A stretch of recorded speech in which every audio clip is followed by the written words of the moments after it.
The only dance there is. Ram Dass. This book is based on talks by Ram Dass at the Menninger Foundation, Topeka, Kansas, in 1970, and at Spring Grove Hospital in Maryland, in 1972. The text grew out of the interaction between Ram Dass and the spiritual seekers in attendance at these talks. The result of this unique exchange is a useful guide for understanding the nature of consciousness, useful both to other spiritual seekers and to formally trained psychologists. It is also a celebration of the dance of life, which in the words of Ram Dass, is the only dance there is. I have been in that heaven, the most illumined by light from him, and seen things which to utter, he who returns hath neither skill nor knowledge, for as it nears the object of its yearning, our intellect is overwhelmed so deeply, it can never retrace the path that it followed. But whatsoever of the Holy Kingdom was in the power of memory to treasure, it will be my theme until the song is ended. Dante. Swiftly arose and spread around me the place, the peace, and joy and knowledge that passes all the art and argument of the earth, and I know that the hand of God is the elder hand of my own. And I know that the Spirit is the eldest brother of my own, and that all men ever born are also my brothers and the women my sisters and lovers, and that a kelson of creation is love. Walt Whitman. Truth lies within ourselves, it takes no rise from outward things, whatever you may believe. There is an inmost center in us all, where truth abides in fullness, and to know rather consists in opening out a way, whence the imprisoned splendor may escape, than in effecting entry for light supposed to be without. Robert Browning. A man is the facade of a temple, wherein all wisdom and all good abide. What we commonly call man, the eating, drinking, counting, planting man, does not as we know him represent himself, but misrepresents himself. Ralph Waldo Emerson.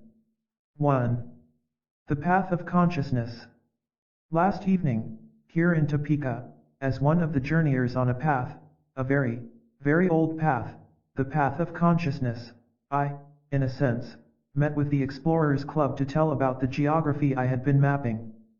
The people who gather to hear somebody called Ram Dass, formerly Richard Alpert, have somewhere, at some level, in some remote corner, some involvement in this journey. All that I can see that we can do with one another is share notes of our exploration. I can say, watch out, because around that bend the road falls off sharply to the left. Stay far over on the right when you do that. The motivation for doing this is most interesting, it's only to work on myself. It's very easy to break attachments to worldly games when you're sitting in a cave in the Himalayas. It's quite a different take you do of sex, power, money, fame, and sensual gratification in the middle of New York City in the United States with television and loving people around and great cooks and advertising and total support for all of the attachments. But there is the story of a monk who got very holy up on the mountain until he had some thousands of followers. After many years he went down into a city and he was in the town and somebody jostled him. He turned around angrily, and that anger was a mark of how little work he had really done on himself.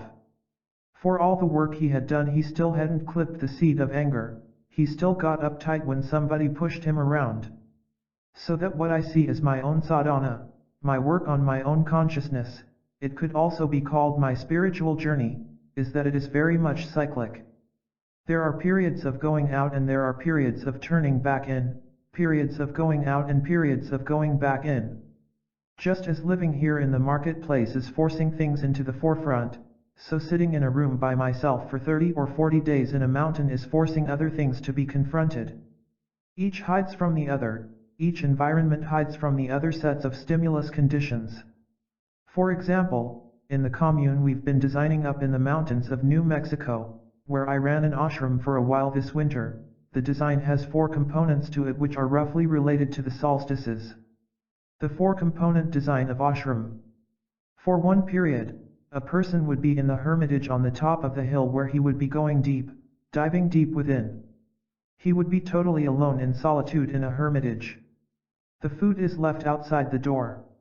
In the one I ran this winter, the people would go in for up to 19 days.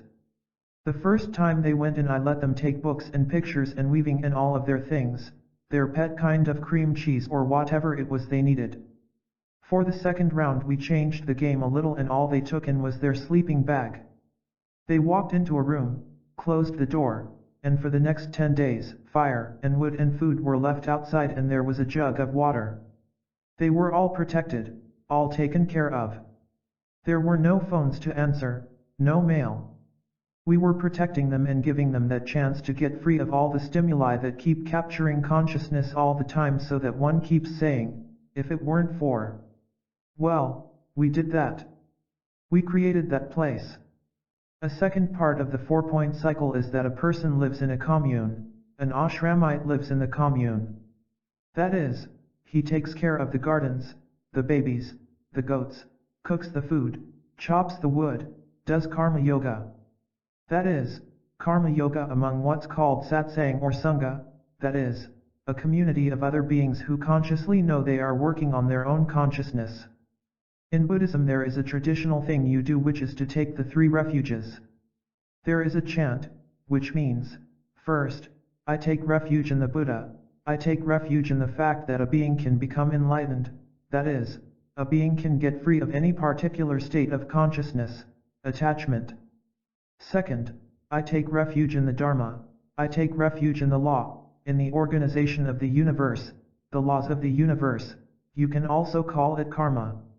And third, I take refuge in the Sangha, in the community of other people, of monks on the path, the community of other people who are seeking. Thus, when you define yourself as a seeker after sensual gratification, then you surround yourself with other people who are seekers after sensual gratification. When you define yourself as an intellectual, you often surround yourself with intellectuals. When you define yourself as a seeker after consciousness, you start to surround yourself with other seekers after consciousness, because in that phase being around such people really gives you a kind of environmental support. What I mean by the word consecration is bringing into consciousness the nature of the act in a cosmic plan. For example, in the old days people would say grace. Grace was a thing you waited for before you ate the turkey. Norman Rockwell characterizes the kid reaching while everybody's heads bowed. It's that time, let's say grace. Grace. Now, when I bless food, the statement I say, when I say grace, is an old Sanskrit one. It means this offering of this little ritual I'm performing, this is part of it all, part of Brahma, part of that which is eternally all. He who is making the offering means, that which is being offered is part of it all. The hunger to which you are feeding, the fire which you are feeding, that's all part of it all. Whoever you are offering it to is part of it all, too.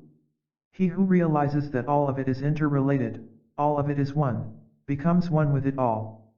There is a very lovely short story by J.D. Salinger called Teddy, in which Teddy is like an old llama who has taken a reincarnation in a kind of middle-class Western family by some quirk of cosmic design. He is about 10 years old and on a ship with his sister and his mother and father. He's out on deck and he is meeting this man who has begun to see that this little boy isn't quite like a little boy, and he says to him, "When did you first realize that you? How it was?" And Teddy says, "Well, I was 6 years old. I was in the kitchen and I was watching my little sister in her high chair drink milk. I suddenly saw that it was sort of like God pouring God into God, if you know what I mean. Well, that's exactly the same thing as that Sanskrit mantra.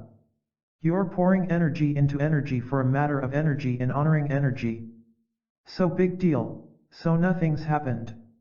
Certainly knocks a hole in morality to start to see the universe that way. What are we doing? Nothing. How could you ever do anything? It's all here. Are we all here? Sure. So in learning how to consecrate and so on, it is helpful to have people around. It is part of my karma to be visiting my father, who is a 73-year-old Republican from Boston, a conservative man, and a very successful man in the society. When we sit down to the table, he starts to eat and then he looks over and he sees that I'm doing this thing which I do quietly. I'm not coming on about it, I'm just sort of sitting quietly. And he'll hold his spoon in midair and he'll go, PHT. It's almost an involuntary thing that comes out. It's like, okay, I'll wait for the kid. It's his Mashugana thing. Now that's not satsang, that is not the community of monks on the path. And that PHT, whether that helps me or hinders me, is a function of where I'm at, really. In other words, if I am into what I'm doing strongly enough, all that PHT does is arouse a feeling of poignancy about our predicament, but it doesn't in any way deter from the amount of the living, vibrant quality I can invest in the thing I'm doing. I go to church now and then around the United States and we sing hymns that are mind blowers. They are all hymns that get you high. They were written by people in ecstatic states and you read them. Everybody's singing them like they're reading the shopping list. There's no spirit, the spirit isn't invested in any way in the singing, and yet whoever wrote it invested the spirit. We say, well, they were naive. What we mean is that we are turned off. When Christ says, look, I am making all things new, it's the same as when you're really living here and now and every moment is all fresh. It's like the first time you ever heard that hymn and you really go out on it. Otherwise, what did you go to church for?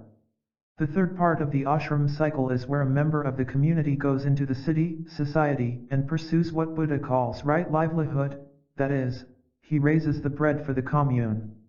I once was with a group of ex-convicts who had started a commune up in the mountains outside of Los Angeles.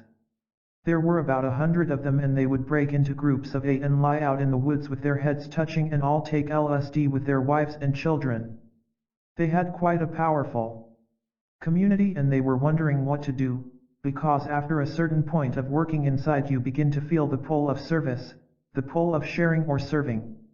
It's like a karmic predicament you're in, you can only collect so much before you have to hand it over, spread it out, and then you can go back inside. And so, they asked me what to do and I said why didn't they open a shop in Laguna Beach, which they did. It is now a fantastically successful shop where they make the crafts up in the hills and ship them in. That whole process is one of building these different parts of ourselves, and people rotate through these various scenes. The fourth component is visiting other ways of achieving consciousness. For example, I've been working with the Benedictine monks at a monastery to start work on an exchange program with ashrams in India, with growth centers, with the Hasids, and with the Sufis. Another example, this evening is the last formal lecture or discussion that I am going to be giving in the United States on this round, in this incarnation, I hope. That's only an attachment too, of course. I'm about to leave and I'm going back into training now because I'm a beginner. I realize I'm really like the water boy on the team, so I'm cashing in the chips and going back into the jungle. However, the first thing I'm going to do is go to South America to a Sufi training program. The Sufis are the mystic wing of the Muslim religion. You know them, perhaps, as the whirling dervishes. That's only one aspect of them. Gurdjieff was trained in the Sufi tradition, primarily. After that, I'll go back to India. Now these are the kinds of things I'm talking about as the fourth stage. So, what I'm saying is that this evening is part of my work on myself because I realize that have to offer to another human being, ever, is your own state of being. You can cop out only just so long, saying I've got all this fine coat, Joseph's coat of many colors, I know all this and I can do all this. But everything you do, whether you're cooking food or doing therapy or being a student or being a lover, you are only doing your own being. You're only manifesting how evolved a consciousness you are. That's what you're doing with another human being. That's the only dance there is. When you're protesting against somebody, the degree of consciousness with which you're protesting determines how well they can hear what it is you're really saying. Consciousness as freedom from attachment. Consciousness does not mean attachment to polarity, at any level. It means freedom from attachment.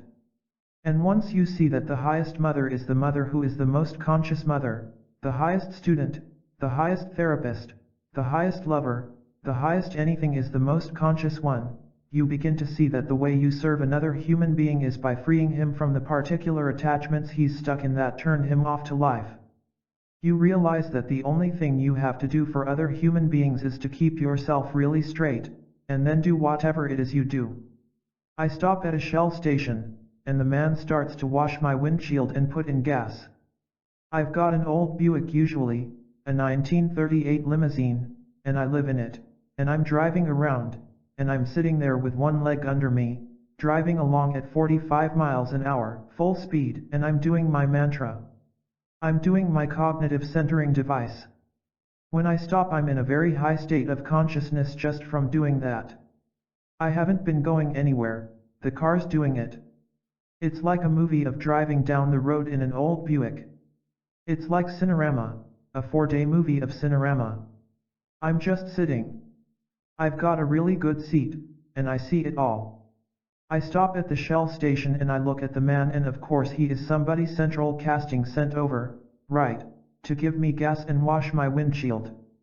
He is playing like he's a Shell serviceman. He and I are both from Central Casting. I've been billed this round, in his consciousness, as a kind of strange far-out looking guy in a weird old car, and he is billed as a Shell salesman in my karmic unfolding. We meet, right there. At the moment he's washing my windshield and I look at him and, it's saying, "How's the show going, man?" He says, "Groovy." But you don't say it quite that way, you just be there. Nothing to do, you don't come on to anybody, you don't have to change anybody. Just look at them. And so, he finishes and he starts talking about old cars, and then about how during this meat strike he carried turkeys in a car just like this back in 1929, or 39, rather, into New York City and sold them down the market. After we've been going at this for a while and I'm just signing my credit card slip, he says, "Would you like to see my car?" Okay. I get out and go see his car. It's a Mercedes, and we look at that and talk about Mercedes. He says, "Say, I'd really like to have you meet my wife." Okay. So we go upstairs, his wife lives upstairs, and we sit down with his wife. She says, "Would you like to stay for lunch?" Sure. So I stay for lunch, and pretty soon his son comes home from college and we're all settling in, and we've all got our feet up and we're all home. I realize, this is my home. Where am I? Am I going to say, well, I gotta go home? How did I define what that concept is all about? Here I am and here we are. We're here again, we're all here. Behind the shell man and behind the weirdo, here we are. I begin to see that every moment of my life is that same place.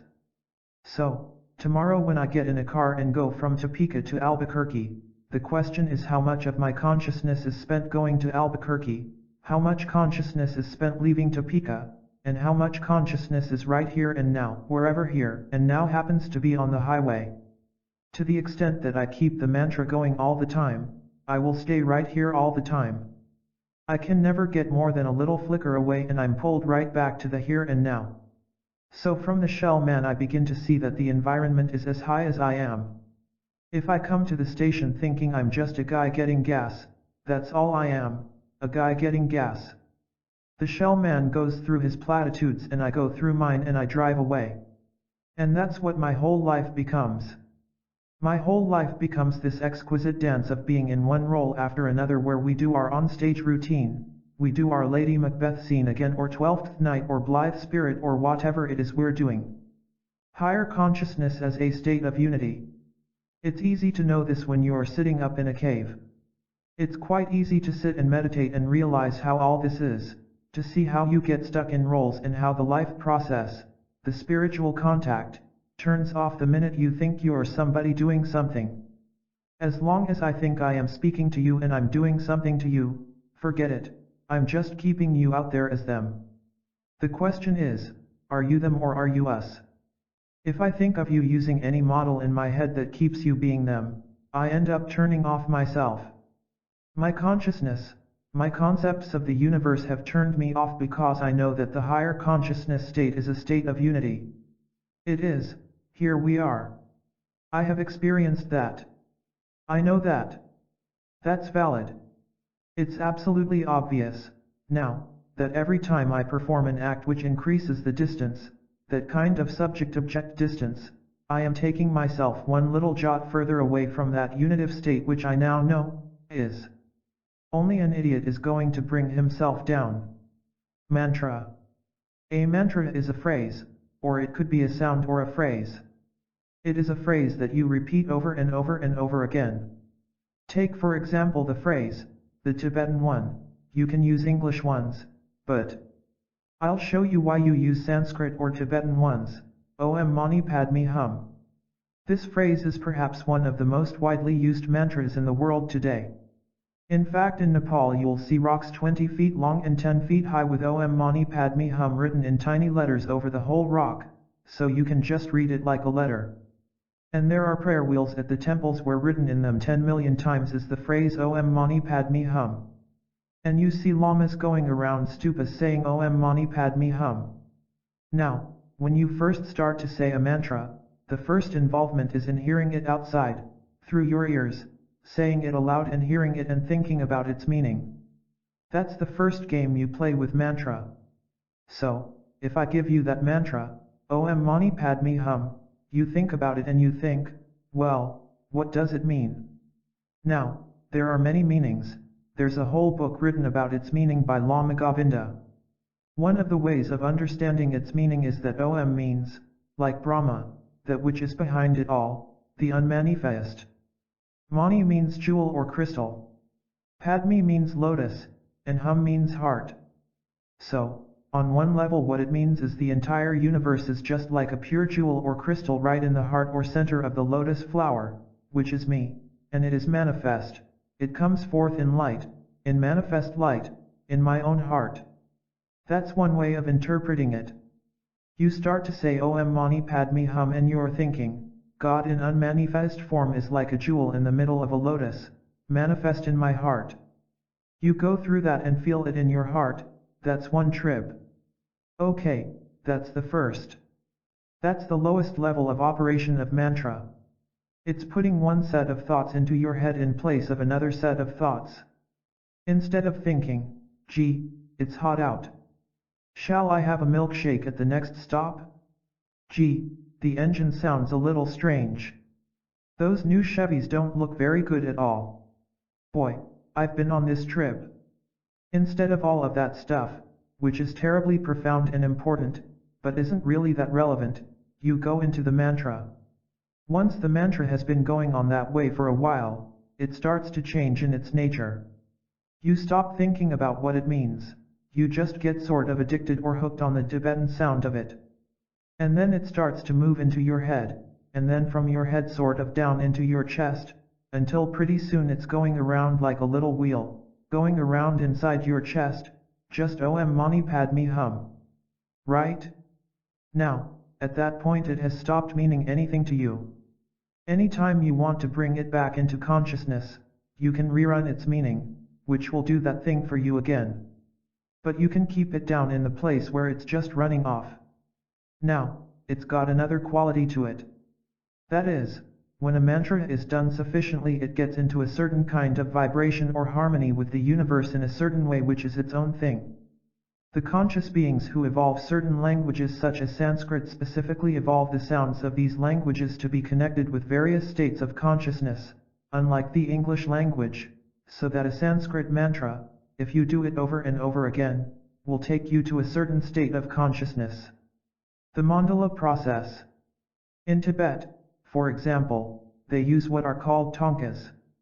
If you go to a doctor in Tibet, instead of giving you a prescription like, pick these herbs by a damp rock or go to your local pharmacy and get. Instead of doing that, he often may give you a thangka, a mandala, to take home and put up on your wall and meditate upon. Now this is really far out, you see, because here's your doctor, you go to him because you've got headaches, or because you're depressed, or because you've got fear, or because you've got bleeding or something, and he gives you a piece of paper to stick up on your wall and meditate on. Now you'd say, well, that's pretty primitive. But wait a moment, just assume, for example, that they're not all nuts, see, and they're not all naive. And you go and sort of sit down in front of this paper and figure out what it's about. After a while you learn that the way these are designed is such that you put your focal attention on the entire mandala, which is a circle within a square, and the square has gates, 4 gates. And then pretty soon your attention, you just let yourself be with that thing, let all other thoughts go and just stay with it.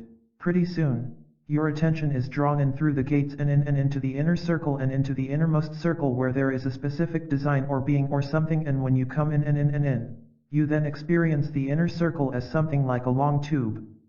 It takes on a depth, and as you stay with that inner circle you get drawn, literally drawn, your awareness gets drawn through that tube, and you get drawn from that tube into, literally, another frequency of vibration. It is as though that model in the center of that little circle changes your consciousness because you have brought your consciousness down to just that circle.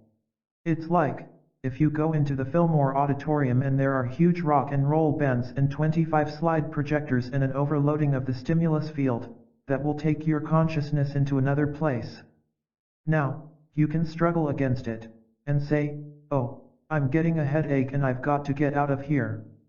I mean, they're not feeding me linear information. Or you can say, well, here goes, and just sort of surrender into this, and then there is a new level of consciousness where you are experiencing all these things in a gestalt form, rather than in linear separate components. You've given up one type of analytic thought because it's not adaptive at that moment. Well, a mandala, very much like what's called faith healing, is based on the idea that mind manifests in matter, and that if you change the nature of the vibrations or the nature of the level of consciousness, you'll find certain levels of consciousness where certain illnesses don't exist. What a faith healer does is use his own vibrational rate to bring you to another vibrational rate. That's the way that process works. These tonkas work the same way. Well, a mantra works the same way. That is, it'll take you to its place. Now there are mantras that are very strong power mantras. There are mantras for every particular thing you could want, but the only kinds of mantras that are primarily used in the West, and the ones that I work with, are all what are called general mantras. Wherever you are, they'll take you further on. It's sort of an infinite progression. It's not committed to any level other than the final level, which is no level. Om Mani Padme Hum is one of them. After you've been doing it for a while, it starts to affect your consciousness. It's just like when you do pranayama, breath control. After you've been doing the basic breathing exercises for just a few months, your breath gets very gentle and even, and instead of the gross breath environment most of us live in, if you watch a yogi's breath, it's always just very faint, a very delicate breath. That breath is the environment in which your consciousness is living all the time. It's a very intimate environment that most of us don't notice at all because we're just so used to whatever our breath is. We think that's the way it is. But when we start to create that calm breath, it starts to bring us into another space. Now, in addition to that, it serves as what would be called a centering device. That is, here is your predicament: you are stuck most of the time, just as I am, in the illusion. That is, you are attached to something in time and space. You are identifying with your body, your feelings, with your thoughts, with your feet, you know. And the idea of a mantra is that it just sits there, and all that stuff goes by. It's like a bridge on which you stand, looking down into the water in which you see your own life going by. It's a training device to break you out of your attachments. When I'm driving and doing mantra, I'm not attached to my driving. I'm doing mantra, and driving is just happening. So, in other words, the mantra is a technique for bringing me into a place in myself which would be called the eternal present, that is, a place where nothing is literally happening at all. It's a device for calming my mind. The eternal present. Mantra gets so far out, that after I did it for 2 days and 2 nights solid in Nepal once, I stopped to go to sleep, and of course it continued going. But instead of it continuing going just in my voice, it continued going. What it sounded like was a cross between the Mormon Tabernacle Choir and the O Heavenly Day Chorus. It's that huge a thing, except it was made up of all old voices and they stretched back in time and space in infinite direction. All I heard was Om Mani Padme Hum, and the wind was Om Mani Padme Hum, and the air conditioner was Om Mani, the whole thing. I had tuned in on that place where that was all I could hear. But it was no longer my voice. I went rushing to a yogi and I said, "What's happening? I'm going crazy." He said, "You've tuned in on the OM, that's that place. You've tuned in on that place. There it is. That's where they're all hanging out. My teacher is so delicate, he's a very beautiful Brahmin. He said to me, don't eat any food that isn't cooked with love or with mantra, because it will poison you. The vibrations of a person cooking food enter into the food when it is cooked over fire. Fire transmutes, converts, brings that energy. Well, now I can go into a restaurant along the road and eat something that is cooked by an angry chef and I won't experience it because I am so gross yet. My teacher would get violently ill, but even if the food were brought to him by a loving person and he didn't know anything about who cooked it, he would still get ill, because those vibrations are as real, as you get nauseous from the color green or blue or purple or whatever your thing is. Now at another level he could take that energy and transmute it, because that's the whole issue of transmuting energy. LSD. When I said that God came to the United States in the form of LSD, I was quoting my teacher, with whom I lived for 6 months, who was, as far as I could see, one of the purest and highest beings I have met. When I asked him what LSD was, he went away and several weeks later he came back and he wrote, and the quote is almost exact, LSD is like a Christ coming to America in the Kali Yuga. America is a most materialistic country and they wanted their avatar in the form of a material. The young people wanted their avatar in the form of a material. And so they got LSD. If they had not tasted of such things, how will they know, how they will know, was his actual wording. Now, this plus the fact that my guru took 900 micrograms of LSD and nothing happened to him, and I watched this process happen, were the 2 bits of new information I had collected about LSD which I reported back to the intellectual community. I am not at this moment using LSD, nor am I not using LSD. Right, I'm doing a type of yoga which does not require at this moment the use of LSD. I honor LSD. LSD has, for me, anyway, made a major change in my perceptual field, and I feel that under suitable conditions it is a major breakthrough of technology, allowing man to change his levels of consciousness. I share Tim's vision in almost every way. I think I'm not as attached to certain kinds of polarities in terms of establishment and good and evil and dropping out and so on as Timothy is, but I think he is a great visionary and my feelings about LSD are, I honor it. I also think that it is very quickly becoming an anachronism.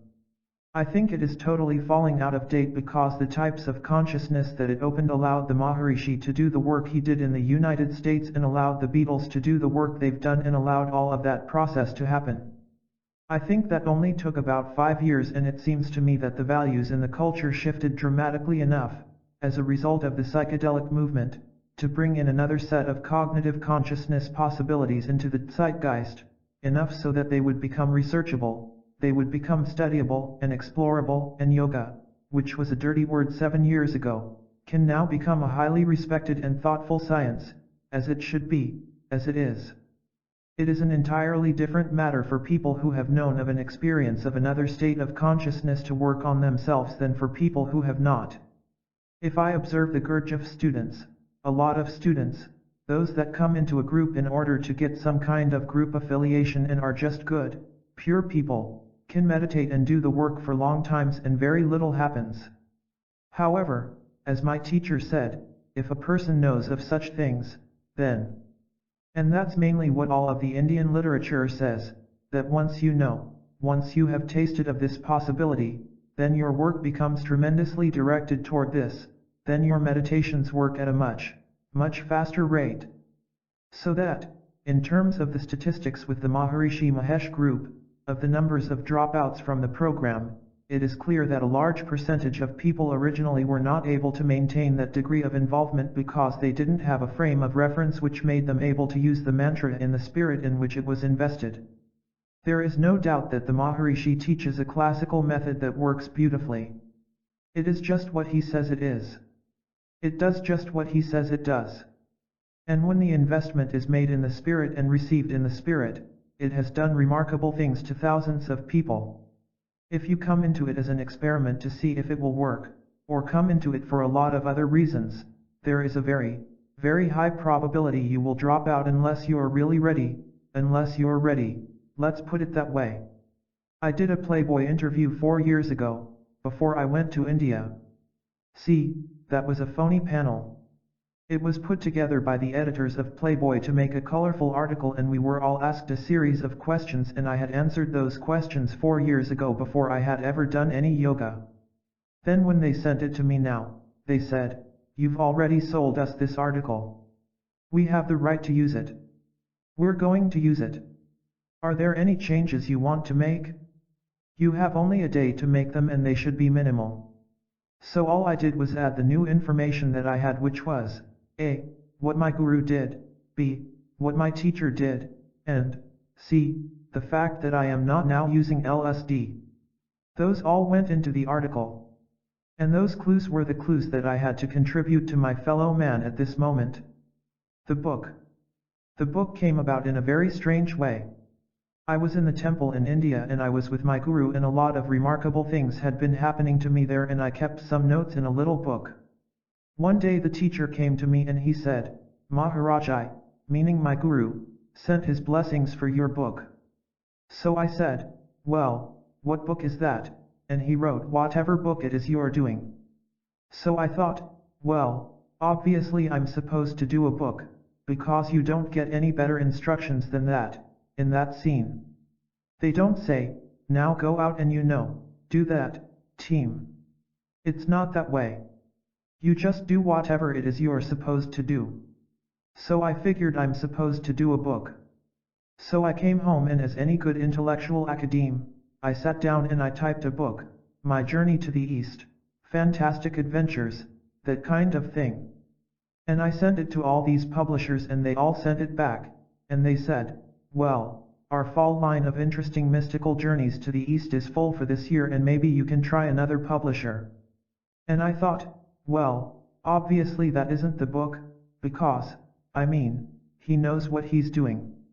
He's not going to give me a blessing for a book he doesn't want to happen, and if he's turning it down, he's obviously the publisher, too. So I thought, that isn't the book. So I let it sort of hang for a year or so. And then people started to gather, and I started to do this talking for a couple of years, at no charge, because I was no book, I was just doing it when people would drop by. I was going to sit in my cabin for a whole year and then go back to India. That was my original plan, since nobody told me I was supposed to do anything. And I realized that any game I do comes out of my own ego. My job was just to work on myself, and if anything happens, it happens. Well, my impurity became very apparent to me. It was an exquisite impurity, the way all this happened. I was living in this little town of Franklin, and I went to the grocery store. My father was up for the weekend, and he said to me, "Take my new Cadillac." So I got into his new Cadillac, which of course blew my mind, Sadhu renunciate driving a new Cadillac. I thought, the boys in India should see me now. And I am driving into town, and I see two hippies over on the side of the road, a couple, and I wave at them and they at me. I go into the grocery store and I come out, and there are 5 or 6 of them standing there. One of them comes over to me and he says, "Hey, man, you got any acid?" And I thought, oh, I've been found out, who I'm supposed to be, my history's caught up with me. My karma, I can't change, They see I'm Richard Alpert, notorious drug man. So I said, "No, why do you ask?" They said, "Well, we heard a connection was coming up from Boston today, and we saw this big Cadillac with masked plates and this guy with a beard, and we figured you must be him." So I said, "Well, see now, here is my impurity, the next line is the statement of my own impurity." All I had to say at that point was, "Well, I'm not him. See ya," and get in the car and drive back into my woods.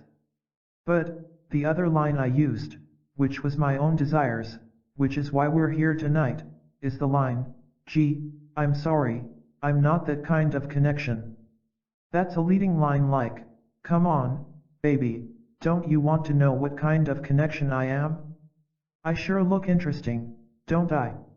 So, of course, I'm asked, well, what kind of a connection are you, and so on, and that leads to them dropping by and then them bringing up their friends, and their friends bring the parents, and the parents bring the minister, and the newspapers, and then the universities. Wherever I was asked, I went. So it was the Rotary Club and Borscht Belt hotels and universities and hippie hangouts and communes. And I shared whatever I was supposed to do.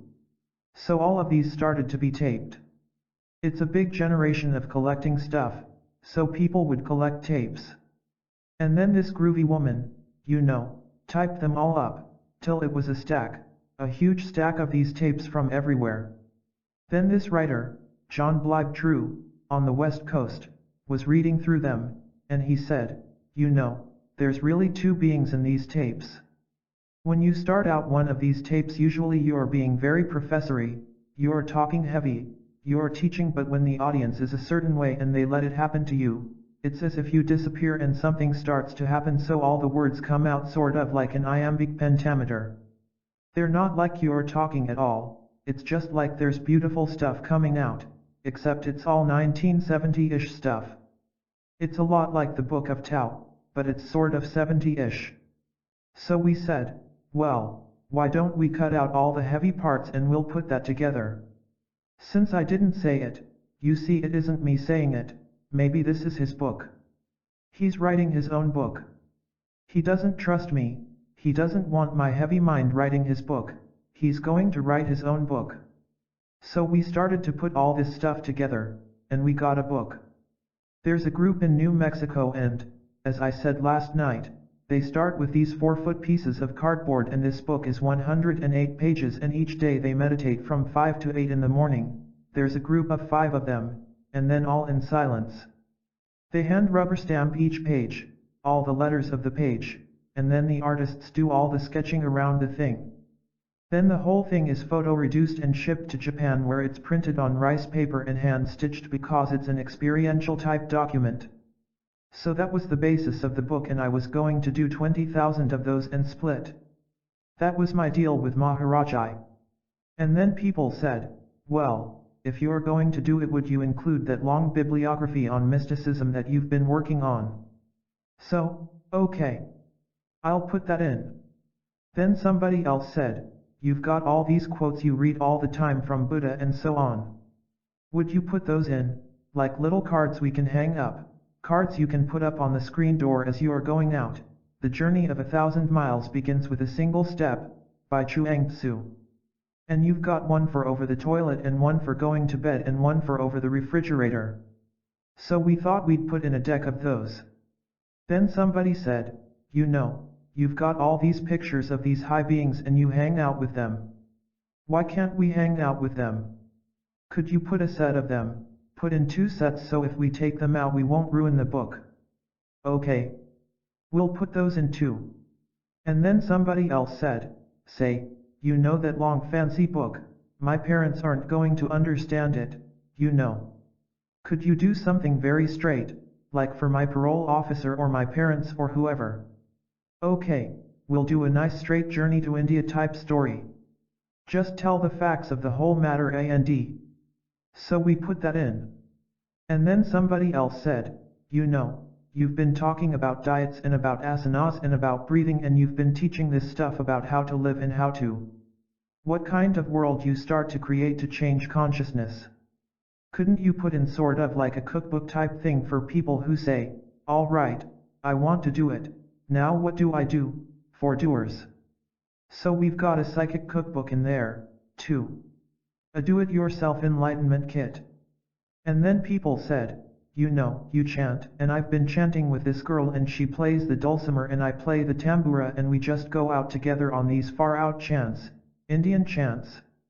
Could you put in one of those throwaway records like Look or Life puts out, those little cheap records? Well, that turned into a 12-inch record on both sides. So that's in there. So it became a box instead of a book. And the box had a big mandala on the front of it, and the box is called From Bindu to Ojas. Bindu is sexual energy and Ojas is spiritual energy, and it's the transformation of energy within the body through the conversion of a form of energy. It's called the raising of the Kundalini, is one way of talking about it. So, 20,000 of those are being made and they're all going to be given away. Your paying to come here gets you one, because you've already paid for it, since the money from this is green energy which goes to buy that. And then when you get the book, I'm done. It all comes out even in the end, right? When it's ready we'll write to you and say, your book's ready, do you want it? And then I've fulfilled my karmic responsibilities as far as I'm concerned. The book is authorless. I mean there are about 50 of us working on it and there are no names connected with it. It's just Maharaji's book, I guess. It's not copyrighted. Psychotherapy as a path. Psychotherapy is just as high as the psychotherapist. If your psychotherapist happened to be Buddha, you would get enlightened in the process, see. I'm not being facetious, now, but I'm saying that when you cut aside all the melodrama, you will get as free of your particular role attachments as the psychiatrist is free of his.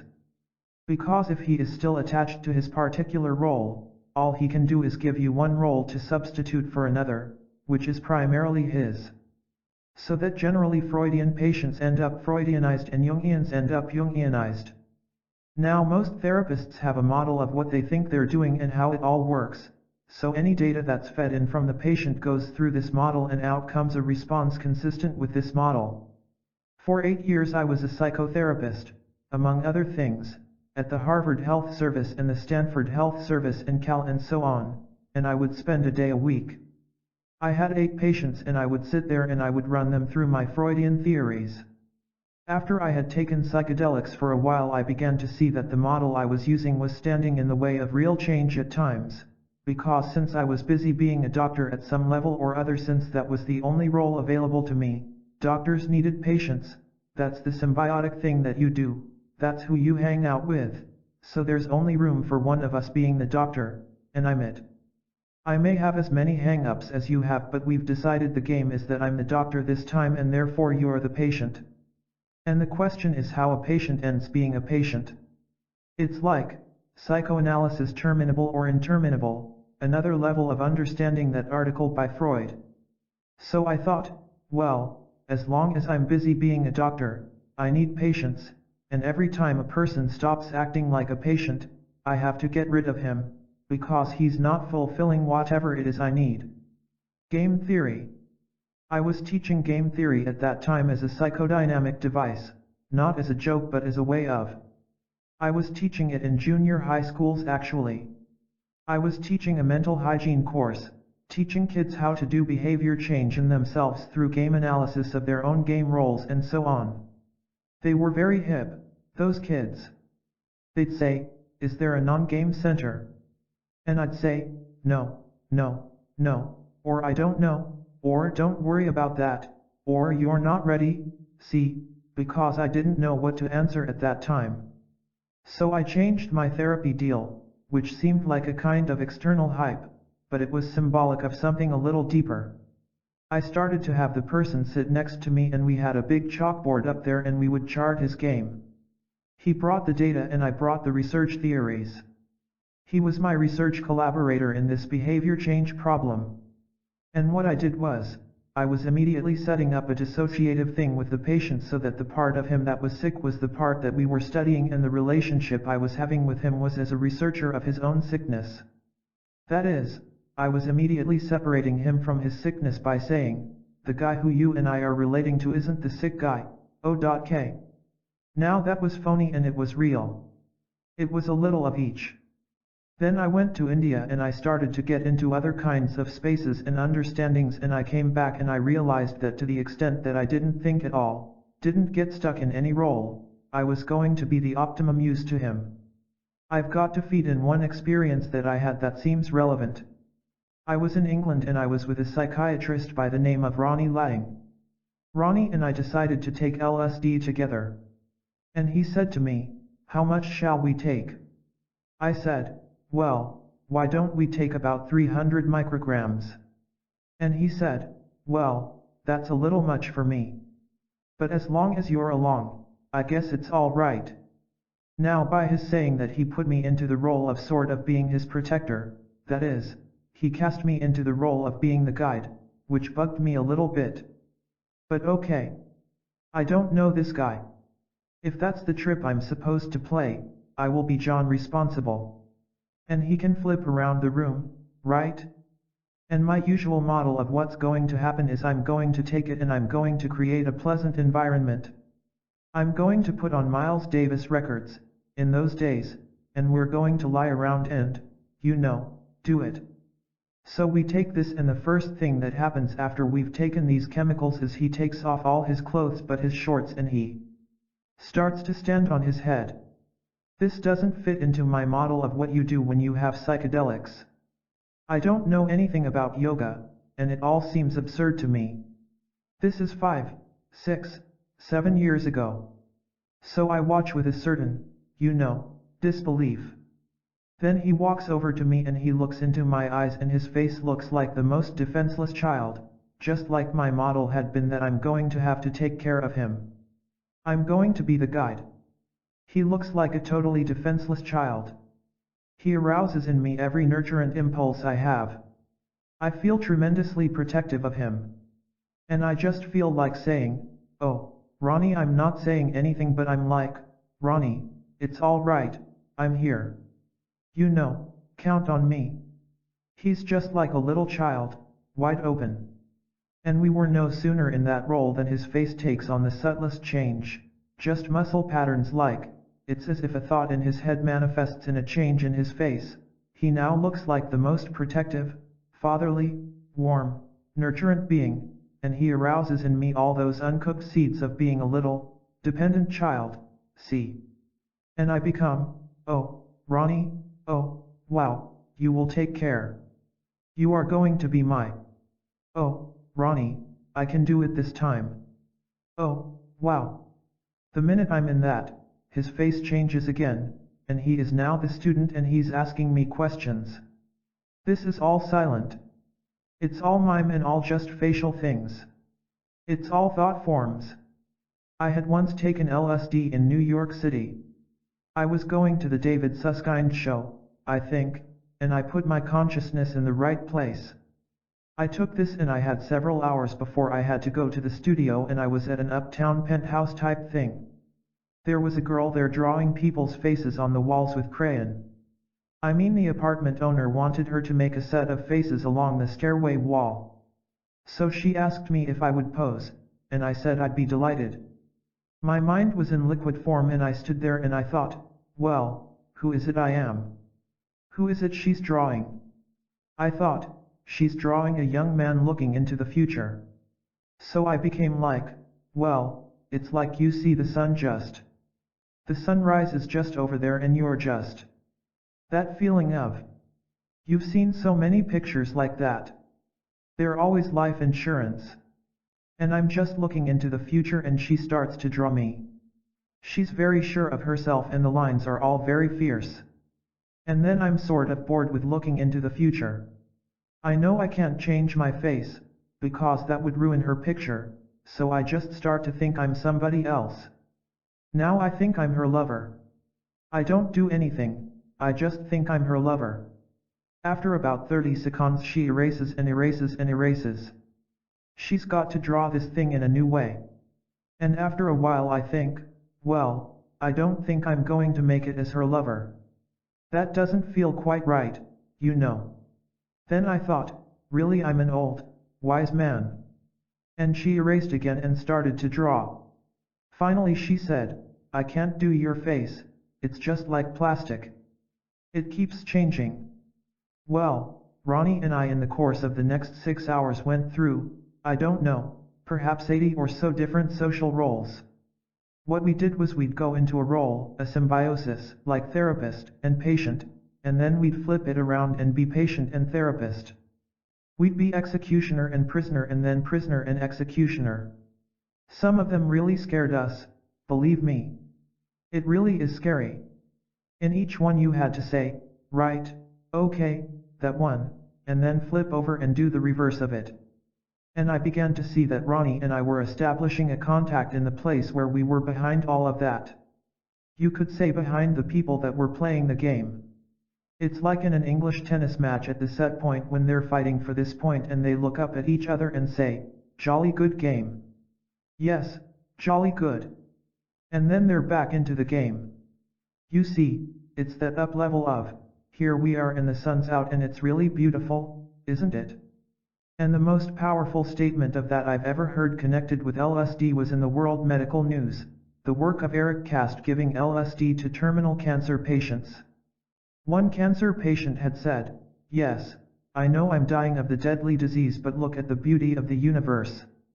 That is, she was able through that experience, or in the midst of that experience when LSD was properly administered under the right conditions, to see the process of dying as a process of dying and still identify free of she who is dying.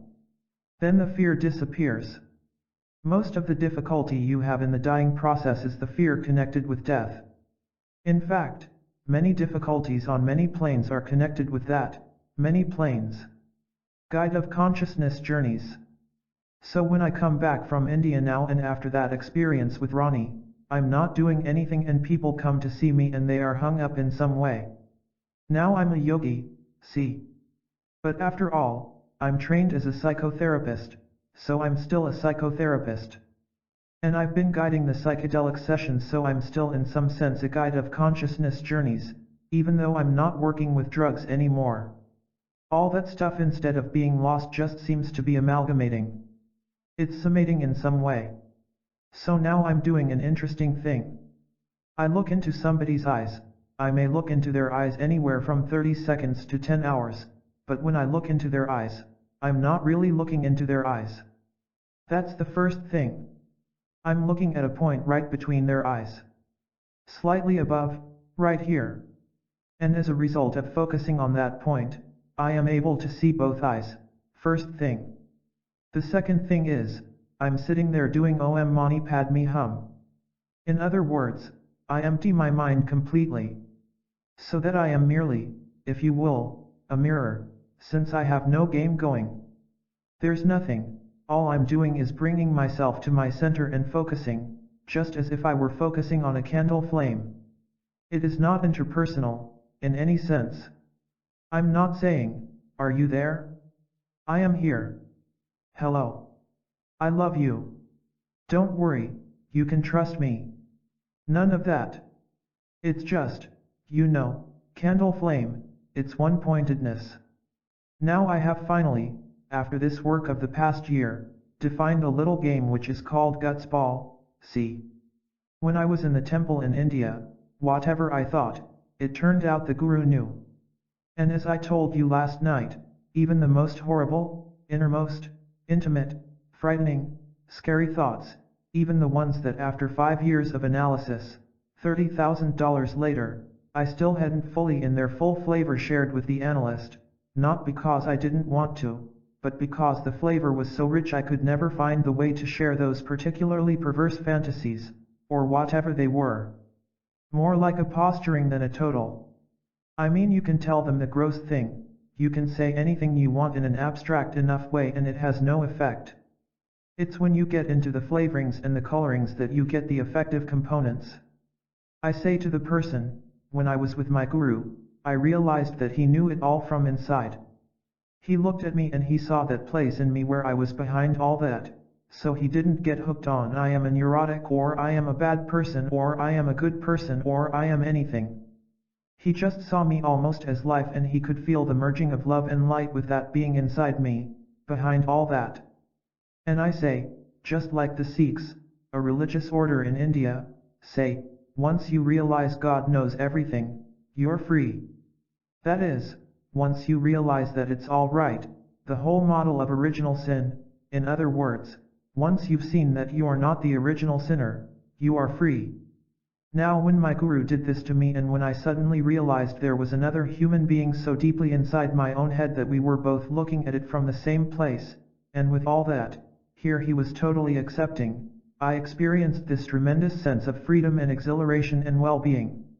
And it changed my behavior because then I found the truth was no longer too expensive, Truth was now an absolute prerequisite in the dance, because if I wanted to be high with everybody, all I had to do was let them in. I didn't have to go around letting people in like the ancient mariner with the albatross around his neck, telling the story in a preoccupied way, but I had to be able to let another person in. The guru was already in and it was all right, so it was obviously all right. Simple rule of the game. So now what I say to the person is, that's one of the things that he did for me. Maybe I can do that for you. So the simple rule of this game is that you like to play. I'll explain the rules of the game, but you'd better only play if you want to play, because you can only play if you want to play anyway. Even if you make believe you want to play, that won't be good enough. So the rules of the game are this: anything you can think, and you might all try this on for size, it's kind of fun just to look inside, anything you can think, feel, desire, fear, anything you can bring to your mind about any of these, that you have difficulty with, are embarrassed by, are made uncomfortable by sharing with me, share it with me. It's a simple rule of the game. In other words, I'm saying to you, like in Hermann Hesse's Magic Theater, any door you've got closed, open. Let's get on with it. You and I are sharing this thing. We're going to get on. And I say, I'm not my guru, I can't go into your head because I choose to go into your head. I can only go into your head if you invite me into your head, and you can only invite me into your head if there's no way in which I am him. Every thought you have that you've got to keep from me, keeps me him. And finally, when there's nothing in your head that you can't share with me, then we're us. That's like you've been out on a hard day and you go home and you put your feet up and you throw your wallet on the table and you relax and you're home and there's us. And us knows all the foibles, etc. Let me just finish this sequence. So a person looks at me and I say, you only play if you want to play. Oh, yeah, I want to play, I want to play. Now I'm sitting looking between their eyebrows doing Om Mani Padme Hum, Om Mani Padme Hum, Om Mani Padme Hum, and they look at me and they say, I want to stick my penis up your nose, that's for openers. So I sit there doing Om Mani Padme Hum, Om Mani Padme Hum, and it's just as if he had opened his mouth and gone, a blah, blah, blah, blah, right? In other words, I don't have a theory going. When I was a Freudian, somebody would say, I've been thinking about my mother's vagina, and I write down, mother's vagina, you know, and pretty soon I've got the patient reinforced so that every time I pick up my pencil he gets a flash. He's winning my attention and love. Pretty soon he's talking about his mother's vagina 15 minutes of the hour. And then I think, ah, we're getting someplace. But now, it is literally true, there is nothing he can say to me that makes any difference at all. I couldn't care less what he says. Then, he looks and he looks away, you know, and I say, you can look at me, it's all right. Here we are. I say, right. You want to do that and here we are. And I'm doing Om Mani Padme Hum, Om Mani. He says, gee, and after that one he feels so good he says, you look like Buddha, there's light coming out of your head and you're so beautiful. And inside me goes a little wave of, maybe I am the Buddha. And inside goes Om Mani Padme Hum, Om Mani.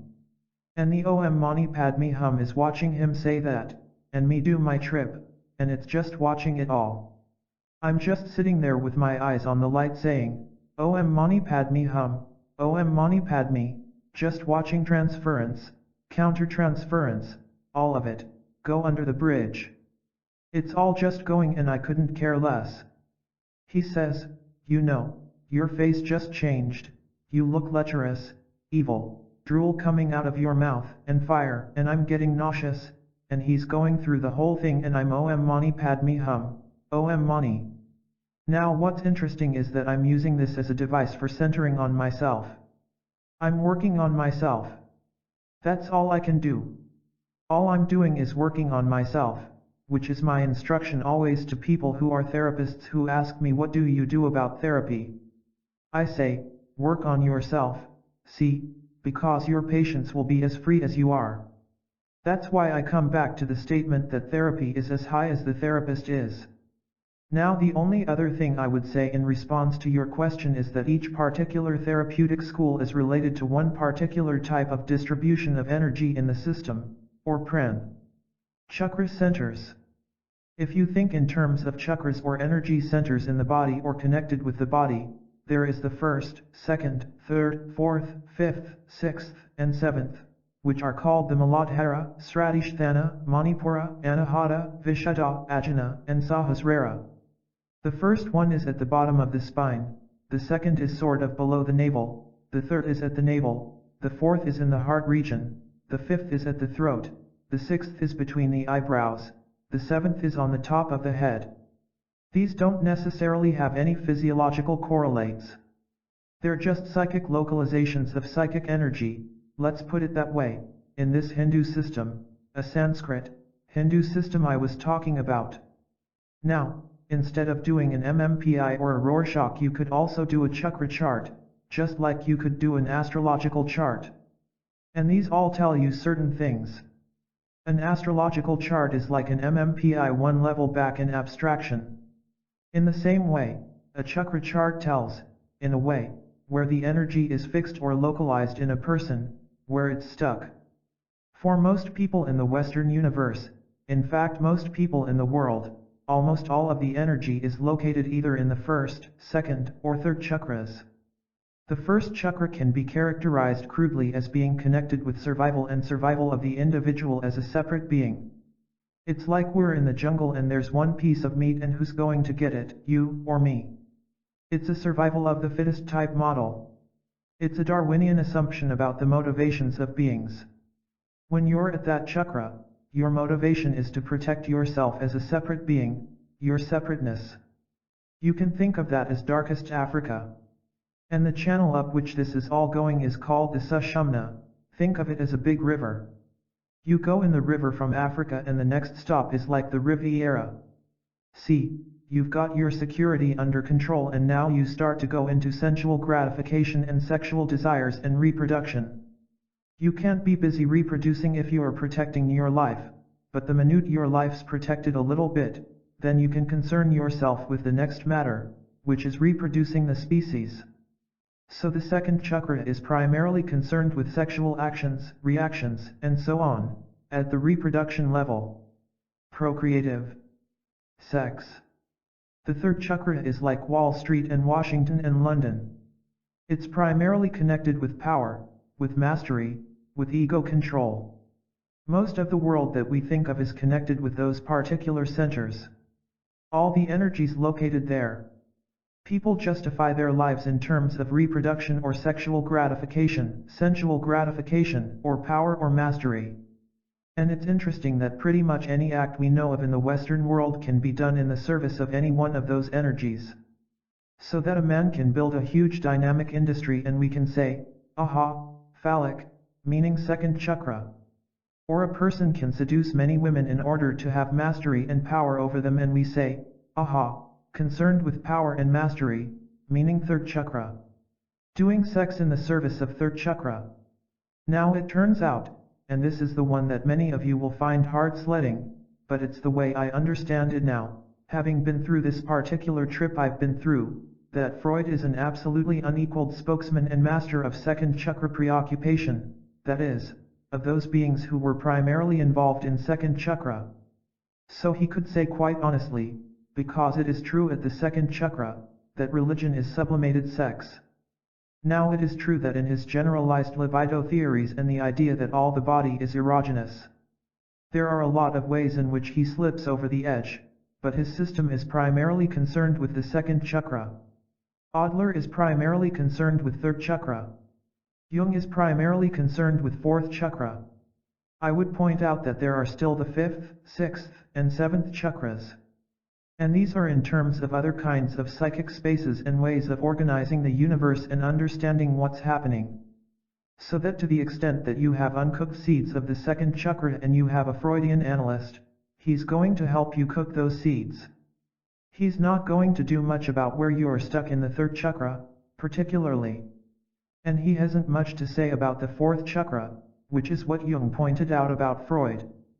Now, you can take any of these theories and extend them out in many directions, but there is a discontinuous place between the third and fourth stage. There are many theories that are non-mystical and there are theories that are mystical. There are theories that deal with transcendent states and there are theories that don't. And when Jung starts to deal with his archetypes, collective unconscious and so on, he is starting to deal with what's called the fourth chakra, which is the same thing as Buddha's compassion. He is still in astral planes and he himself is afraid to go on. That's quite clear. He goes just so far and then he stops, because he's afraid that if he goes the next step, he will no longer be able to do what he does as Carl Jung. That's a very tricky place, to be able to surrender your game which you have certain mastery in order to go for more. But I'm afraid that everybody is driven to go for more until they can, in the depths of their inner being, say, this is enough. And they can only say that when it is. So the press of evolution on man's consciousness is inevitable. There's nothing he can do about it. He doesn't really have much choice in the matter. He's just got to wake at the rate he's got to wake. Levels of consciousness. Here is the predicament that one faces about this work. The goal of these efforts is a non-dualistic state. That is, the place you are reaching for is a state where there is only one. Not one versus anything else, just one. It all is. It's one. A non-dualistic state. To get to that place you use methods that are in dualism. Right? You use dualism to talk about it. You use dualism to go beyond dualism. All right. So that concerning all of the planes other than the plane of oneness, a Buddhist would say, don't get hung up in all that stuff because all you're doing is perpetuating dualism, right? A Mahayana Buddhist or another kind of Buddhist would say, you can use dualism as a crutch to get yourself beyond dualism if you use it intelligently. You can use Guru Rinpoche or Padmasambhava, who is a being on another plane of reality, as a connection to work with, but you know that he's part of the illusion, too, and he's going to have to go finally.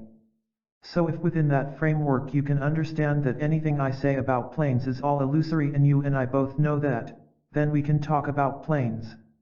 There's that level. There are a variety of systems that project out a number of different planes. You can have 3, 7, 9, and many more if you want to get into finer and finer gradations. I can only approach this matter of planes experientially through two places. 1. I can do it through the variety of psychedelic experiences that I've had where I have experienced various things which I kept in horizontal compartments in my head, sort of saying, well, that's that hallucination, and that's that one, and that's that one, and that's that one, sort of like in storage units waiting for retrieval when I'd have a model they'd fit into. And then along comes a model and I say, oh, that one is clearly blub, see, and that one's a blub. And it all falls into place. And I say, aha, this system encompasses all the experiences I've had to date, anyway, all right? For example, at one point I take 900 micrograms of LSD standing in the ocean in the middle of the night in Mexico, right? Now I'm trying to get as close as I can to the primitive world, universe. I'm trying to work through my first chakra fears. So I'm standing there with the surf pouring around me and it's going to drag me out and I can feel the sand pulling out under my feet and I can feel the bugs biting me, which makes me want to dive into the surf, except that the stars and phosphorescence in the water have all become just jeweled carpet that surrounds me in a 360-degree sphere and I don't see which is up and down. I have a suspicion that if I go into that wave there's no way to come up out of it, since up and down seem to me to be the same thing at that point. So I am there with that predicament and at that point it all turns into vectors. That is, all I see is fields of force. All I feel is energy forces and it's like I'm a point and there are these forces acting upon me, pushing me in one direction. It's all like a physics problem now. That's all that's left of the universe. At that point I see, most interestingly, that if I do go into the ocean then I die. But at the same moment I come into another harmony with the universe, and at either place I am in perfect harmony with the universe. So, now I have gone through an experience that one to me is life and death. I'm seeing that place. Then I'm saying, well, if one to me is life and death, why am I staying alive? And then I see that out of all these vectors, when I sort of summate them, like see where the force is, there is one added vector that is my link to my fellow human beings. It's like my incarnation as a member of this species is keeping me attached, so that I can't reject my species by killing myself. See, the act of dying is an act of suicide, which is an ego act. And I see that I must live on because I must live on, because that's the way the forces are acting. Okay.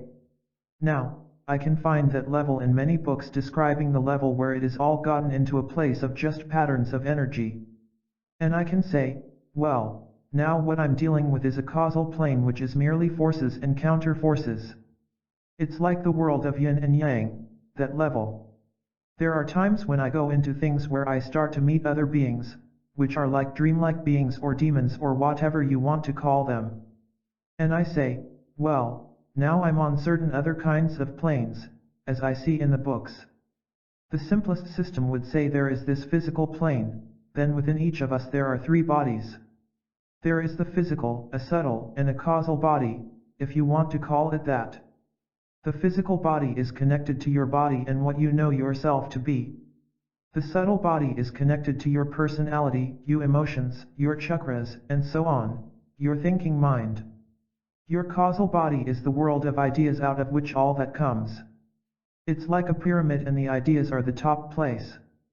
They're like Plato's pure ideas. Behind that is a level where it's all homogeneous field. The Tibetan Book of the Dead deals with Bardos, which is another statement of levels, coming back the other way. The 7 chakras can all be connected with various planes of astral and causal place, this one being causal. My general way of dealing with this is to ignore most of it. I mean, I don't learn all of these systems because I'm not terribly interested. Because whatever it is that I see in form, I've got to go beyond it, anyway, so why bother chronicling it? Once I understood that the job is to finish the journey in one lifetime, I'm just doing it. I'm just finishing the journey. So anybody I meet, any powers I gain, or anything, any beings that come along, I just say, groovy, baby. Cool it, 'cause I'm on my way. I'm like the rabbit in Alice in Wonderland. I can't stop, fellow, I'm sorry. I can't stop to groove in the heavens or be the god of the wind or whatever the trip is. Those are all planes that we're dealing with. Now I know for some of you that's really far out stuff. Sounds pretty nutty, and I haven't made a great effort to make that transition, to put it in psychodynamic terms and so on, because I feel that we are a very heterogeneous audience and some of us can hear it one way and some of us can hear it another, so I'm sharing my consciousness as well as I can. Krishna. Jehovah has a very limited repertoire of emotional responses, as gods go. He can be righteous, he can be indignant, he can be punitive, he can be benevolent. That's about it. He's sort of like somebody's quite old grandfather. That's who Jehovah usually is. Now and then in one of the Psalms you get a little feeling that he could be a swinger, but not very much, it's just alluded to in the Bible. Usually he's very straight, you see. Well, in India the same being, whatever it is common property to all the religions of the world. They see the many forms of God and they see him in a variety of different roles. For example, the farthest out one for us Westerners perhaps is that of Krishna. There is a great religious story of Krishna sporting with the gopis, the milk maidens, on full moon nights by the river, where he plays his flute. He's about 17 years old and he's handsome and a swinger, see. He plays his flute, and he plays it so beautifully that the chicks drop their milk pails and their babies and they leave their husbands and they leave the pots on the stove and they go flying to the sky, because when he plays his flute, that's it. He awakens that thing in them. And they rush to him, there are about 16,000 of them, and he manifests himself in 16,000 forms and he makes love to each of them just as they would most want to be made love to. They are making love with God, right? And then after their mad sport they all go into the river and bathe and it's a wild scene, see. And this is as much like Passover or Yom Kippur or Rosh Hashanah or Good Friday, it's another one of the scenes, see, because in Bhakti Yoga, yoga meaning union and bhakti meaning the vehicle toward union using the heart chakra or devotion, there are 11 different ways in which you can be devoted to another being. You can be devoted to your father or like Mary to Jesus, like mother to child, or like a friend, like John and Jesus, or in this case like lover and beloved, which is certainly a very high human relationship. And the fact that you can use the relationship of lover and beloved to come into that oneness with God is a spiritual practice. In fact, there is a sect in India who are worshippers of Krishna. They are gopis. Now they're not transvestites though they dress as gopis. They're men. They dress as milkmaids and they are in the relation to Krishna of lover to beloved. All of these different relationships are possible. Now Ram is another of the incarnations of Vishnu, as is Krishna.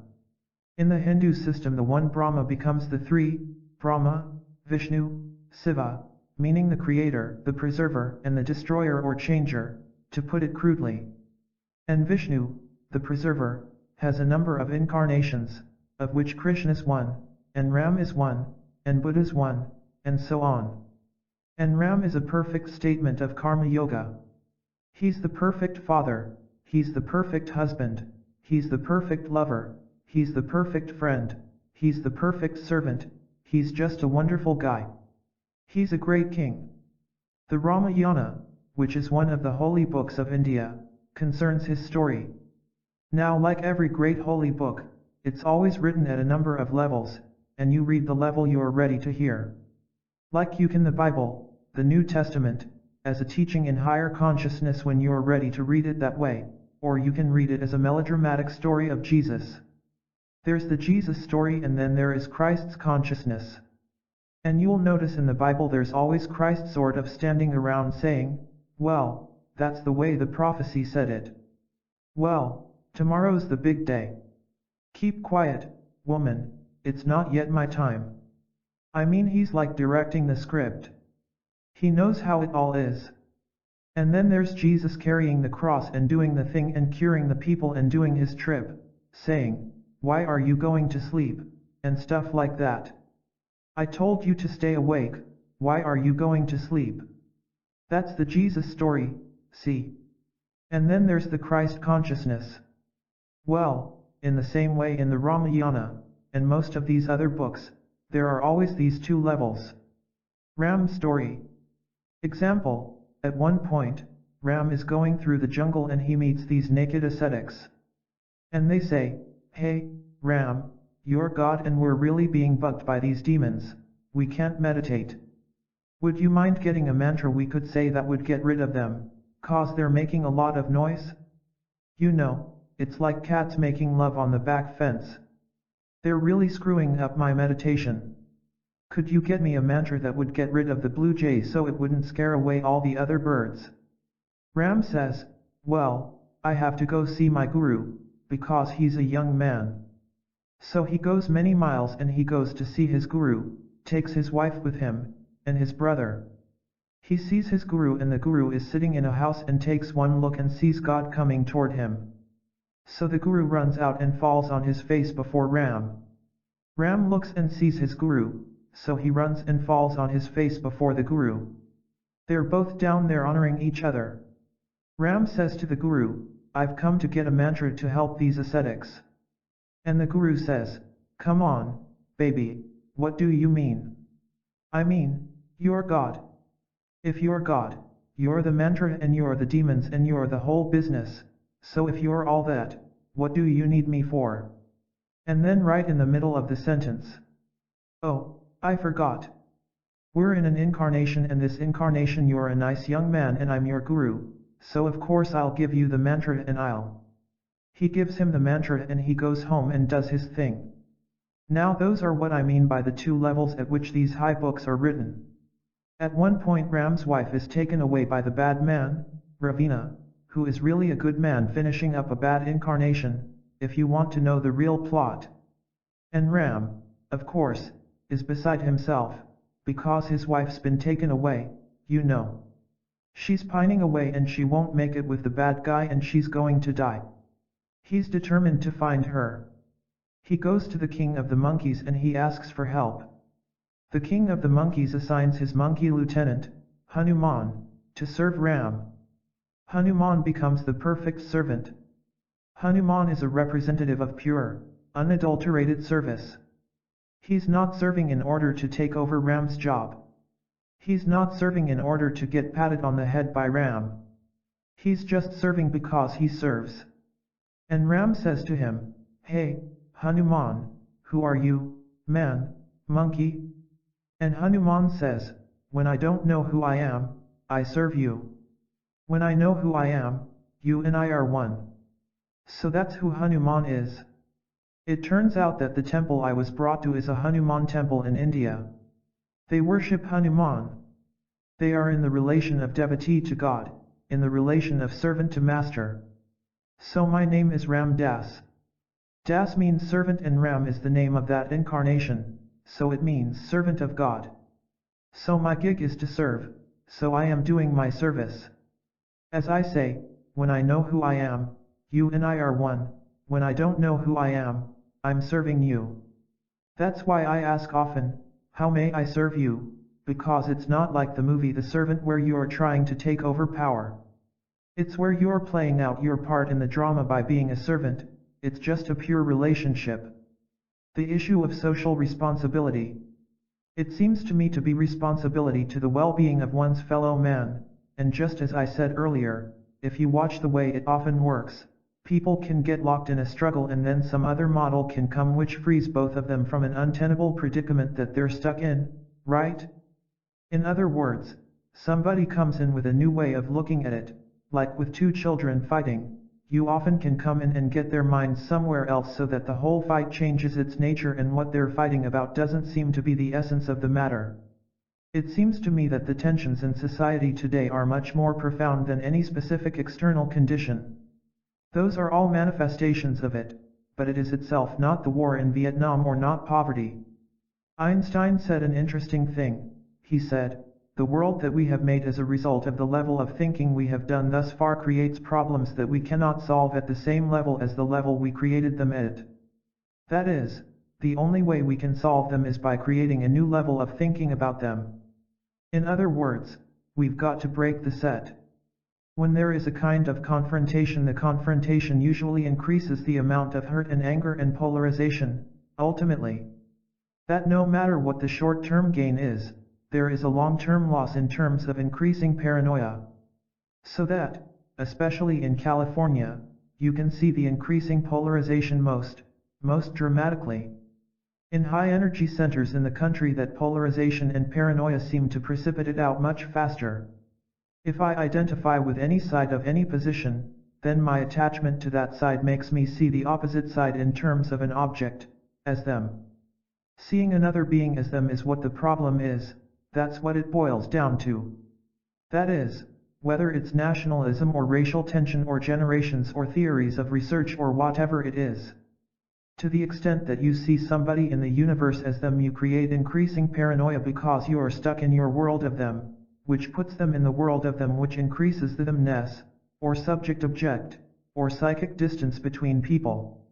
So that, as I said earlier, I see that the only law or rule of all human relations, be they mother and child or therapist and patient or lecturer and audience or army and pacifist or North Vietnamese and South Vietnamese or whatever it is, the only rule of the game is to put your own consciousness in a place where you are no longer attached to a polarized position, even though you may by the nature of the game contracts you are involved in be forced to play out a polarized role. For example, I recently met with this police chief who has been going around to colleges getting college students to become policemen for New York City. I complimented him on what he's doing, on trying to create another kind of psychic space in the police department, and so on. At the same point, I said the program will be as successful as you are conscious, because as long as you are stuck in the polarity, you are just going to enroll more people into the polarity. If you aren't stuck in the polarity, you may be able to free people by the model that new policemen will have about what it is that they think they're doing every day when they go out and be policemen. When I was in India in the temple, I was sitting there and there was a river flowing by and there were birds chirping and it was gentle and I was meditating and I felt this great feeling of well-being and calmness and I thought, what am I doing here? Why aren't I back on the front lines? Why aren't I back fighting? Why aren't I back doing what I believe for what I believe, you know, protesting against injustice and so on? Am I copping out? Is this like a rear battle rest station? What kind of a scene am I in? Is this a cop-out? Then I began to see that staying alone in that room at that moment was confronting me with an internal battle which was much fiercer than any external battle I had ever fought before. And until I had found some way through that internal battle, all I could do was get sucked into the external manifestations of it in such a way as to perpetuate them. Right? I began to see that it was absolutely imperative in terms of socially responsible, effective behavior that I work on myself sufficiently so that I could look at any human being and see that place in them behind whatever their melodrama is, be it Nixon or a hippie or Mao or Hitler or Schweitzer or Mahatma Gandhi or whatever the person's trip is, to be able to see behind that. Until I was centered enough, till I was in that place in myself, I couldn't really know that place in other beings. I saw that, finally, my responsibility was to work on myself. Now, to bring this to the West, it seems to me that because of many of the factors that have been, I think, sufficiently well pointed out by Marshall McLuhan and others so that I don't have to particularly repeat them, there is a tremendous change in the cultural context in which we are living and it's been changing very intensively in the past 10 years. This is leading to changes in our time and space concepts, the time and space concepts we live in every day. Because of these changes we are experiencing a great input of energy. It's as if we're tuning into more and more energy in the universe, so that you feel the geometric progression at which things are happening. Look at the culture. It's as if it's all going faster and faster and harder in all directions, all at once. What I notice is that when a person feels this higher energy, which really turns out in the Hindu system to be fourth chakra, which is a place independent of time and space. When you start to experience that energy, you tend to want to do something with it. It's like, I've got to do something. And the things that you do are the habits you had out of the last trip you were on. In other words, you're on I'm going to do something. I'm going to make this world a better place to live in. I'm going to change the system, that's the feeling. The young person's feels, I have all this energy. I see more. I can do it. When he starts to do something, what he ends up doing is a set of responses which are still in the third chakra, which is in the world of we and them. So all he does is bring more energy to a set of old games that the culture's been playing out, where the son overthrows daddy and then the son becomes daddy and daddy becomes just as bad as he was before, because he's now daddy, see? So I can pick up a hitchhiker in Big Sur who's had to cut off his hair because he's in the army and he says, hey, man, this is fierce, he says, none of the chicks will go out with me because I have short hair. And I begin to see that there's a new establishment which is the long hair establishment. They're saying, you can't come into our club because you don't have your credentials. You don't have an American Express card. I'm sorry, you can't stay here. In other words, it's a new system that comes in when that energy is used unconsciously. They're just perpetuating the illusion, perpetuating the darkness. So now it became apparent to me that what one can do if one feels a sense of social responsibility, which is that vector that pulls me back out of the ocean and which is what I'm doing here. One first of all keeps working on himself to become a higher and higher rate of vibration. In other words, a peaceful man is the first criterion if you want to have a peaceful universe. You start with the universe you've got, which is your own being, and if you're angry, you can't be angry about peace because all you're creating is more anger in the world, rather than more peace. So whatever you're going to do, you've got to do it peacefully. In other words, you've got to do it with peace in your heart if it has anything to do with peace. It may not. But if it has anything really to do with peace you've got to realize you are whatever it is and so you've got to start right there. You can't say, well, I'm angry about peace, and as soon as I have peace, I'll be peaceful, because it doesn't work that way. It works just the opposite because of the laws of action and reaction which the universe functions on. So you see that the only option is to work on yourself. Increasing the amount of consciousness. Now, does working on yourself have anything to do with whether you protest, march, drop out, drop in? No, it has nothing whatsoever to do with that, because at any moment you are consciousness involved in a nature package. That nature package includes your heredity, your environment, all of your personality characteristics, all of the opportunities that exist at this moment, all of your attitudes, all of your predispositions, the whole package. That package is functioning under the laws of karma or the laws of the universe. In other words, that package is unfolding. It's just lawfully working itself out. As you get more conscious, however, every act you perform increases the amount of consciousness in the universe, because the act itself conveys the consciousness.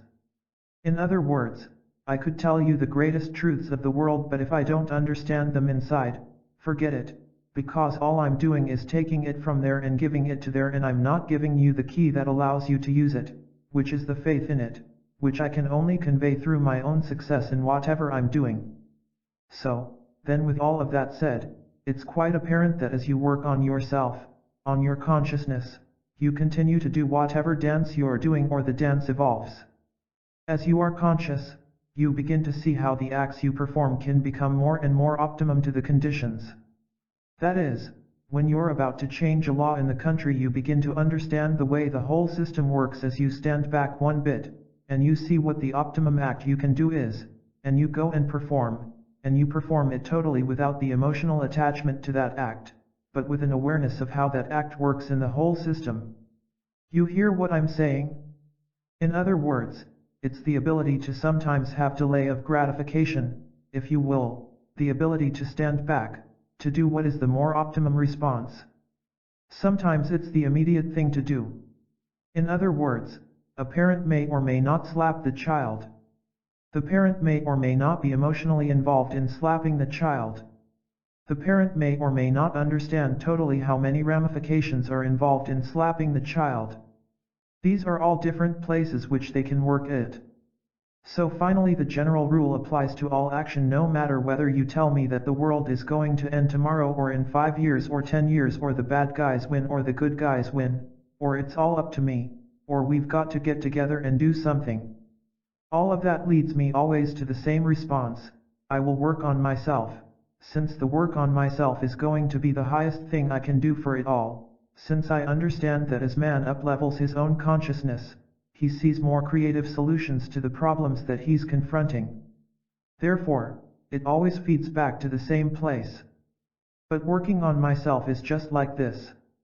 This is social action at the moment. And yet this social action is totally without attachment. I can't be concerned with whether you can know this or not. I can only do what I do because the minute I'm concerned, I'm caught. The minute I'm caught, I can only catch you.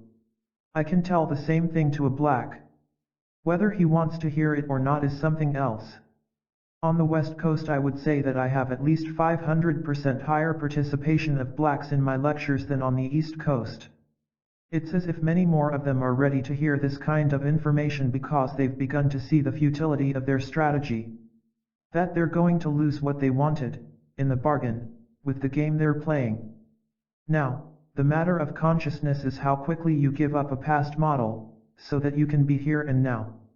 In other words, the deck has now been redealt. The Negro is really psychologically in a different space than he was a year ago. Now, he's been oppressed for hundreds of years and he has worked very hard to get to this moment. How many years should he have to be preoccupied with how hard it was to get here?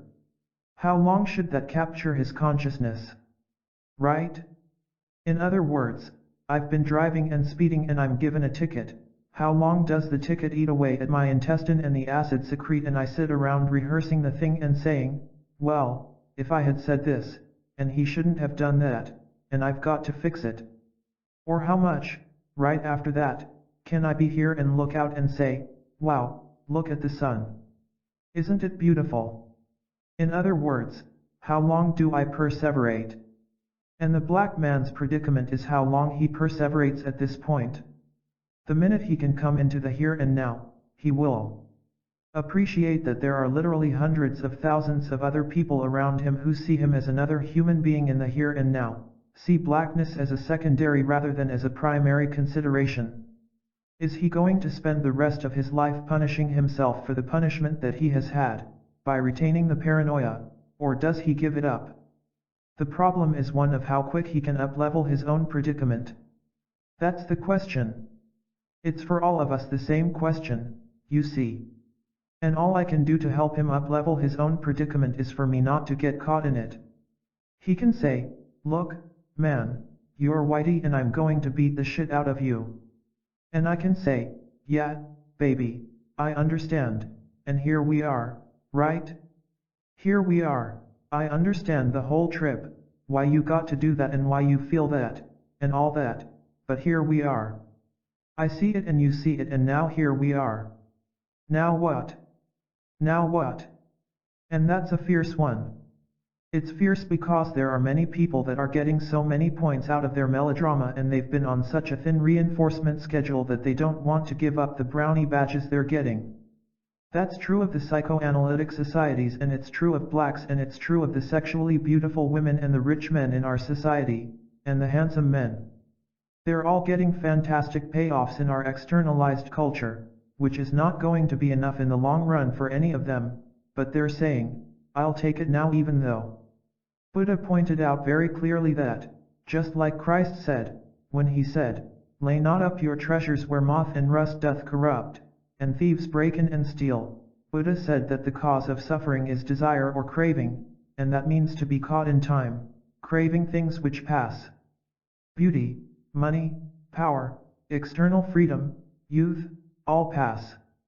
Therefore, any time you crave that, there is always going to be suffering built right into the situation, by definition. Even when I was going with the top models in the country, the most beautiful women in the world, I could feel in them the fear of what was going to happen tomorrow, when now they were only the second most beautiful girl in the world. That's built right into the system. It's built right into the system of time. And that's what human suffering is about, an attachment to time. What is now happening in our culture is we are having a technologically overdetermined push into a place independent of time in our consciousness. We're moving to another level of consciousness. The only question is how fast we grow up to who we now are. I dig that we grow up just as fast as we are conscious. That is, as long as communication is what it is, so everybody's hearing what everybody else is saying, fantastic amount of informational exchange, then it boils down to the most conscious beings start to help the game change. It only takes one pastor or one anything to change the nature of the entire dance because he touches a place where the answer is, and he brings it back, and then everybody knows it. It is true that in the West at the moment there is a fantastic breaking down of attachment to the models that kept man locked in one particular organization of the universe. Things like nationalism, religion, racial and social economic groups are suddenly all anachronism. And we're living with a system where to get a passport I've got to pledge undying allegiance to the United States. I'm going through something like a 1930s movie somehow because I've seen the picture they shot from the space capsule. I look at the Earth and I see it's a big round sphere we're all sitting on, and any damned fool knows we're all in this thing, that's the unit we've got. As McLuhan says, it's now the stuff that's going on in Vietnam is going on in your own backyard, because the Earth is a village. And we're still saying now don't cross that dirt line in the center strip. It's like high noon in an old western, as far as I'm concerned. That's my wheat and I can't care if you're starving. Sure, it's going to take fantastic redefinitions of all the games of energy and matter and form, and changes in institutions, but that happens just as fast as our consciousness happens. The United Nations can become an absurd joke, as it often is, where everybody's sitting in there protecting their own game, or it can shift in one moment and suddenly be a group of men who are involved in a collaborative, unitive venture, if any of them can be touched by that place in each of them that is behind the ways in which they are separate, and that is based on the zeitgeist or the psychic space of man at any moment. Wars affect the psychic space. When Hitler killed all those Jews, as horrible as that act lives in the world of form in man, forever, still the service that the whole horror served was that it unified man in the experience of the horror of it. That, in a way, brought him to a higher level of consciousness. You don't pit the giving up of a human life to any of that. I'm merely pointing out that history is the story. It's man's story of evolving consciousness. That's what history is. It's always his story. It's not your story, it's his story. And you're living your own story. And your story will live as fast as you become conscious. You can look around and see that the universe is being kept at the plane it is and isn't going up in smoke at the moment, because when you get on the bus now and then, there's a bus driver who's so high and beautiful, that everybody that gets on his bus feels better when they get off the bus than when they get on the bus. He's just driving the bus. He just happens to be Buddha driving a bus. He's not going around saying, I'm appearing in town hall, I'm Buddha. See, he's just being Buddha. He's just doing what Buddha does.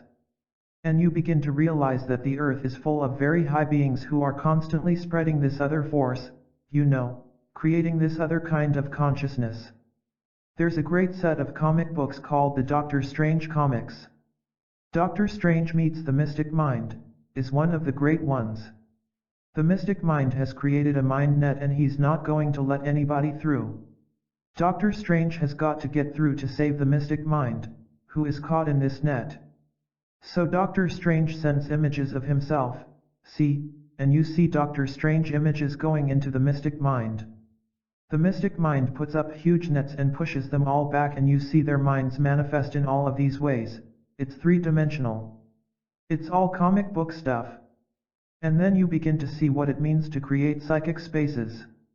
Interchange of methods. Drugs are a religion. I suspect people have been doing it for thousands of years, also, but they haven't been talking about it. It's quite clear now that there are what are called secret initiation rites, like the Eleusinian mysteries and so on, secret initiation rites in many religions that are probably used or have turned out to use things like various psychedelic herbs, psychotropic herbs, and so on, as part of the rite connected with it. It's entirely possible, as far as I'm concerned, psychedelics are another yoga. The fact is that at this moment we in the West don't know enough about this particular yoga, either chemically or in terms of all possible side effects and implications, or in terms of what is the optimum method to use to make it work. Those of us that are working on consciousness are looking to as many other methods as are available, to learn where we can learn from them with the idea that there is this interchange. For example, the Good Friday study that Walter Pank did, that we did at Harvard and Boston University Chapel. We ran 20 theological students in a double-blind, placebo study on Good Friday in the chapel, and of the 10 that took the psilocybin, 9 of them had a religious, mystical experience. Now they had it with psilocybin, but it's in a church, in a regular religious setting, so we're learning something about what rituals of religion are necessary for it to be a religion that brings man into the spirit, which is what religion was supposed to be about in the first place. So it's entirely possible it can be. It behooves us to have a very, very open mind about all of this at all times. All I see is that we're exchanging information. Do I feel I've achieved the state of mind I had before with LSD? When I am doing very formal sadhana, meaning spiritual work on myself, and part of the sadhana I do, which is part of Ashtanga yoga, the yoga I pursue, involves pranayam, which is control of breath, control of pran through breathing techniques. Under these conditions I have gone into states that are comparable to almost all of the states I have experienced with LSD, not all of them but almost all of them. I see that that is a method very similar, in certain ways, in that it forces, it overrides, certain habits of thought and places I'm not, in order to put me in that place, and then I come back from it. It's a discontinuous place again for me. But it functions very much like psychedelics, and you can get hooked on pranayam in the same way you can get hooked on the experience of LSD. All of them are experiences. And you finally have to give up experiencing it to be it, and then you're beyond the psychedelic or beyond the hatha yoga or the pranayam. This is an interesting situation for me here, because gathered together here are not only members of the Menninger family but members of the, I don't know how to say it, the hippie community, the young people, the long hairs, the problems that our society faces, the dropouts, the young seekers, the people who don't have a vested interest in the game, the ones that are letting the change happen, the people that are on the firing line that are doing it rather than thinking about it. There are a lot of different levels at which we can define who we are here this evening. It's quite easy to take a group of very high hippies and go out until we're all just beyond words together. It's quite easy to sit down to a psychiatric staff conference. Recently I spoke at the Einstein Medical School to the psychiatric grand rounds. There was a long conference table and I came in with my beads and my whole business and the psychiatrists all sat around the table. This was usually a case conference. And I looked into their eyes and into their hearts and I knew that I was the case. There was no doubt about it. Although the little program said I was the guest speaker, that was obviously a misprint. I was sitting cross-legged on the end of the conference table, which is because that's the most comfortable for me. And I'm working with my beads. And I look like that poor Dr. Alpert that used to be at Harvard and took all those drugs and look at what we. This is a very interesting case this week, and you know, well, he's schizophrenic, you know. And I had heard all that. I used to sit in case conferences for many years. So, I presented myself as a case. I talked about the onset of hallucination and the dissociative experiences and I reported my whole journey in psychodynamic terms, just as if I were the doctor on the case presenting the case. It took a couple of minutes before it became apparent to everybody that the patient was presenting himself, which is an unusual situation, for the patient to present the Freudian dynamics, etc., right? Now in the whole course of it I only used terms like religion, God and spirit in terms of talking about the patient's responses. And when I talked about mandala I talked about a heuristic device for cognitive centering because I found out the truth could be said in whatever metaphor we need, to communicate with one another. If the message is pure enough it should be able to be said to everybody so that everybody can hear it in the way they need to hear it. The interesting experience for all of us tonight was to be able to bridge all those funny little gaps that we're all stuck in, saying I'm me and there's them here and them here, which were in my head as well, and find a way of answering each question so that there is the optimum possibility that all of us can hear what we need to hear. And I realize that this demands work on myself that is extraordinary, that I haven't yet done enough of, but it's the kind of work I'm doing, because if I am pure enough, in how I understand it, I will be nobody, and what will come out of my mouth will be a function of all the consciousnesses gathered in this room at the moment. What will come out will be the optimum thing needed for all these consciousnesses. So that's been the experiment we've been playing with tonight and I've found it. Modification of group consciousness. Once one sees how these processes work, one sees that what we have just been doing is as formal and disciplined and intensive device to change consciousness, when entered into freely, as any other technique. And the repetition of simple phrases and the use of a drone instrument such as this one here is a quite exquisitely designed vehicle. In a number of seminars, week-long seminars I've run at growth centers, at Esalen, for example, I have created a psychic space, a certain environment. We've all lived together for 5 days, cooked together, in silence, using chalkboards. Part of our work involved doing all-night chanting where with drums and cymbals and tambura and flutes we would just repeat Rama or Hare Krishna or whatever phrase we were working with. Just do it over and over and over again. We'd go through change after change after change in terms of the group consciousness. You go through the excitement, enthusiasm, the boredom, the fatigue, and keep going on and on and on behind that. Finally you get into a space where the thing is going on by itself. It is as if it's a wheel and ball bearings, and everybody's just sort of doing that thing to keep it going. It's this place we have all come into where we are now the keepers of the song rather than having all the little separate games we brought to it. And it becomes a very, very high vehicle for group consciousness modification. The problem of the experimenter. How much can one remain an experiment? I think that there is a part of the process that involves giving up any specific predisposition you have. There is an act of surrender. Now it turns out that when you give it up you don't lose it like you thought you were going to do when you gave it up, but you do have to give it up. I consider myself data, really. I consider myself a subject in the world of Western science because my own consciousness is the stuff and I can only be studied within the subject-object world of the experimenter by someone independent of me, since it's happening to me. At the same time, I was trained as an experimental social scientist and therefore what I'm doing now is really a behavioristic study of my own behavior change or my own change. Did you make it through?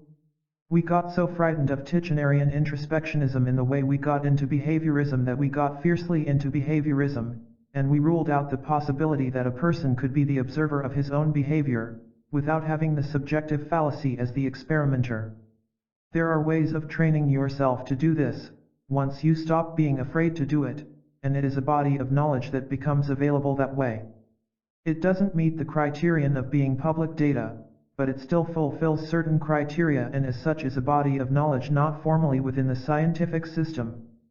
There are parts of this where the model of being an experimenter stands in your way. There is no doubt about that. It corrupts it. You have to give up being the experimenter to have the experience of the transcendence of experimenterness. And this is one of the problems. You can only know you know after you've been it. And in order to be it you've got to give up knowing you know. It's a fantastic paradox.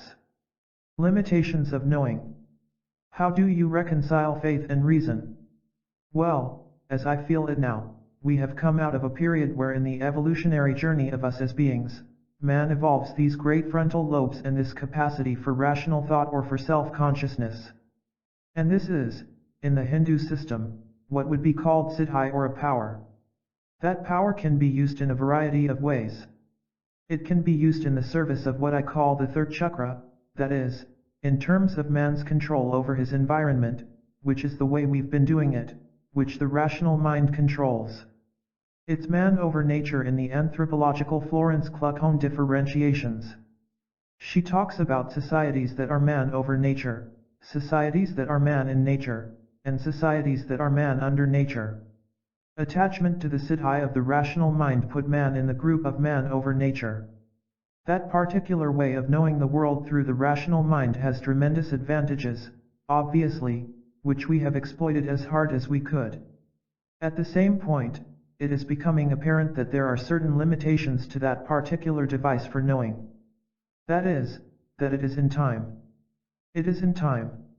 It takes an object and it cannot get beyond the subject-object world. The rational mind can't. It can't know itself, it's a metasystem. It is linear, for the most part and, therefore, it is tremendously limited in dealing with large numbers of variables simultaneously. Even the high-powered computer doesn't approximate. Now it turns out, that there are ways of knowing the universe which for the most part we have relegated to the realm of mysticism, or poetry, or romantic poetry, or falling in love. We sometimes call it intuitive validity in science. That's the closest we get to it. There are ways of knowing about things that we don't know through our analytic, rational mind. But since we have committed ourselves, we have grown up. In order to survive we have become participants in a religion. If a religion is a specific faith, the faith is, faith in the rational mind. And, therefore, we as professors or as rationalists become the priests in that particular faith system, which is a faith, after all. It's faith in the fact that what you know through your senses, through your thinking mind, and through the logic of your thinking mind, that has anything to do with anything. That's a faith. There's nothing you can do about it, because you can never get outside of the predicament of knowing, independent of that faith. Now once you begin to experience that man is caught in a dilemma, that his vehicle is finite and he's trying to know something about the infinite, and you begin to realize that right over the hill from Planck's constant is something pretty interesting, but that you can never get there with your rational mind, you begin to entertain what William James has talked about as altered states of consciousness, which are not primarily experiencing information through the linear, analytic process of what we call logical, rational process. Now a lot of the techniques for altering consciousness take you into states where you are experiencing a relationship to what was previously what you'd call the objective universe, in such a way that you are experiencing it in a subjective rather than an objective sense. In other words, you are experiencing a unitive link with it rather than knowing through your senses.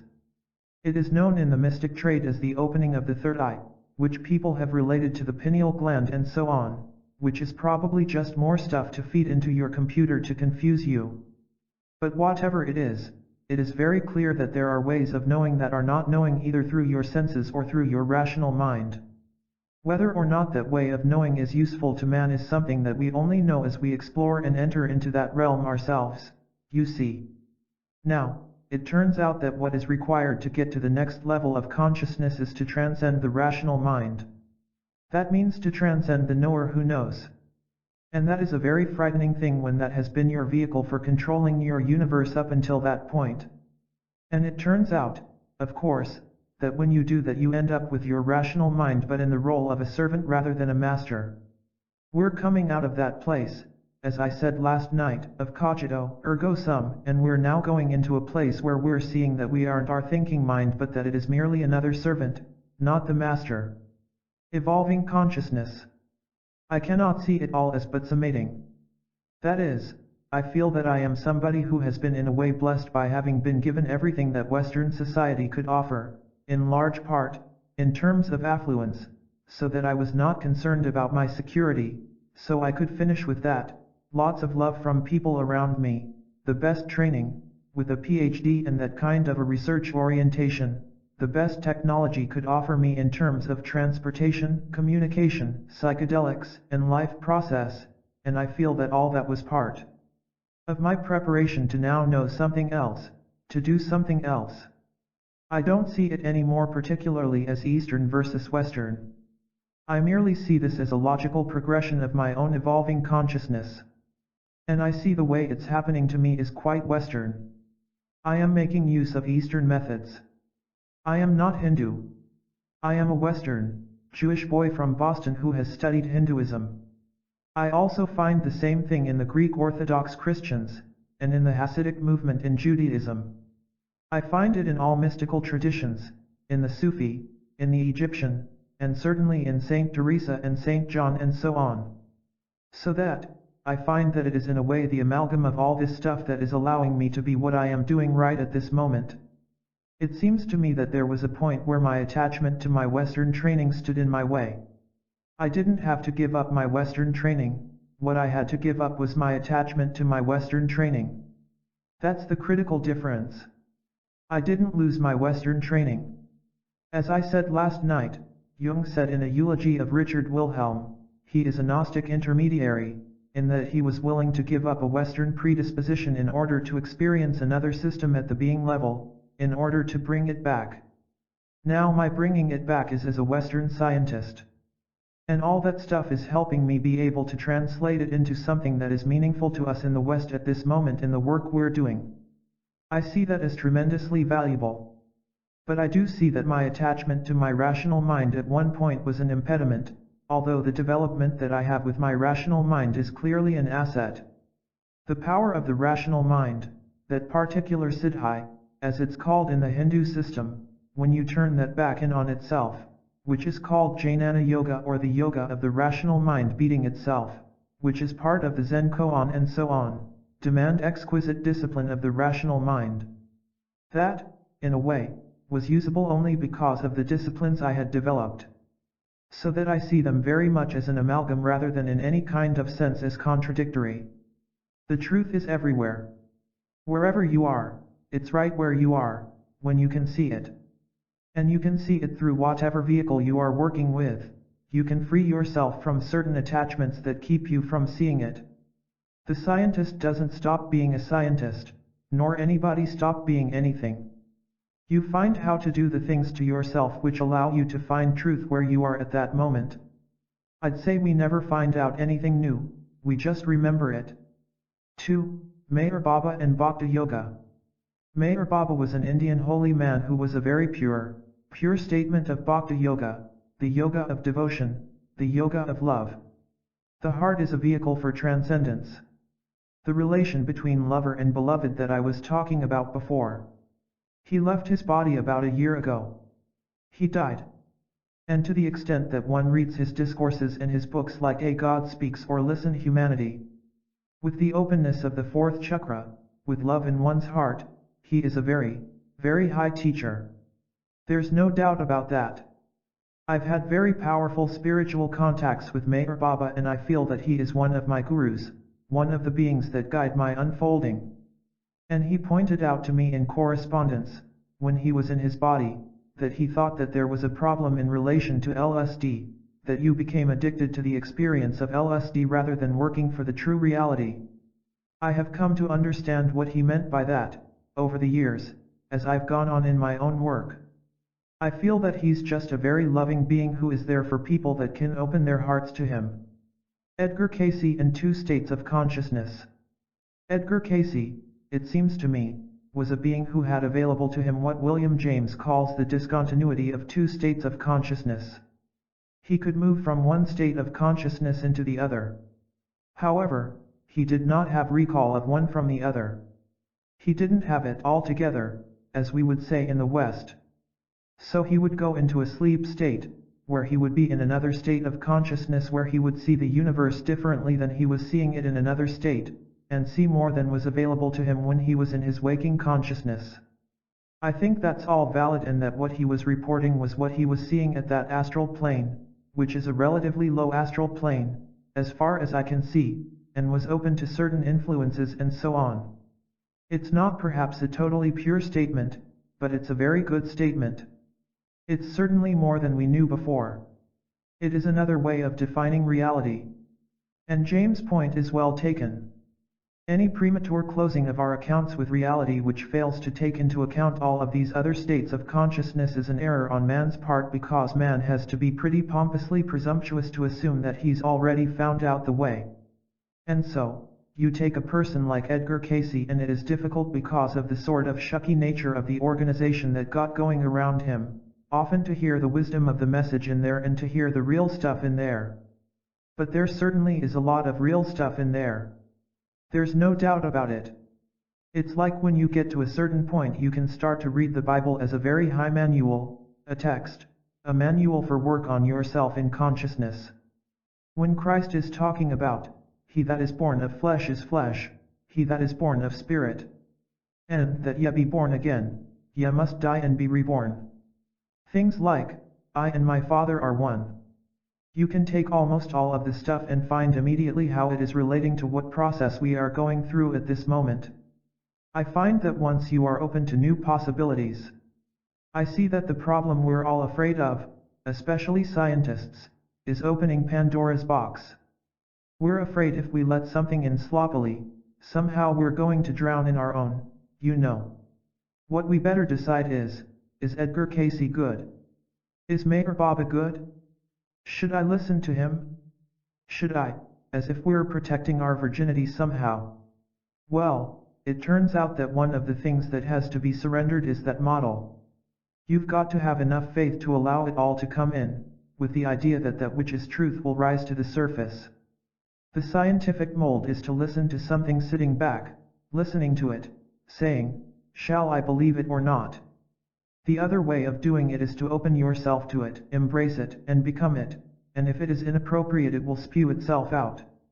But that takes a certain kind of faith that is very, very scary if you think you have to sit in this protected place, and the predicament is that a person who's saying, shall I allow that to be known or not by me?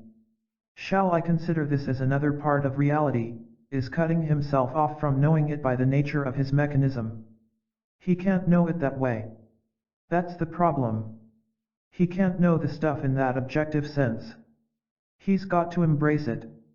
He has got to make love with the unknown. He's got to enter into a love relationship with the unknown, risky though that woman may be because she's got a lot of weird foibles. And you've got to make love with her with the total faith that if your intent is pure, the thing will be okay. The truth will out. And you've finally got to get off your place you're standing on. That's part of what we are talking about tonight, that ability to risk your position. You've got to risk it all to have it all, as these old saws out of the mystical literature tell you. You've got to give it all up to have it all. Very far out. You've got to give it all up to have it all. Fear and higher states of consciousness. Would I say something about what man fears he will see if he risks all?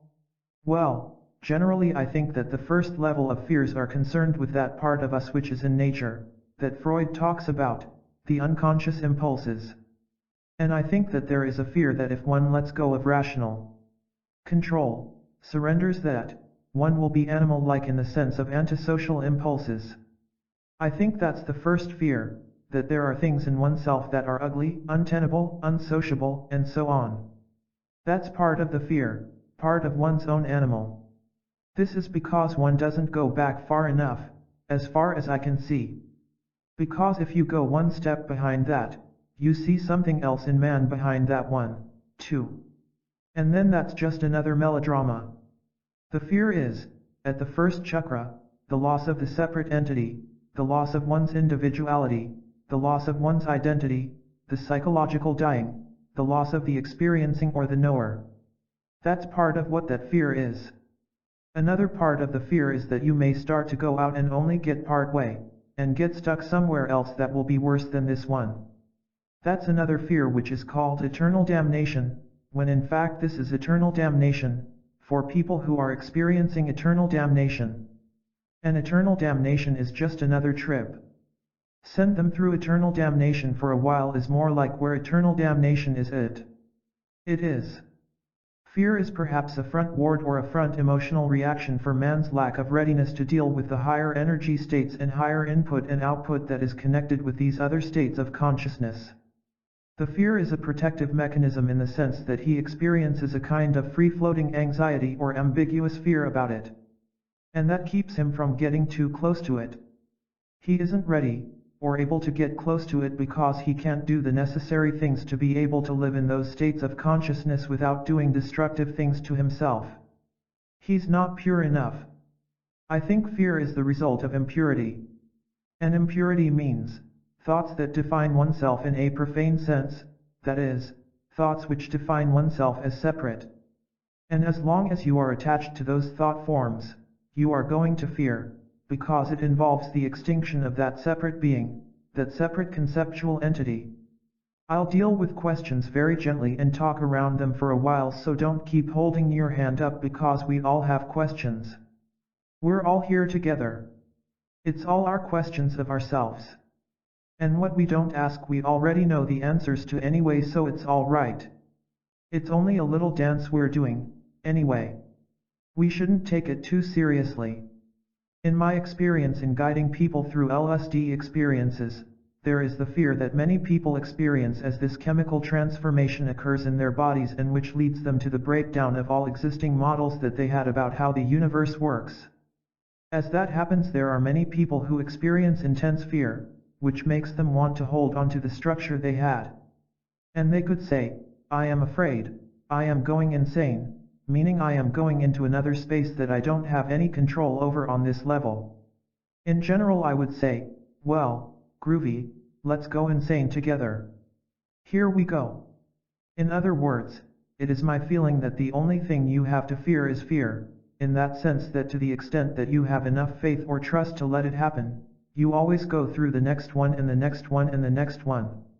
In the Tibetan literature they say, embrace your 10,000 horrible demons and your 10,000 beautiful demons. You've just got to take it all and keep going.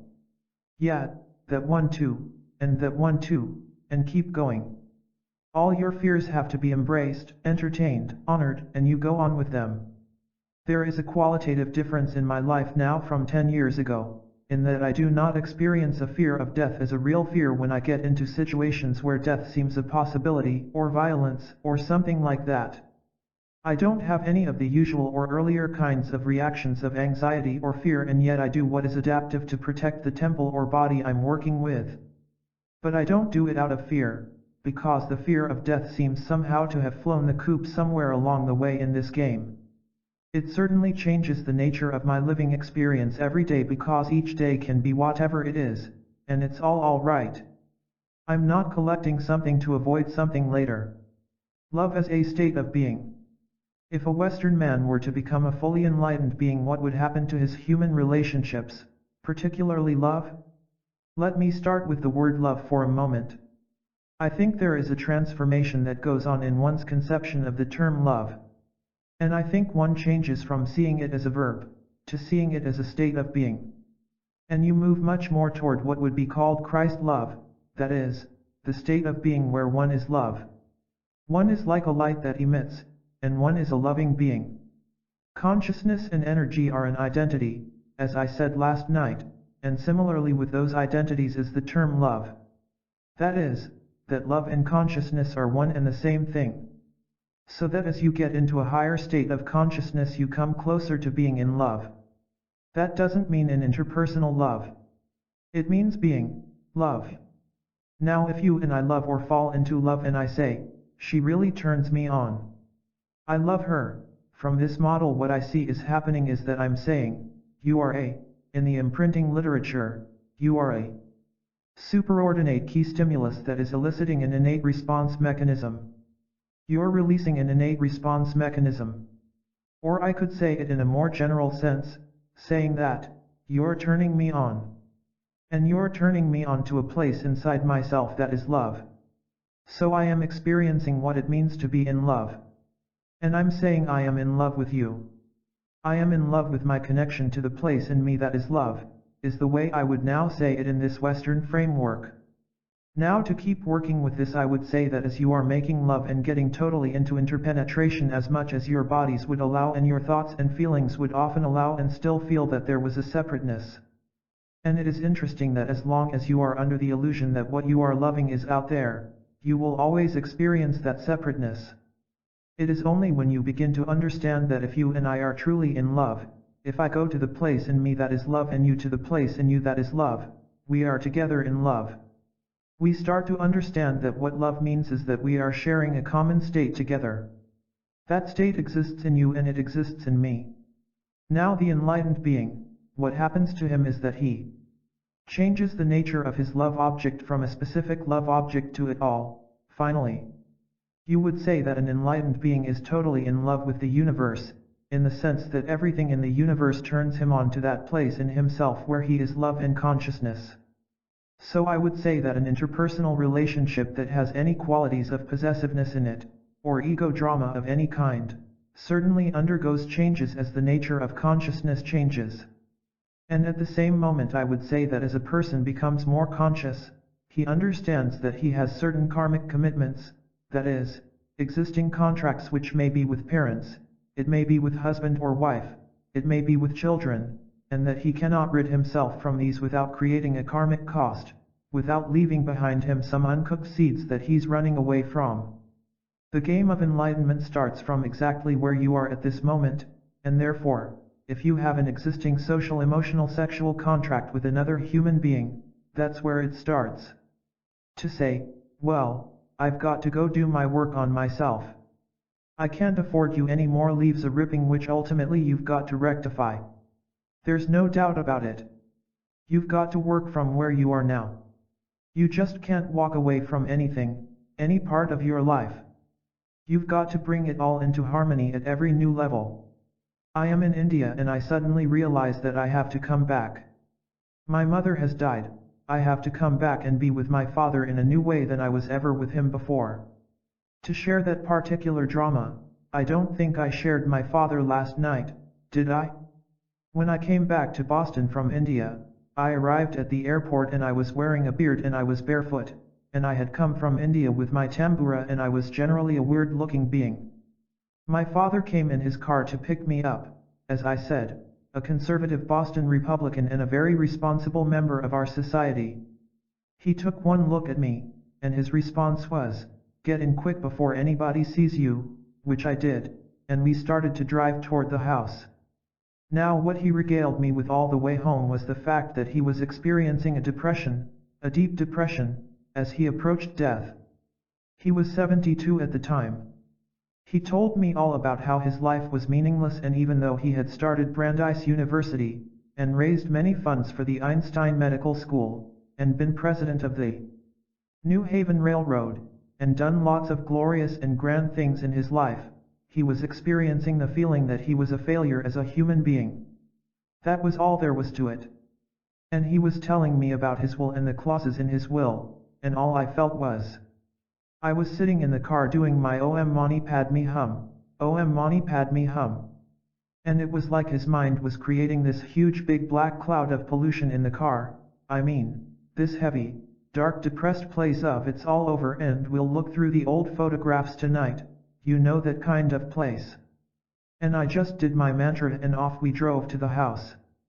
We got home and he said, what would you like to do now? I said, I don't care, Dad, anything you'd like to do. He said, well, I want you to rest.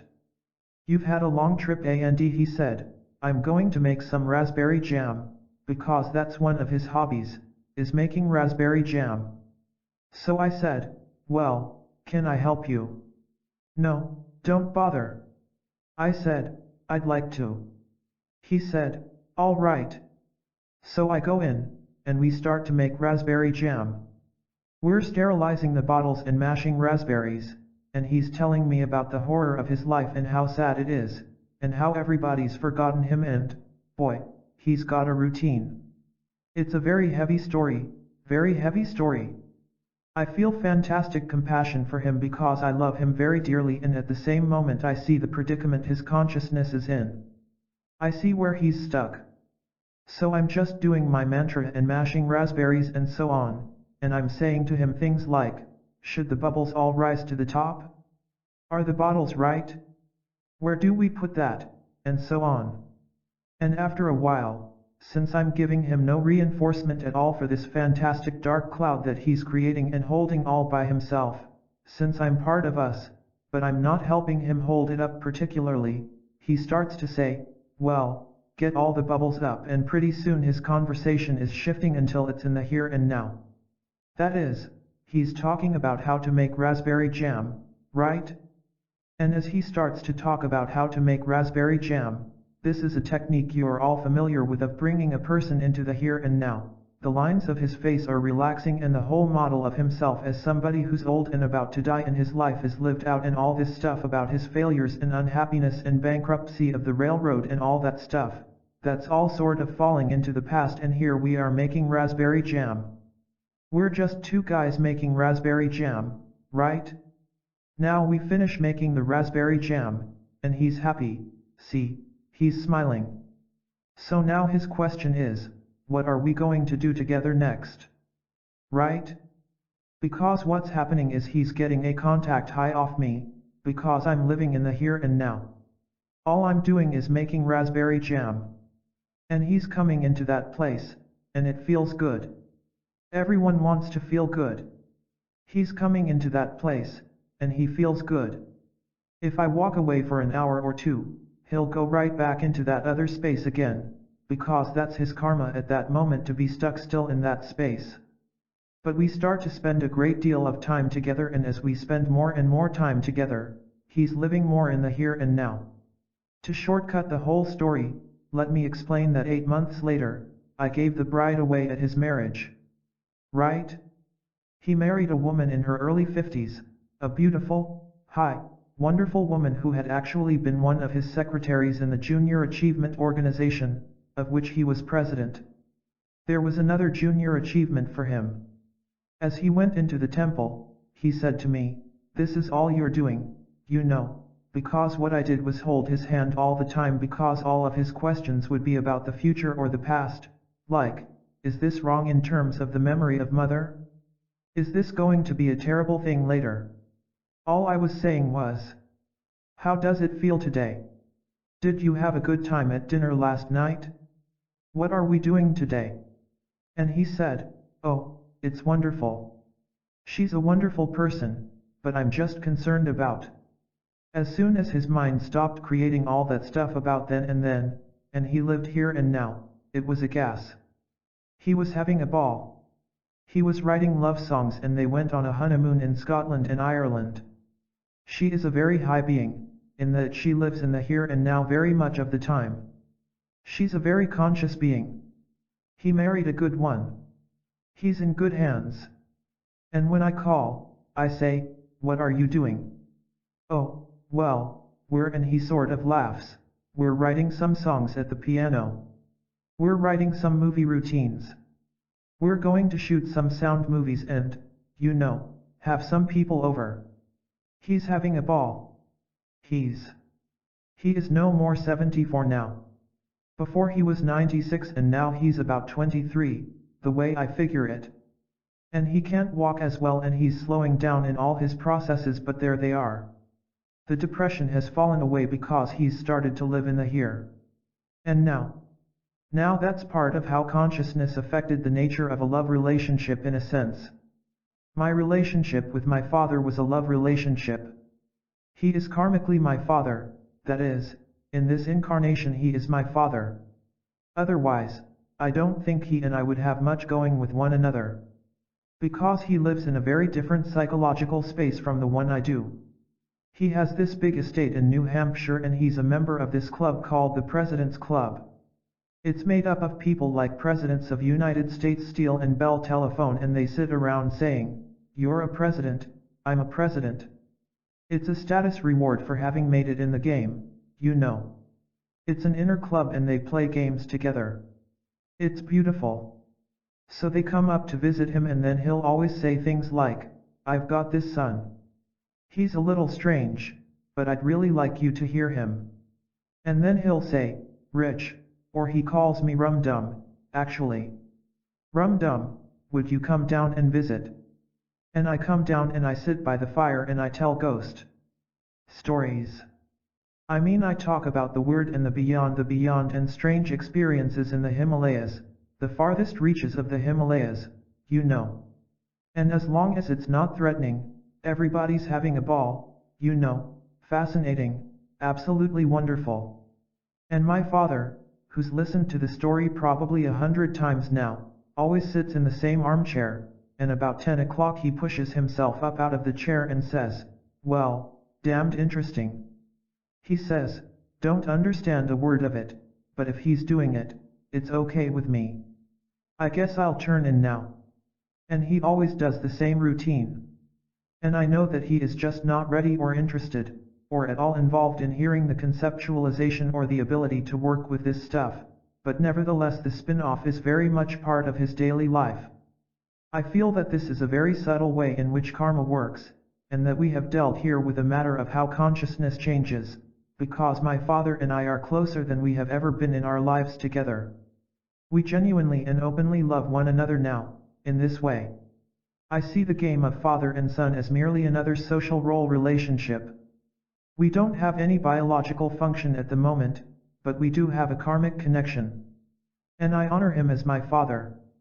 The result is, we're very close, and we're not hung up in all the melodramas we always were before. The I Ching. I think the I Ching is a very, very high statement of how it all is, and it can be used very cautiously and consciously to wake you up to other perspectives of where you are at in the here and now. I tend less to use it as an oracular book than as a statement of the here and now, of where you are at this moment in your consciousness when you are asking the question that you are asking of the I Ching. As such, it's very useful for up-leveling the melodrama you were caught in, to ask the question in the first place. Diet and food. When you are working on consciousness, just like I said that the kind of breath you have, the intensity of your breath, becomes part of the environment in which you are doing your work, so, too, the entire constitution of your body becomes part of the environment in which you are doing the work. In the Hindu system this would be known as the temple in which you are residing while you are working on yourself in this round. And the nature of the constitution of the temple, the vibrational nature of it, has something to do with the ease with which you can bring your consciousness into other states. That is, your body can bring you down. Now, your body, if it fidgets and is agitated, brings you down, and therefore the whole business of developing a clear seat, or asana, through Hatha Yoga, is part of that process of getting your body cooled out so it will stay in the same place for a while. That's just one of the reasons. So, what you eat starts to affect the nature of your attitudes and feelings. In India, foods are divided into 3 categories, which are called tamasic, rajasic, and sattvic, and since the Hindu system is based on concern with consciousness, we can listen to it with a certain kind of thoughtfulness. Of these three forces in the universe, the tamasic one is like inertia, toward rockness or toward the inert, the rajasic force is like that of fire, toward action and movement, and the sattvic force is that which is toward consciousness. There are certain foods that are called sattvic foods, other foods which are called rajasic foods, and still other foods which are called tamasic foods. And it is suggested that when you are working on consciousness, you eat primarily sattvic foods. Now sattvic foods turn out to be primarily, various books describe them differently and list different ones, primarily limiting oneself to fruits, honey, nuts, dairy products. As you go on into this work deeper and deeper, you sensitize your body through various asanas, opening certain nerves through meditation, through pranayama, and your diet keeps changing. You get into lighter and lighter diets until finally you start to move toward giving up the grains and the wheats and moving toward fruits and nuts and milk and things like that. And pretty soon you get into primarily fruits, and so on. Now, you can't go on one of these diets in a crash program when you're not ready to be on it, because unless you're at a certain degree of purity, your body needs other things. And so all of the World Health Organization standards about what are the protein requirements, and so on, are all true for a Western man who is thinking like a Western man. As you change your nature of consciousness in terms of thought forms, and as you change your environment, then the kinds of foods you need change as well. Right? I don't eat meat, fish, chicken, or eggs. I don't eat them because I am in a situation where I meet people in India who know how it is and they say, look, we don't eat them, and so I don't eat them because I'm a copycat because I want what they've got. That's the reason I don't eat them. I can't give you a very hip, sophisticated, rational model. I'm not going to give you a model in terms of killing, because it is true that even in the act of killing, if it can be done without attachment, it does not create karma. You can eat animal flesh if you can do it without attachment. If you're a realized being, you can eat anything and convert it. If you're not a realized being, whatever you eat affects who you are. Some of the rationale that is extant in the temple I was living in about meat, for example, is that the animal kingdom has a rudimentary type of self-consciousness and experiences some kinds of fear, rudimentary types of fear, at the moment of death. This fear releases certain kinds of adrenaline substances into the flesh of the animal, and when you eat them, these substances affect your constitution, no matter how they are transmuted through cooking and so on. And while it is true that there is research showing that plants show electrical reactions to being cut down and anticipation and all that, we don't know that that is the same thing as pain or fear or suffering. All we know is that these are electrical reactions. It may be the reaction of fear that is forced in, which releases adrenaline, which gives one that agitated rajasic quality that meat is connected with in the West. As you're getting into a more meditative life, you start to eat more meditative food. So I used to be on the macrobiotic diet and now I am not. I have some reservations about it and about the wisdom of George Osawa's theories, and so on. I feel there is truth in that as there is truth in everything. There was truth in Newtonian physics even though it was slightly off because it wasn't Einsteinian. It's all part of how it all is, which is unknowable. The Vedas refer to keeping a diet of bland grains and milk and fruits and things like that. And I think that you keep getting simpler and simpler. Now it turns out that what we know about the human possibility is so absurdly trivial thus far.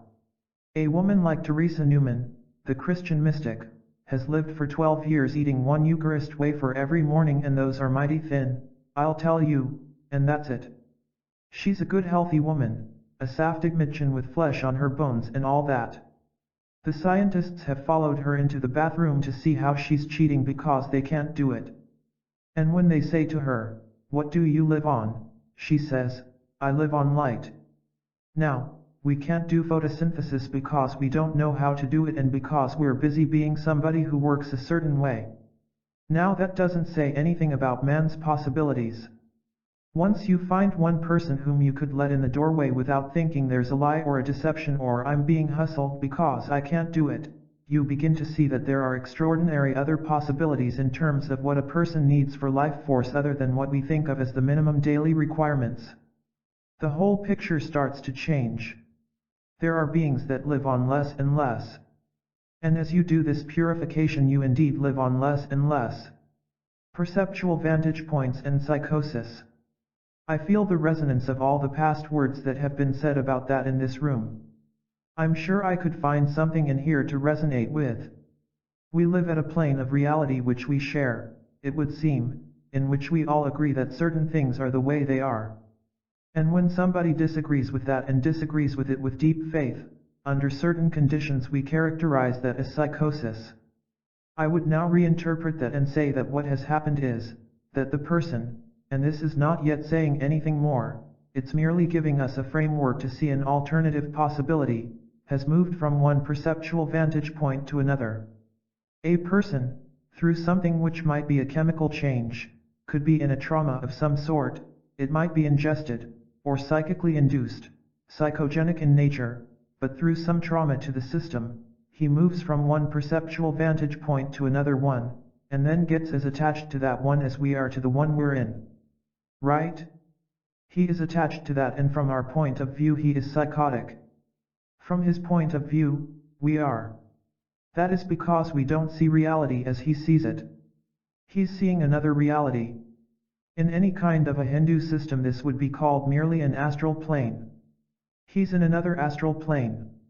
This morning I was talking with one of the psychiatrists here on the staff, and I was telling him about my brother who has been in a mental hospital, who has been considered psychotic, who thinks of himself as the Messiah, and with whom I have spent a great deal of time, since I have as much a karmic link to him as to my father, and whatever this consciousness is all about, it must have something to do with my brother, too.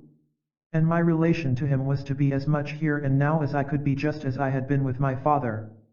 To realize that he is stuck in a reality, just like my father is, just like I get stuck, and that any reality you are stuck in is just as bad as any other reality you are stuck in. And so, one of the things I do is I go into the reality he's stuck in with him.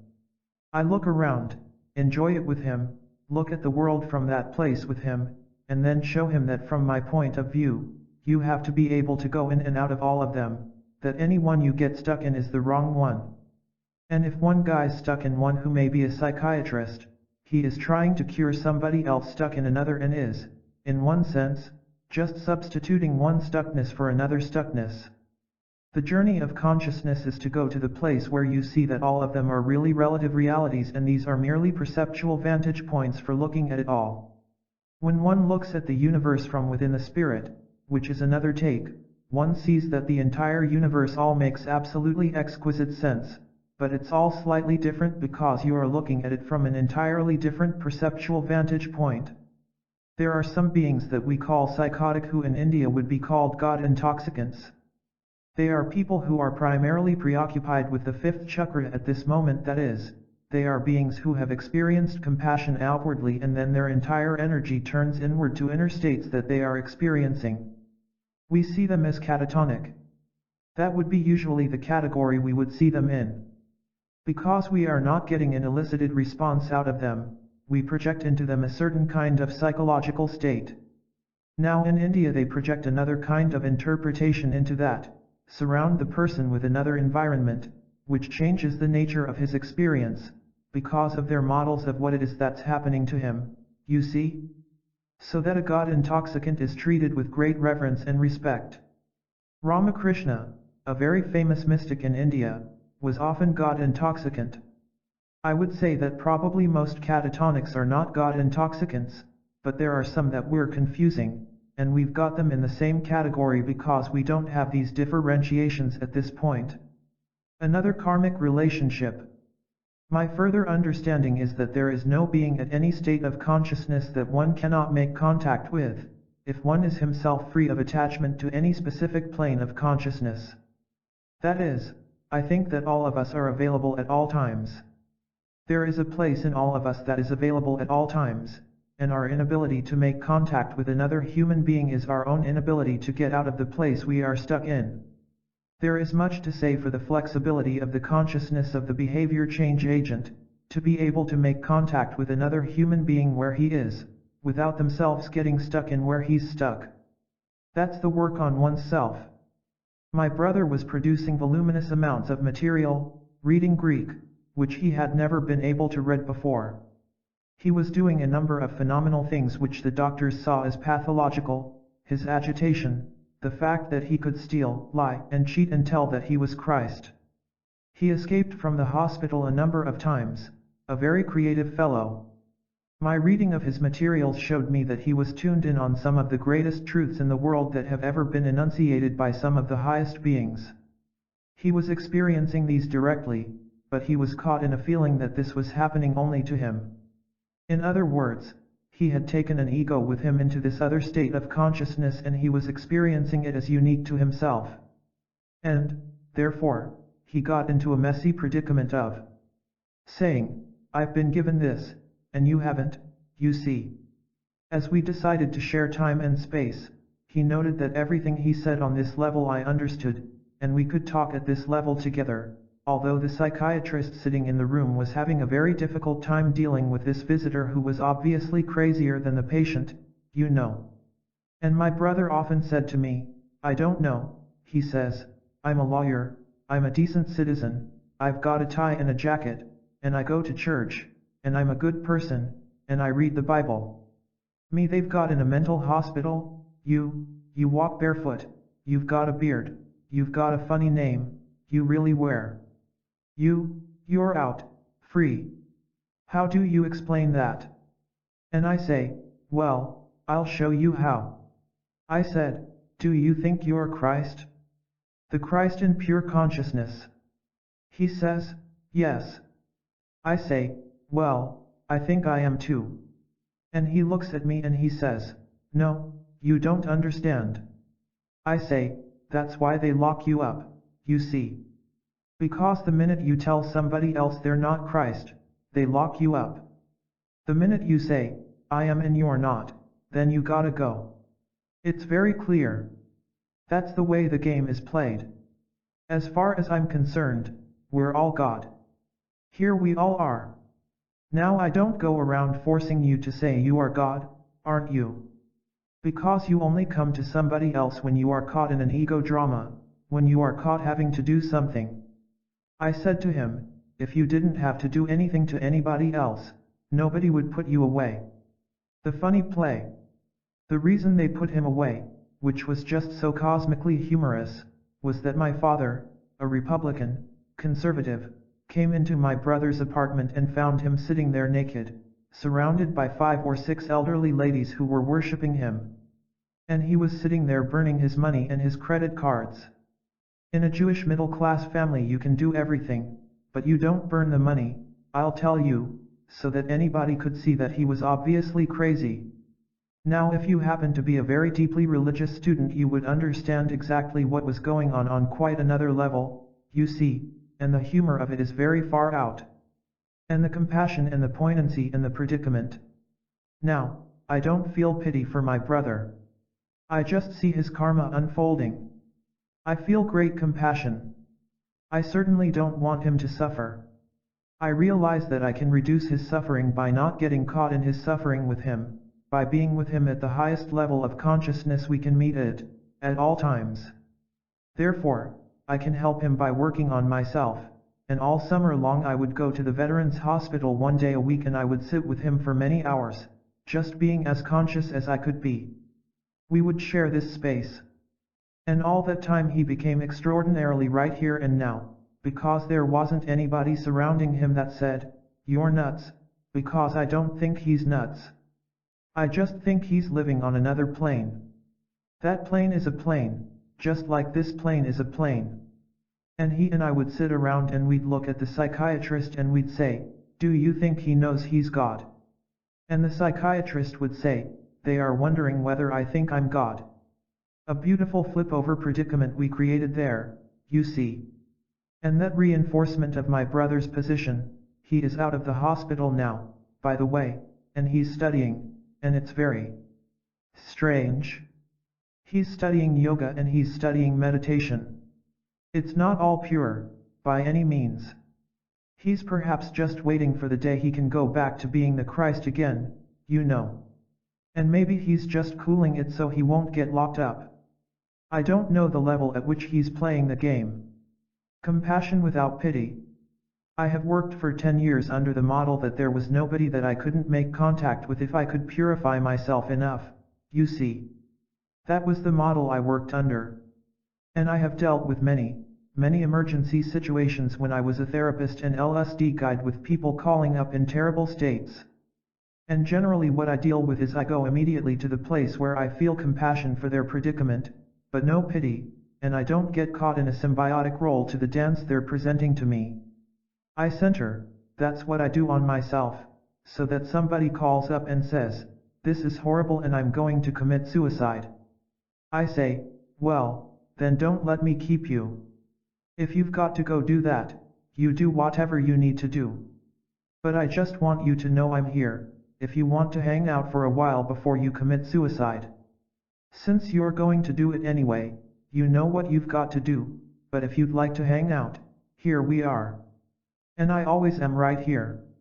A girl calls me in the middle of the night and she says, "I've taken LSD and my mind is falling apart," and she's crying hysterically. She calls from California to New York. And I say, "Well, who called me?" She says, "Well, I did." I say, "Well, who dialed the number?" She says, "I did." "Well," I say, "would you put whoever it was that dialed the number on, because whoever dialed 7 digits plus an area code in the middle of the night to find me, that person I can talk to. You're a raving maniac." That is, I am perfectly convinced that always in another human being there is that place, if I can just cut through to that place, which is my own ability to not get caught in the melodrama each time. Now often it becomes an ego struggle and all I do is center because a person does what he can do. And I never, at any time, get involved. I just do what I do. If the person can make the contact, fine. If he can't, there are often times when custodial care is required for a person, because he is doing work. You see, I'm very far out and I'm somewhat scary from a societal point of view, because I'm not sure I can tell you that 2 years in a mental hospital isn't much more advantageous in one's growth as a being than 4 years of a college education. And that maybe 6 months in prison could be comparable to a postgraduate education in education. I'm not sure I can look at total care institutions as other than total care institutions that do a certain kind of training and provide you with a certain kind of psychological environment. And I do see that there are points in the transformation in beings where they can't keep it all together. That is, where more is happening to them than they fit, so that they can't keep all the planes together at any one moment. So they get stuck in one plane or another. A schizophrenic goes into one and then flips back into the other, and flips back and forth. Somebody that's totally psychotic stays in another plane. Somebody that is a total anxiety neurotic is afraid to leave this plane. You know, there are all these deep, different gradations. It seems to me that we must introduce into our society the concept that there are socially sanctioned moratorium centers. There are places where a person can have a total care environment, where they can go through the changes they need to go through with respect for the fact that they are doing work on themselves. I would say now that a good 40% of my friends have been through mental hospitals because they didn't see the world like the psychiatric community saw the world. And I would say that they are now out and that they are some of the highest beings in our culture, and they are functioning optimally and effectively and quite beautifully as human beings. And I think that they did their work often with the help of very hip psychiatrists, and often in spite of the psychiatrist. I think that many of them just needed that kind of total environmental protection while they did the work. And the psychiatrist needed the security that he was doing something, so he met with the patient so many times and he did his thing. The patient humored him, and then kept doing the work he needed to do on himself. I only guide patients, and I say, "Cool it, baby," so they won't, you know, shoot you up with stuff or shoot your brain full of electric current, or stuff like that. Just cool it enough so that doesn't happen, and then just use it as a moratorium center. It's a groovy ashram. It'll protect you. It's cool. I visit and I see that prisons and schools are babysitting institutions so that we don't glut the labor market. A lot of what is being taught as Western education is a total, phony hype, as everybody knows. It has nothing to do with anything. It's initiation rites, so you can play ball in the big league park, which has nothing necessarily to do with any great payoff. I think that we are realizing that education is a much more profound matter than the way we've been trivializing it through our schools of education, of which I used to be a professor. I begin to see that we don't learn like rats, primarily, that it is not memory curves based on learning as object. There are other ways of relating to the universe, so that one learns in what would be called Gutherian one-trial learning, if one wants to play science games. I guess that's what I have to say about psychosis. How far out it all is. Attractions and dangers of powers. The Zen masters never get into all these fantastic things that yogis can do, like go without eating and materialize objects at will and things like that, because all those are merely powers. They are the use of powers that exist on various planes between here and where it is you're going. What happens is you get your rational mind and then you can do all these groovy things with it. Well, once you can read other people's minds, you can do even groovier things with it. Once you can do astral travel, there's no end to the groovy things you can do. You always want to do groovy things with them. I can help mankind with this new power. Well, in fact, every time you do that, it just sticks you in another level of the dance of being stuck still in separateness. You haven't finished the trip. After a while of doing that one, you're going to see that that one is finite, too. It's groovier than the last one was, but it's still finite, and you're going to have to go on beyond that one, too. So that the Zen Buddhists say, look, don't stop along the way at all. That's illusion, too. Forget about it. Don't think about it. Don't use it. Don't do it. Don't worry about it. On the other hand, in other methods that take you through a more stepwise graded process along the way, these powers appear, and the problem is that the game is not to use the power.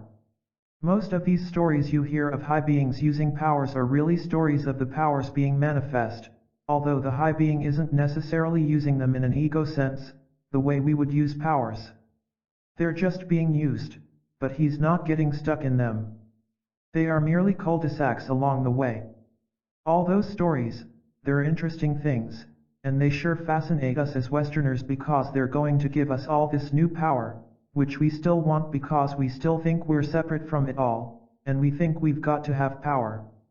Once you understand that the place you are going to is the transcendence of the experience of separateness, so that you are power, see.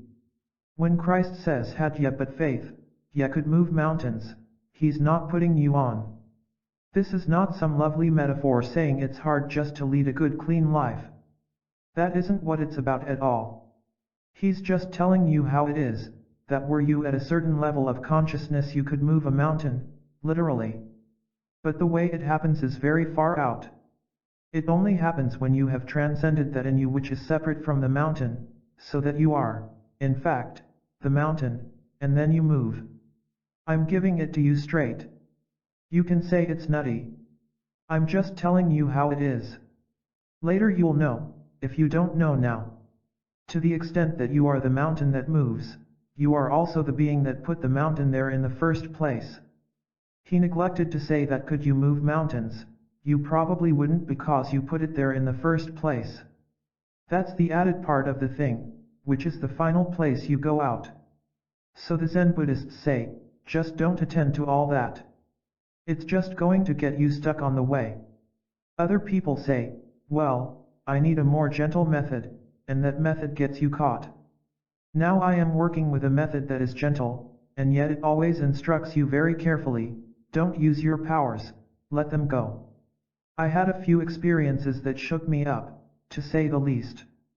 I received a letter from my teacher in India, and he said, after a period of a few months doing the sadhana you're doing, you will be able to read other people's minds.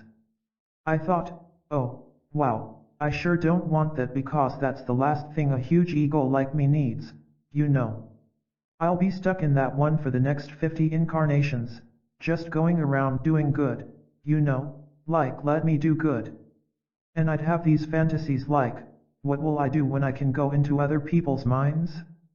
I'll go into, at that time it was Lyndon Johnson, I'll become Lyndon Johnson's mind and I'll think loving thoughts toward Mao and I'll become Mao's mind and I'll think loving thoughts toward Lyndon and then I'll become all the members of the United Nations.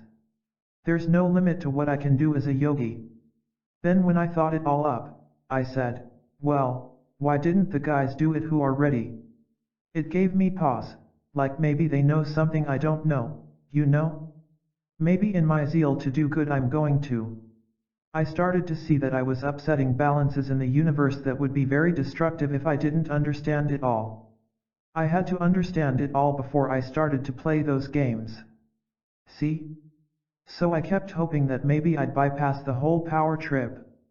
About a year ago I was up at East Salem in Big Sur, and they gave me a house up in the hills where you had to walk up a long walk to get to see me. I was called the Holy Man of Gorda, right? I sat up there, being a holy man.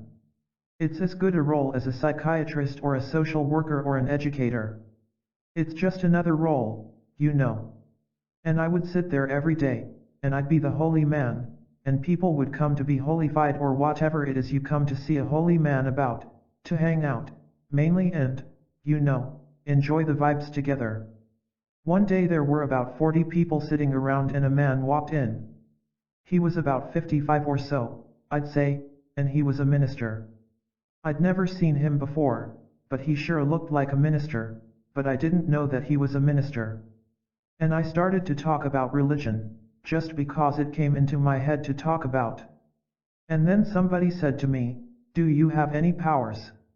And I made the answer I just made to you, no, I'm happy I don't, because if I did, I have a big ego, and I'd misuse them. And then I looked at this man, he had just arrived and it was late in the afternoon and I sort of wanted to include him into the group in this kind of socially concerned manner and I thought I'd use him as an example. I said, could you imagine, and I pointed to this man, if I could look at you, sir, and I could say, you were walking up the hill to get here and you looked down on the ground and you saw what you thought was a jewel and you picked it up and you threw it away. Could you imagine if I could tell about things like that in your life? He stood up and turned ashen white. He held onto his chair, and everybody's silent, and he says, I was walking up the hill, and he said, I saw this and I picked it up and I thought it was jade and it turned out to be a piece of ginger ale bottle and I threw it away. He sat down, and everybody was silent. And I looked at the picture of my guru and I said, okay, baby, cut it out. Because I saw that, you know, that's the worst.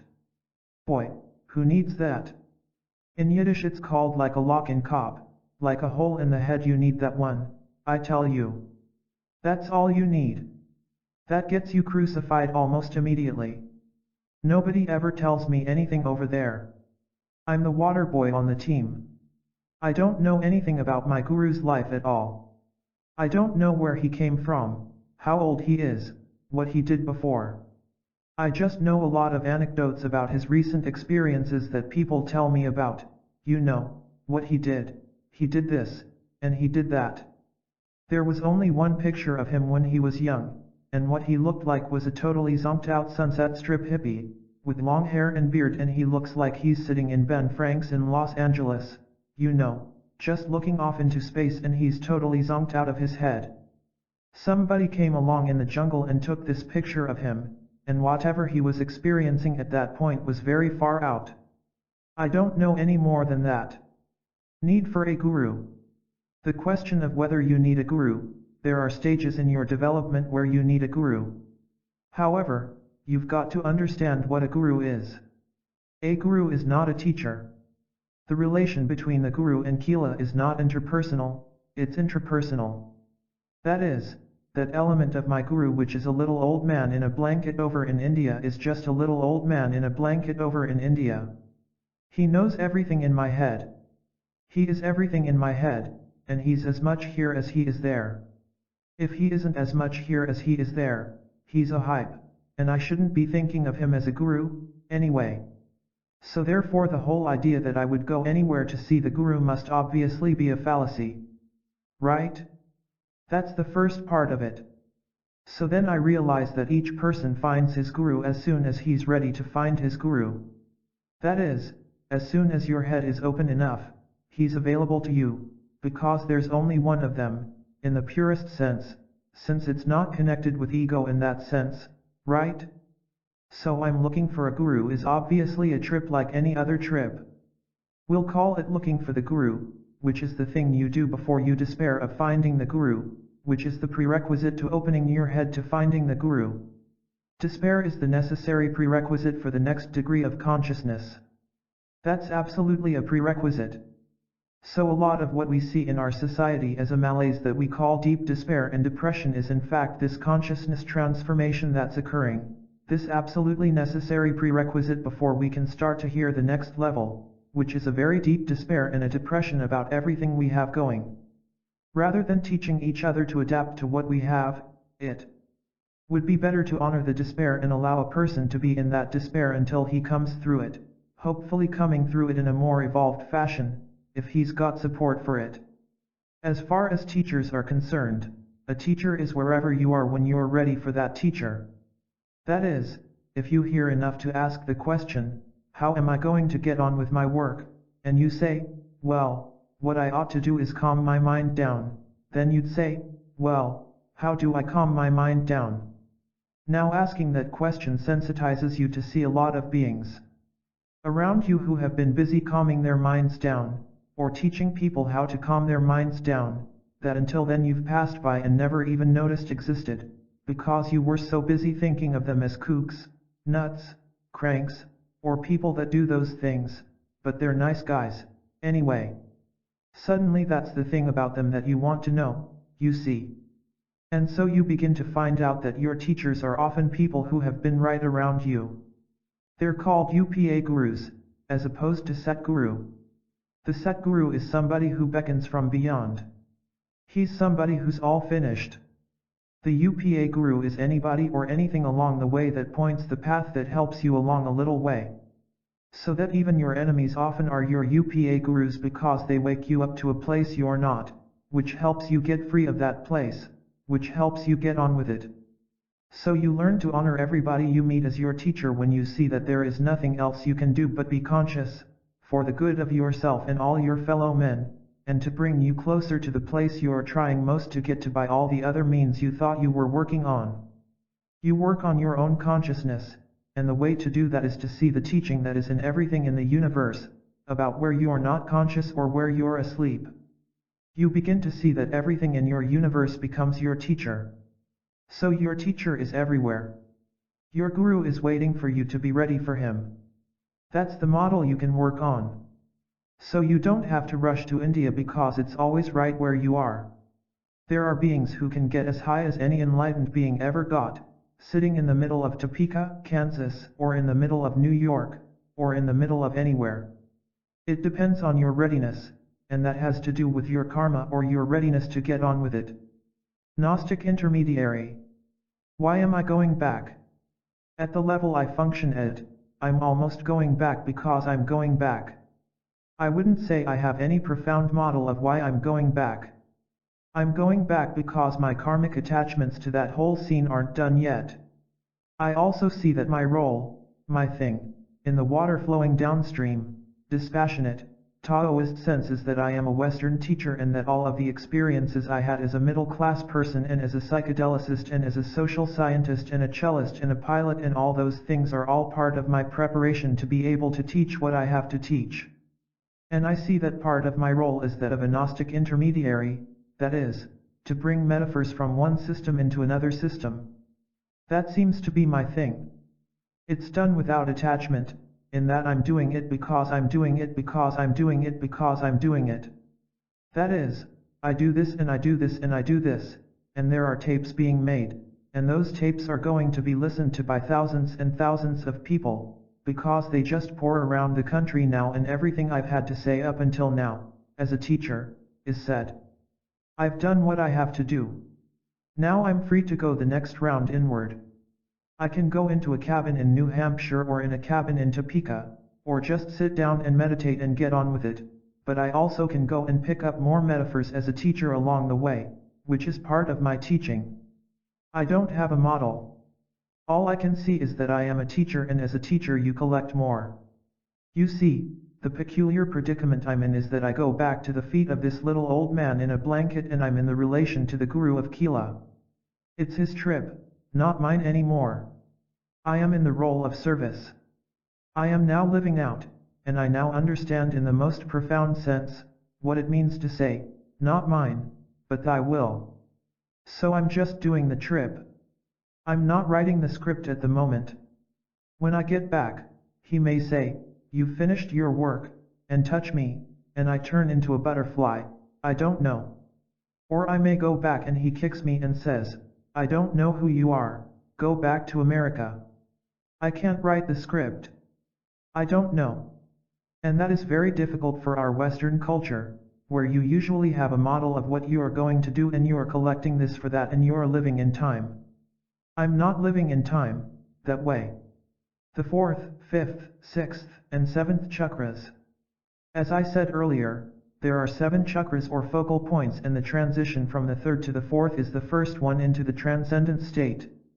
It's the first one into the state of compassion, that is, where one experiences the shifts over figure-ground relationships so that one sees that you and I are human beings behind not only blue suitness or dark suitness and white shirtness, but also behind personalities and ages and bodies, and there is a place where, although we still see each other as separate, we are experiencing a feeling of a unitive nature with one another. That is another level of consciousness, where that unitive nature is real, rather than intellectually known. It's a real plane. And that compassion is the compassion that what is happening to you is happening to me, because in that place you and I are a unitive being. We're just 2 different manifestations of that one consciousness. That's already 4th chakra. The 5th chakra is where you turn back inward, and rather than seeing the outward manifestations, you start to go deeper within or deeper up, as you might call it, and become preoccupied with higher planes of light or energy or form of it all, which are more and more subtle states of differences and similarities. It's as if we come into the place where we are energy or where we are cellular formations.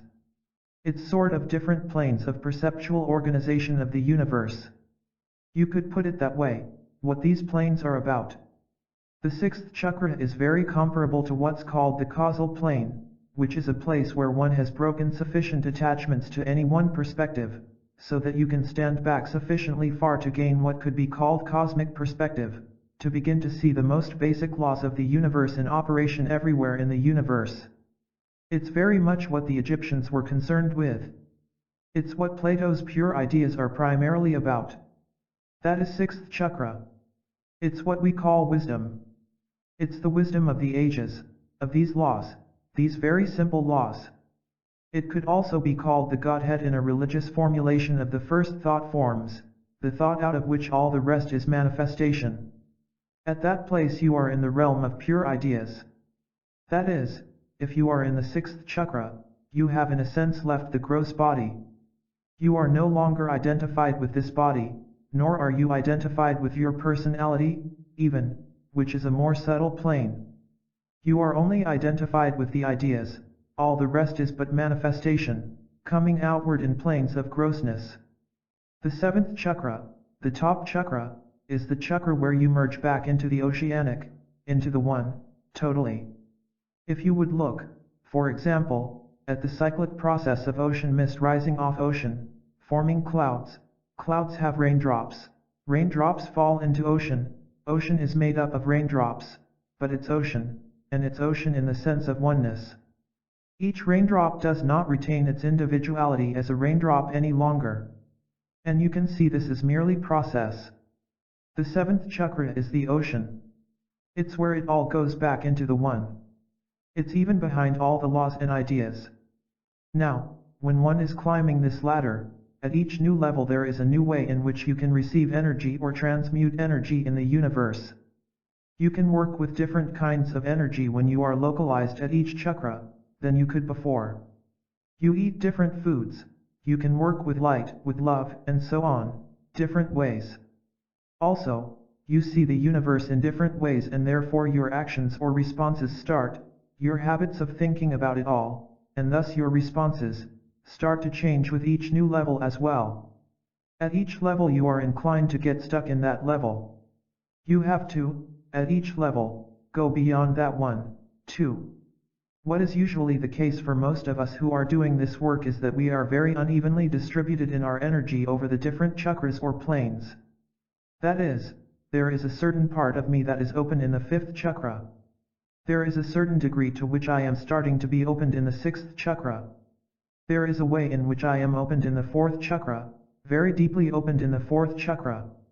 I still have much energy attached to the 2nd chakra, sexual chakra, and the 3rd chakra, in terms of power and so on.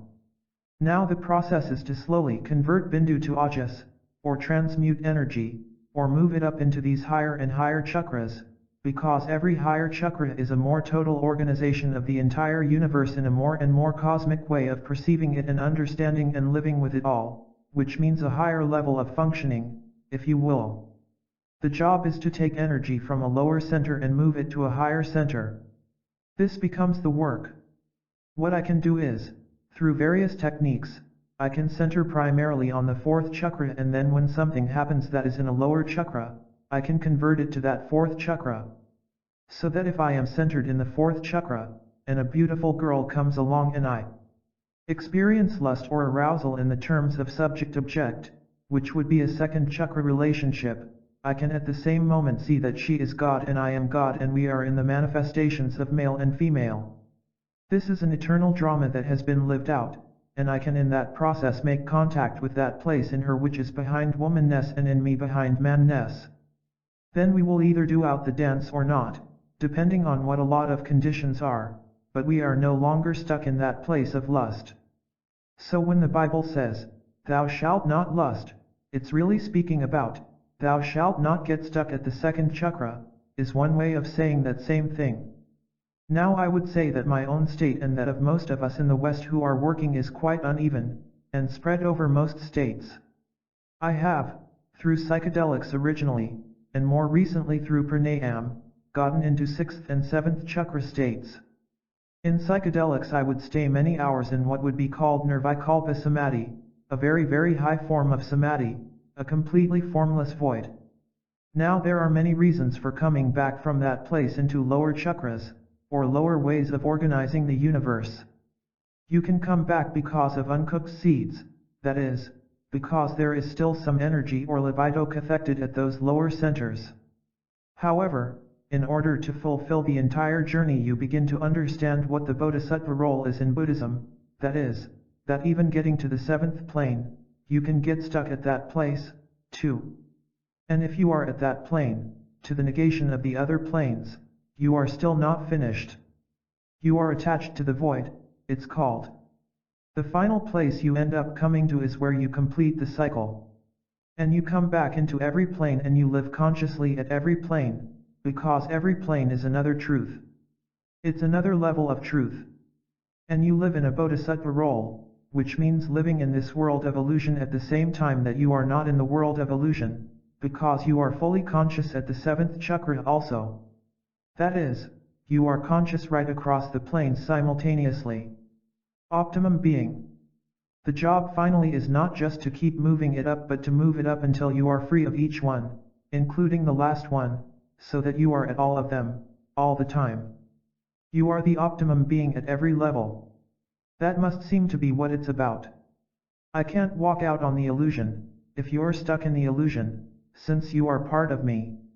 So if you're stuck, I'm stuck. So, where can I go? I can't go out and finish my own trip at your expense, since who ends up being caught in that but us? And I'm part of us. I've already seen that in the 4th chakra, you see. A person can't really go on his own trip all by himself and forget it. Now there are some beings whose work at these different planes is reasonably finished. This has something to do with karma, and therefore they are at the point where they end up in the 7th chakra. There are some sadhus in India, for example, who go into the 7th chakra and don't come back, not because they are stuck, but because their work is done, in that sense. They have divested all of their gross body and subtle personality, they have divested any energy from it.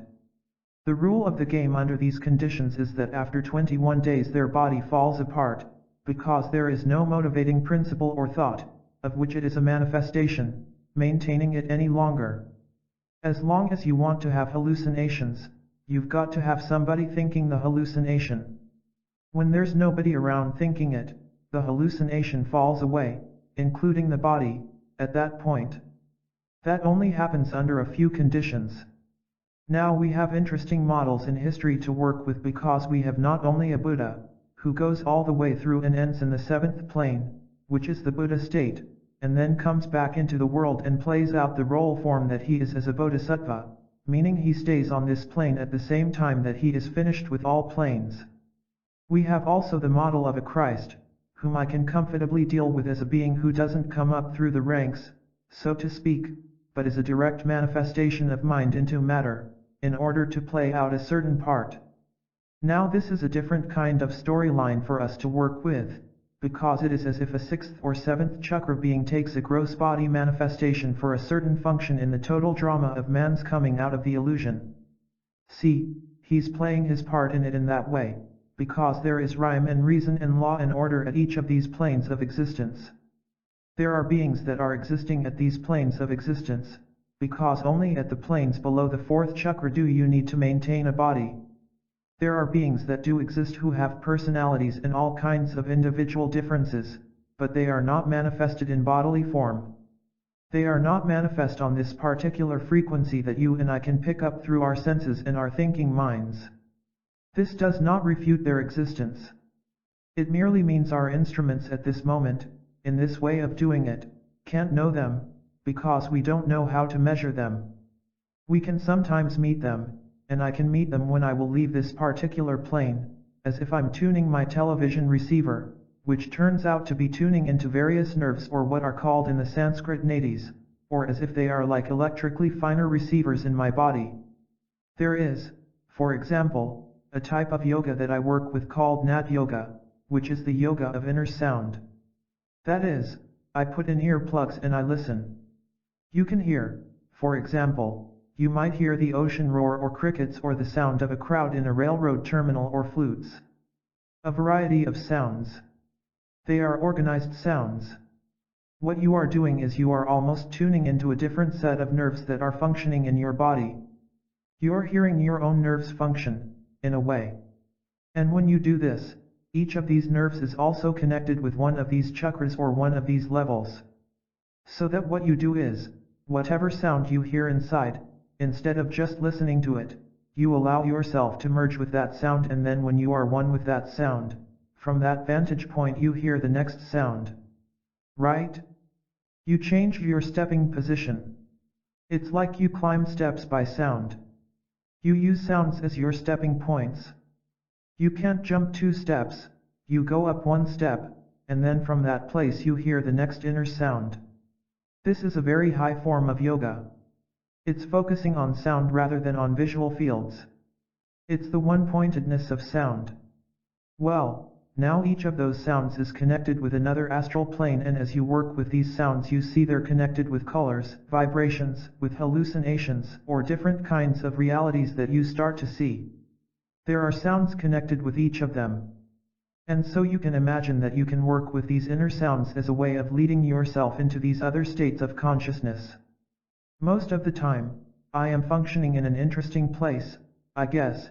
It sort of seems interesting from where I'm sitting, because it almost seems most of the time as if I am sitting in a completely calm, centered place where nothing whatsoever is happening, or could ever happen. And yet, all of this is happening. But there is some way in which I have broken my identification with this happening. It is very much of a fourth chakra journey in the sense that what I feel, the emotions I feel, are waves of compassion and love for all my being. I mean, I can get on a bus and by the time I get off I feel like I have met my most intimate family that I've known all my life. And we're all in love with one another. That's the type of experience I'm having with the world around me. It's scary because of the degree of openness that it entails. There's got to be an awareness that you are not vulnerable on the separateness level before you can let yourself live in that place. And I see life processes going on, but I don't feel identified with them like I used to. So now what I am doing is, I am trying to cook the seeds of my third chakra by playing out some of these games, because this game, for example, involves power. It involves fame. It involves a number of third chakra concerns that I used to be preoccupied with getting in the old days, coming up from the tradition I came out of. But now every time I get one of those, I see how it is a liability in my journey, you see. So I can hand it back, right? I can realize that the highest response I can get from an audience now is where they see that what I've been talking about is inside themselves, and that I was just a vehicle for them to hear, and I'm no great shakes, you see. The minute I end up with people saying, "Oh, you're something and I'm not," I know I'm too impure. I'm still doing it in the third chakra, you see. I'm still doing it in a way for me to grab the power, right? And I've got to be able to give up the power all the time. Otherwise my message is not pure. So that this is a marketplace journey for me to try to cook my third chakra seeds, if you would like a technical description of what I think I'm doing. Transmutation of energy. If I am at one point, when something happens in my field, my environmental field, that's negative, what I say is, that brings me down, meaning it caught me in its model of how it all is. When I am able to transmute energy, I can take that energy that was connected with that act itself and I can move it up my chakras and get high from it. Right? Not only can I get high from it, but I can give back a place which frees the other person from it as well. That is, if you come up to me and go roar, I can be busy going roar, see, or I can see you going roar and say, yes, and that too is life and here we are and that's the way it is. And then I can look at you and be with you in a certain way where I took all that energy you fed in and it just pulled it up my spine and here we are in this new higher place together which then frees you from the place you were stuck in before as well. Now, for example, every night for 3 weeks I gave darshan in New York City in a sculpture studio for about 200 people and more people kept coming and they kept coming back and more kept coming every night and it was just like a curve, a geometric curve. And just more and more we were getting higher and higher together. But the place was next door to a firehouse and usually you could count on the fact that at least once or twice a night the fire engines would be called out.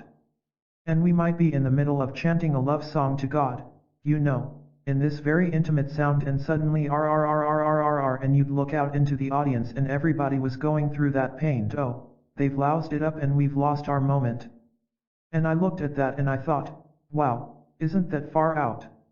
Here all these high beings are being brought down by a fire engine. What I do is, I see the fire engine is merely free energy the city of New York is giving us if we know how to use it, and I'm getting stoned out of my head, getting way up into these higher chakras off the fire engine. And I'm saying, instead of seeing life as full of impediments to doing what your pre-run tape says you're supposed to do, see all of it as part of the here and now moment. There's the fire engine and that's the way it is. You're only bugged with it if you are still living a moment ago where you were busy not having the fire engine. At the moment, here's the fire engine. If you can live in the here and now, you should say, wow, here's the fire engine. Then you're in a new state. That's transmuting that energy. In other words, it's getting high off of it. Now you can take almost any experience that you will have at the lower level and you can, by reperceiving it in a certain way, just bring it up to another level and get more energy off it. Tantra means using the senses to go beyond the senses. Sexual Tantra, which is using a partner, a sexual partner, as a vehicle to transcend through, often involves that I can sit down with a desirable sexual object, whoever that may be, to put it in a rather impersonal sense, and focus between the eyes with that person and enter into a place where I can see that which is desirable in the person, they can see that which is desirable in me. We can both see we are desiring each other but instead of rushing immediately into the melodrama that the desire leads to, we stay in that place. We look and we see that there we are, being beings who see those desire trips. Then it starts to change and we see that we are also something else and we're also something else, and for many of us, if I look into anybody's eyes for more than about 10 seconds, their face starts to change and I start to see all beings in every being. I see all faces because in a way we are all beings. There's an element of everything in us. That's what I'm sure Jung was referring to at one point about collective unconscious. So that when you can take the energy that is aroused through the lust that you experienced through the desire for the partner, and take that energy and stay with it instead of running that game through, you just keep bringing the energy into a higher place. You see, you're using that energy to get higher and higher and higher and higher. You see how that's working?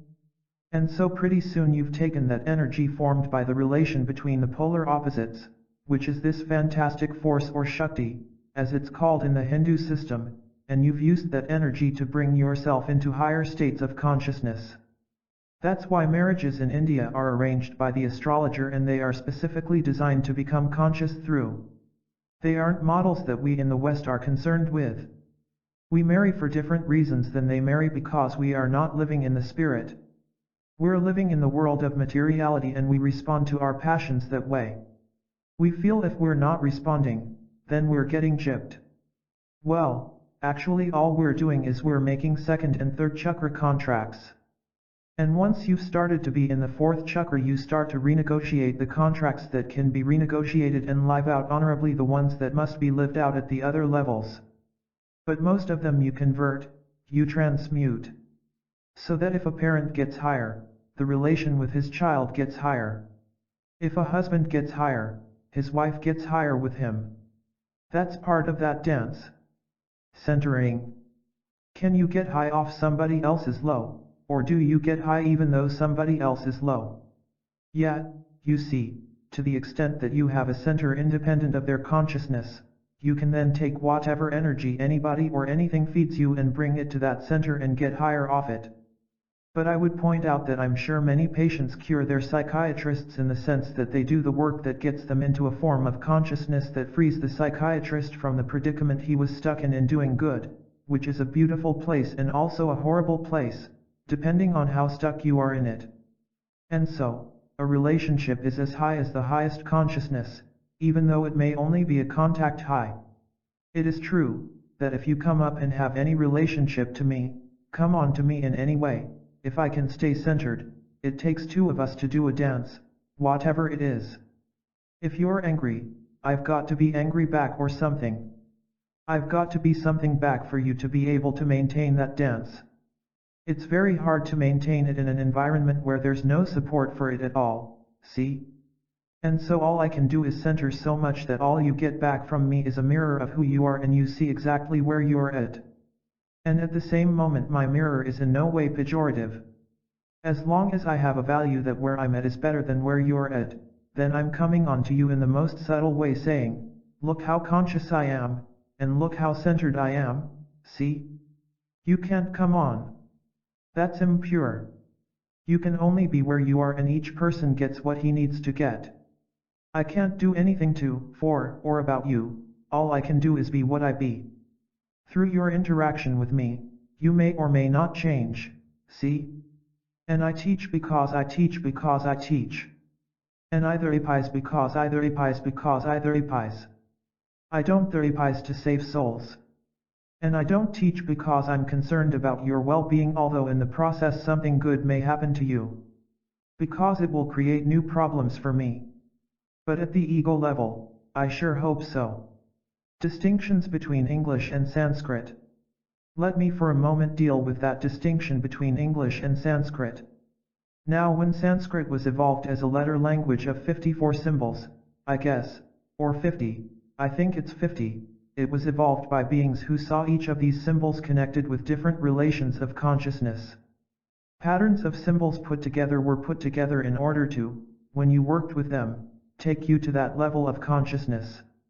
English has all the sounds in it, but it was not designed with that kind of level of consciousness in the designation of the way in which the sequences work together. There is a mantra that was set up by a Tibetan Lama to understand the West.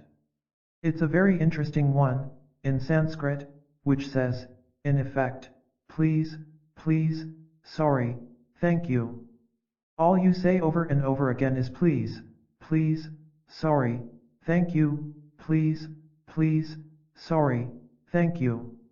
And because it has all those excess meanings, all the over-meanings of social roles that we work with in the immense amount of time we say please, sorry, and thank you, it as a mantra takes you through many, many trips.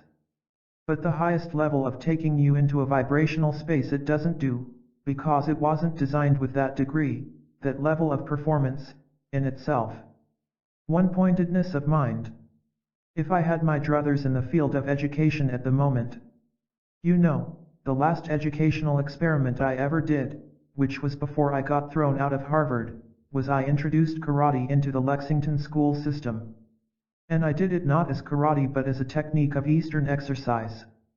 It was a little dishonest in the sense that I brought my karate masters in, and they showed all the junior high school kids, so everybody volunteered because they all wanted to learn to break boards. And it wasn't for that reason at all. That was their motive for doing it, but I knew that in order to do it optimally, they would have to develop one-pointedness, see? In other words, they were competing against their own inner struggle. They had to bring their mind to one-pointedness to be able to do this, and in the process they would develop this extraordinary discipline of the mind which I felt would transfer into all of the other parts of their life. So I was trying to use the physical education program, instead of developing more ego trips through competitive sports, to try to develop a discipline of mind which I felt would transfer, because it seems to me that teaching one-pointedness of mind is a very, very important tool or vehicle for using the rational mind and for work on oneself. And therefore I think I would probably start with very, very early schooling in terms of meditation and so on. I learned from my teacher in India something very profound. I was a professor of education and I had studied techniques of teaching. I don't think I had ever seen as pure a case as he showed me, that in all the time he taught me I was never under the impression that he was teaching me anything, because he was teaching me from inside myself. And he was doing that from being a wise man and then turning off the model that he was teaching me anything. He became so open that he heard where I was. Then, working from within my framework, he evolved. Whatever came out of him was my framework moving toward the wisdom that he was. That is, one of the things I would do if I were going to teach a child, I would as quickly as possible get out of any model that I was going to teach this child. That is, by hanging out with this child and saying, okay, now what? Because I am now under the model that the child already knows everything, and my job on myself is to thin the veils that keep me from knowing it all, and to not contribute to increasing the veils that keep him from knowing it all, right? To help him thin his veils. So that, what I would be inclined to do, I think, is to sit with a group of people and say, let us start from exactly where we are at. All truth is in everything. There is no pre-programmed model in my head that is that vital, including any books, any subjects, because I'm now awed by an interesting phenomenon that I've begun to see.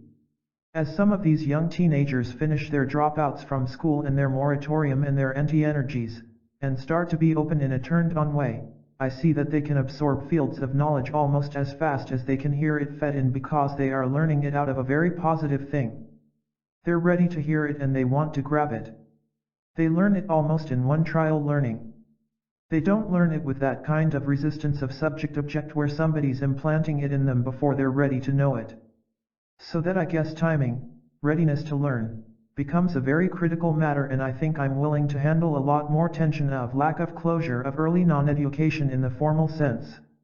Rather than getting kindergarten and pre-kindergarten kids to read earlier and earlier and earlier, running our programs through kids earlier and earlier and earlier, I think I would be inclined to surround children with as high a consciousness as I could find. That is, I think I would first of all institute a program for teachers to work on themselves. That's the first thing I would do. Then I would put them in an environment with these kids where whatever the vehicle was, the teacher saw that as merely a vehicle for us to become conscious together, rather than getting the teacher caught in any other achievement model, such as, I've got to get a payoff from these kids in terms of their external performance. That means I'm willing to maintain a certain tension level of lack of performance in these kids for quite a while.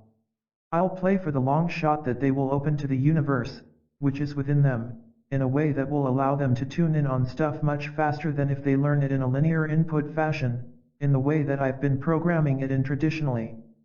I begin to see that the educator educates himself and then he hangs out with the child and the child gets free of the things that are keeping him from educating himself because, in effect, we only do it to ourselves. That's the model I understand now. We don't do it to each other. We only do it to ourselves. All you can do is provide an environment where the kid can do it to himself. I guess I would be inclined to realize that a classroom is as high as the highest being in the room. And sometimes that's the teacher and sometimes it isn't. Sometimes it's a kid. It is not true that kids are little Buddhas. Everybody's a Buddha, but a kid is deepest in the illusion, in a way, because he had to be born into the illusion or he wouldn't have been born this birth and here he is now and he's in the illusion. Now the question is how long is he going to stay in it? And he's going to stay in it as long as he's got to stay in it, but also as long as people around him are sucking him into it, which is dependent on the extent that they're stuck in it. So all you can do for a child is, really, not be stuck in the illusion yourself. And then that frees the child and the minute he's free he'll pick up everything he needs. If I need to repair a car, I can damn well figure out how to repair cars. And there's nothing that makes me learn how to repair a car faster than when my car's broken, I'll tell you. I could study theories of carburation until hell freezes over and it would pass through me like Chinese food, but when I need to fix the carburetor I read that manual and boy it really has relevance because I want to know how to fix the carburetor. And there is something about functional knowledge. When the kid has an itch, then he scratches it and until then it's only fun and games in our head. And the whole history of knowledge is as a drop in the bucket compared with wisdom. We're trying to preserve something and what we're doing is preserving at the cost of something much, much higher than is what we really want. We would like to train for wisdom, not knowledge. And what we're training for is knowledge, because we can measure it. But knowledge is not convertible, necessarily, into human happiness or well-being. Wisdom is, because wisdom is learning how to live with the Tao, to live in harmony with the world at the moment it is. Wisdom is a totally adaptive thing, but knowledge isn't. Knowledge is not necessarily adaptive. But if you're a wise being, whatever is, is. You deal with what is. You teach a child methods of how to be conscious, how to use the tool of his mind as an exquisite, analytic device. You teach methods of absorbing knowledge. You don't teach knowledge per se. That's one of the major things. And I think we're moving toward that in elementary education anyway. I think we start to respect each human being's method of evolving and we allow for much wider degrees of freedom in terms of each person's journey. We present him with models of consciousness, not models of external achievement. Teachers as conveyors of the universe. I used to work for an outfit called SMSG, the School Mathematics Study Group, which puts experimental mathematics education in public schools. I was their tame psychologist and I would do computer programs and run their data through and design all their assessment projects to find out whether it did any good. I found out this very far out thing, that most of the women generalist education teachers in the elementary schools were like typhoid carriers of the attitudes toward mathematics because they themselves couldn't count, and they got all uptight about it. They felt they had to teach it, so they would teach it but they would say, "All right, you've had a good time out at recess, now you can sit down and do your arithmetic," because their attitude toward it was so negative that they inculcated these attitudes. And I began to see that just as a parent is the conveyor of the universe, so each of these teachers are. And the earlier you can help the person out of the illusion, the better off you are. The earlier you can do it, the better you help the education system. Your hope is that so many high beings are coming in as freshmen that they may help the system save itself, at this point, from total extinction because they're bringing more and more of this stuff to the college campus. I sound horribly radical and all that, but I'm not really throwing out the baby with the bath because I see that all of what man has developed in his knowledge and his technology and his humanities and his art forms and so on is living in the present. It's all here right now. There is no chance that it's going to fall away if it has a meaningful human function at this moment. If we are only carrying it on out of guilt, forget it. But if it has a function, we'll find it. And we, in a sense, have to redo the run, over again. Just like ontogeny recapitulates phylogeny, so each person's journey into consciousness recapitulates all of man's journey into consciousness. He has to refine the need to absorb music and art and history and literature.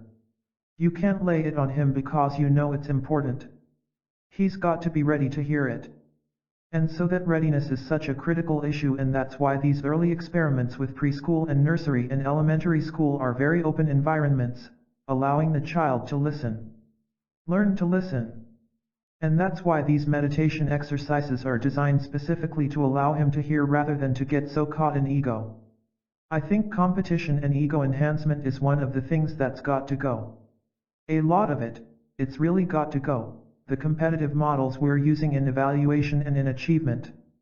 We have a model that if we don't achieve, if we don't give an achievement incentive, the whole system will fall down. I was a worker in the field of achievement motivation, and the game was how to get people to want to achieve more. And now I begin to see that when you take all the pressures off, a person says, well, if there's no reason to achieve, I won't do anything. And I say, okay, don't do anything. Now what? He says, I'm just going to sit in bed. Okay. That's doing something. You're going to sit in bed. Now what? Well, I'm kind of bored sitting in bed. Okay. Now what are you going to do? It's as if once we finish with all our fears that it's all going to be chaos, after the moratorium. What a person does is he starts to build a life because he's in a human birth, and he's got to make it beautiful and meaningful and rich and stimulating and aesthetically fulfilling. All that stuff happens all over again. But he does it now because he really wants to do it. Once we finish drafting everybody who doesn't go to college, we're going to find that thousands of these kids are going to drop out of college. Instead of seeing this as a horrible thing, we damned well better start seeing it as a very productive thing and start to respect the journey these kids are on, because they are not rejecting all of our traditions, they're merely rejecting the fraudulence with which we are living out our traditions. When I went to college, I went with a lot of veterans, and I came right out of high school.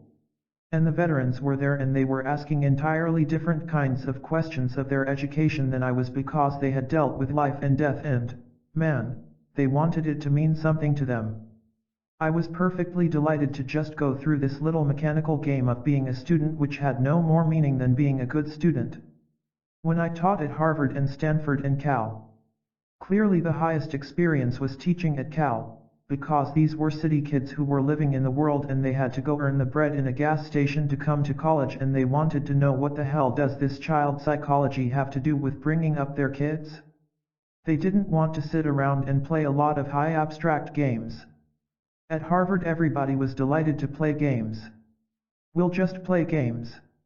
It doesn't have anything to do with anything. We'll just play games and enjoy the game. Now you can say, well, there is a lot of productivity out of that pure, free, untrammeled game playing. And I can enjoy that as a research strategy. I don't enjoy it as a process of education. I don't see it as a process of education.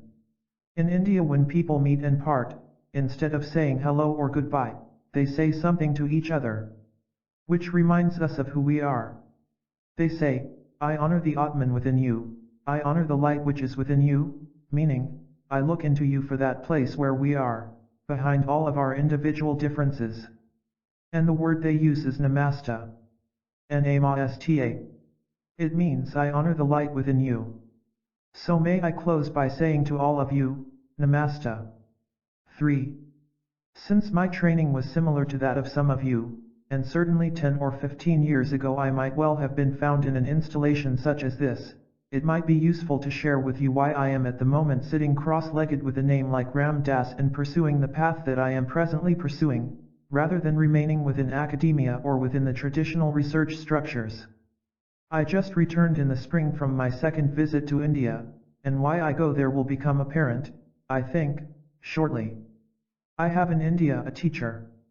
It's more than a teacher, as I'll explain in a little while. When I went back to India, I went back to go to him for further teaching. He is what's known as a jungle sadhu. That is, he has lived many years in the jungle. He's a very simple man and he moves around from village to village. He has a loincloth and a blanket, and many devotees of different cities build temples, such as this place is, in a way, in hopes that he will come and that he will stay there, but he comes and he drops by and then he disappears again. Or he goes off in the night somewhere. So it's very hard to find him, because in India, well, to characterize the feeling of India, those of you in the audience that have been living in the United States for many years may recall the time when you would place a telephone call, and they would say that it would take about 3 or 4 hours to get through to, say, Chicago, and then when you would get it, it would be hello, hello, can you hear me? It's that kind of thing, and it's static and cross telephone messages, and most of the communications between villages are by telegraph or by mail because the telephones are so absurd. I mean, they are really almost out of the question, and each village is in a sense quite isolated, so to find somebody who is moving around is not easy. You just hear by word of mouth that he was here, or you heard somebody's brother-in-law just came in from so and told you that he might be there. I have found from experience with this man that if he wants me, he'll find me, and it's best for me not to try to figure out where he is, since he is better at the game than I am. When I came to India this last time, I went to his usual haunts and he wasn't there. So I went to a place called Bodh Gaya, which is where Buddha received enlightenment. I went into a Burmese ashram where they were training in southern Buddhist meditation. I pursued this meditation with a number of other Westerners, about 100 other Westerners, for about 2 months, a very isolated little village. It could have gone on, a continuous thing, but at the end of 2 months I felt that I had gotten what I could get at that time from that particular technique. Although I felt I wanted to go deeper, I couldn't at that moment, and I had been invited informally by a very eminent Swami to come to Delhi for a holy festival. Delhi is about 250 to 300 miles away. So, sort of at the last minute, a few days earlier, I decided I would go. When a number of these people heard that I was going and that there was a possibility of this festival in Delhi, they all decided, many of them, that they would like to go. So it turned out that there were maybe about 34 of us that wanted to go to Delhi. It also happened that one of the girls had come from London to India aboard one of these tour buses that you pay so many pounds and you go to Delhi by bus, or Afghanistan, or so.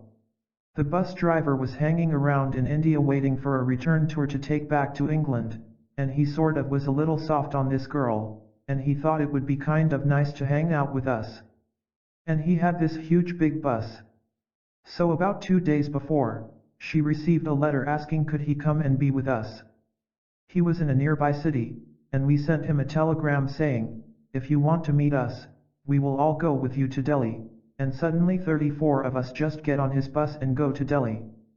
And the route goes through a city called Allahabad, which is a very old city. Now Allahabad has a very special significance in the spiritual world of India, because it is where certain very holy rivers meet, and it's the scene of what is called the Kumbh Mela, which is the gathering of holy beings from around India. They come to the confluence of these rivers at a certain time in relation to the moon and so on at a certain time each year. Every 12 years is a major festival, and each year there is a small one. We were going through there about a week after it was over, I guess. One of the boys, Danny Goleman, who is also a psychologist, had previously left the meditation course and gone to see the Kumbh Mela when it was held, and he had come back and told us how beautiful it was. As we were heading toward Delhi, it was now late in the afternoon, he said, I'd love to have you all see where the Mela was held.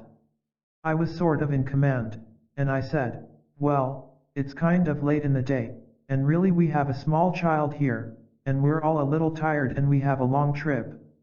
Why don't we pass it up this time? After all, the Mela is all over. We're just going to see an empty place, you know. And Danny said, yes, but the vibrations will be very beautiful. Well, you know vibrations are very ephemeral, and you may get them and you may not. It's just an empty fairground from one way of looking, depending on how tired you are. So, I said, no, I didn't think we would do that. He said, okay. He went back and sat down. I was sitting up with the bus driver. And I thought, well, you know, I'm being pretty square about all this. After all, you've just got to drive off the road and it's maybe 15 minutes to get to this fairground and this place, and we could go and we could spend maybe 15-20 minutes and watch the sunset and then go on. That would be nice. And I reflected about the pros and cons and whether we would get to a hotel in time for the night, and when the food would be available, and I was thinking all these thoughts. Finally I said, all right, we'll go, and I said to the driver, right up here is the junction, and you turn right here. It was a bumpy road, and I thought, gee, I don't know whether I made the right decision, but... We come down this long hill to this huge ground, which is now empty. It's like a carnival ground after the carnival has left. So there is sort of papers blowing in the wind. It was very deserted and there were the rivers in the distance. And Danny said, you know those little medallions I bought at the Mela? I bought them from a stand right over there, so why don't we just park right over there? That's a nice place, and we'll just sit there for a few minutes. So we pulled the bus over to park, and just as we're parking one of the boys looks and he yells, there's Maharajji, which is the name of my guru, or teacher. Maharajji walks by the bus, and he has with him another man, and he stops at the end of the bus. There are no other human beings around, by the way, and he says, well, they've come, to the other man. We got out and we rush to him and we fall at his feet, and he says, come, follow me. We follow in the bus behind this rickshaw and we go to this house. It's around 5:30 or 6 at night, and we walk into the house where food has been prepared since morning for 34 people, and where lodgings have been arranged for 34 people for the night. Now, all I ask you at the beginning, at the outset, is who was it that thought he was sitting in the bus deciding whether he would go to those grounds or not? This is the predicament I'm faced with, being around this man. Who do I think I am? What do I really think the game is? My confrontation with a being such as this man is forcing me, previously trained as a psychologist, to confront what is human decision-making? What is ego? What is personality? What is choice? What is free will? What is the possibility of human consciousness? How does he do what he does? And so on. Miracle stories. Now that is what is known in the trade as a miracle story. A miracle story is a miracle story. They're lovely, and you can say, oh, isn't that remarkable? Westerners usually have their minds blown by miracle stories, because we read about miracles in the Bible, but usually we say, well, that's all fine for them, but now who knows whether the hysteria of those people didn't you know that place? Though I've written about it and be here now, perhaps I'll just review one other thing, which was the way in which I met this man, and that will give you just a little more insight into some of the exquisitry of it all. The first time I had gone to India, which was in 1967, I had gone because I had been working since 1961 primarily in the realm of human consciousness and what consciousness or awareness was about and what the possibilities were, and the nature of the inner experiences connected with consciousness and what are called altered states of consciousness, and by 1966 or 1967, though I was a writer and lecturer in the field of consciousness expansion and knew the literature and knew most of the people who were doing research in the West, and had ingested psychedelic chemicals extensively, it appeared to me at the time that whatever it was that we knew, we certainly didn't know enough. We didn't know really what it was about. It just, the literature from the East, made it seem possible that somebody at some time had known the stuff we were trying to find out. But the problem was that often you just couldn't understand what it was you were reading about. And various of my friends had gone to India and they'd come back and they'd said, well, it's all sort of nice historically, but it doesn't seem to be the living tradition. You can't find the real thing now. Probably all those guys that knew are gone. So I went to India, not because I thought I was going to find anything, but because I didn't know what else to do. By that time I had been fired from Harvard for LSD research. I had used up lecturing about drugs because I knew I didn't know. What was the sense in lecturing about it if you didn't know? The hypocrisy was too horrible. And we made an extensive tour. I was with a very wealthy man, in a Land Rover through India. Finally found nothing. I mean, we took wonderful slides, made exquisite tape recordings, beautiful Indian music, nice cross-cultural type study. Got to Kathmandu, Nepal, ready to give up. Then I met this young Westerner who was a very extraordinary being, and I realized in some way, although he was very young and was originally from Laguna Beach and so on, that this fellow knew something that I didn't know. And I started to follow him in India. In the course of following him, after about 3 months I had decided, well, that was enough of that. I had been on a temple pilgrimage and I decided to return to America, and I was going to stay a little longer, and he had to extend his visa, and we were in a small city, and then he said, I have to go to the mountains to see my guru. I thought that this was a Hindu guru, and my whole leaning was toward Buddhism because Buddhism is very neat and clean and intellectually exquisite, and Hinduism generally is kind of sloppy. You know those posters of Hinduism, the colors are kind of garish and the whole thing turns you off. A little too gauche for my taste. Too maudlin emotional. So I didn't want to go see a Hindu guru in the Himalayas. That seemed to me like kind of a waste of a trip, and furthermore he wanted to use this Land Rover which had been left in India by this wealthy man. I didn't want the responsibility of it, but he insisted, and so we did this, and I sort of sat in the front seat and I sulked all the way up into the mountains. He wouldn't even let me drive. I mean, it was one of those horrible things. Now the previous evening I had been staying in this home in Lucknow, and during the night I went out under the stars to go to the bathroom, and I thought about my mother. As I looked up, the stars were very close and clear. My mother had died 6 months previously in Boston at the Peter Brent Brigham Hospital from a spleen condition in which it enlarged tremendously, and then they removed it and she died from leukemia. I didn't think of her in any positive or negative sense, or anything. I just felt her presence and I just was aware of her at that time. I hadn't thought of her for some months at that time. Then I went back to bed. The next day we got in the Land Rover. We drove up to the mountains. We got up to this little temple by the side of the road. The car stopped. I thought it was just stopping to let a truck pass, but as it stopped people surrounded the car and this fellow obviously knew what was happening. He had been crying all the way up into the mountains. I felt it was obviously some important emotional thing for him. But I was very paranoid and not interested at all. He asked where this man Maharaj Ji was, and they said up on a hill, and he went running up the hill. I was running behind him, and the absurdity of my position struck me.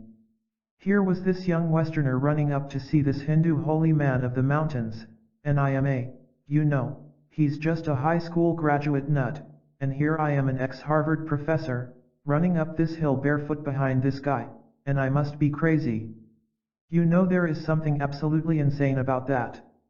I get to the top of the hill, and there's this old man sitting with a blanket, and about 8 or 9 Indian people sitting around. This fellow, this young Westerner, is lying flat out on his face touching this man's feet and he's crying and the man's patting him on the head. I come up and I take a look at this, and I think, well, I'm not going to do that. I mean, I don't know what else you got to do here, but Hindu guru or not, after all, I'm just a visitor, I'm just a tourist in a car, and I don't have to get that involved. I'll just sort of mind my own business. So I am sort of standing in the far, remote part of the field watching the scene. You know, I'm doing a sociological. And he looks up at me and he says, in Hindi, I understand sort of pidgin Hindi, and then it's translated also, he says to me, you came in a big car. Now, I realize that where we are in the mountains you can't see the road, but I assume somebody rushed up and said, here come these people in a big car. But you've got to understand that the car is a source of great upset to me. First of all, because my other friend is so rich and it's not my car, and I don't want the responsibility of this thing, because a $7,000 Land Rover, a special deluxe Land Rover, is probably the fanciest car in all of India.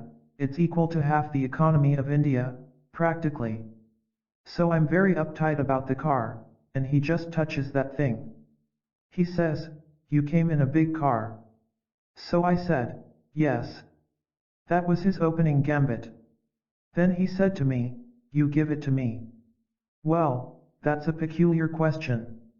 You know, I mean, it's not my car and I come out of a Jewish tradition. My father used to be head of the United Jewish Appeal, and I know how to raise money, but I've never seen a hustle like this.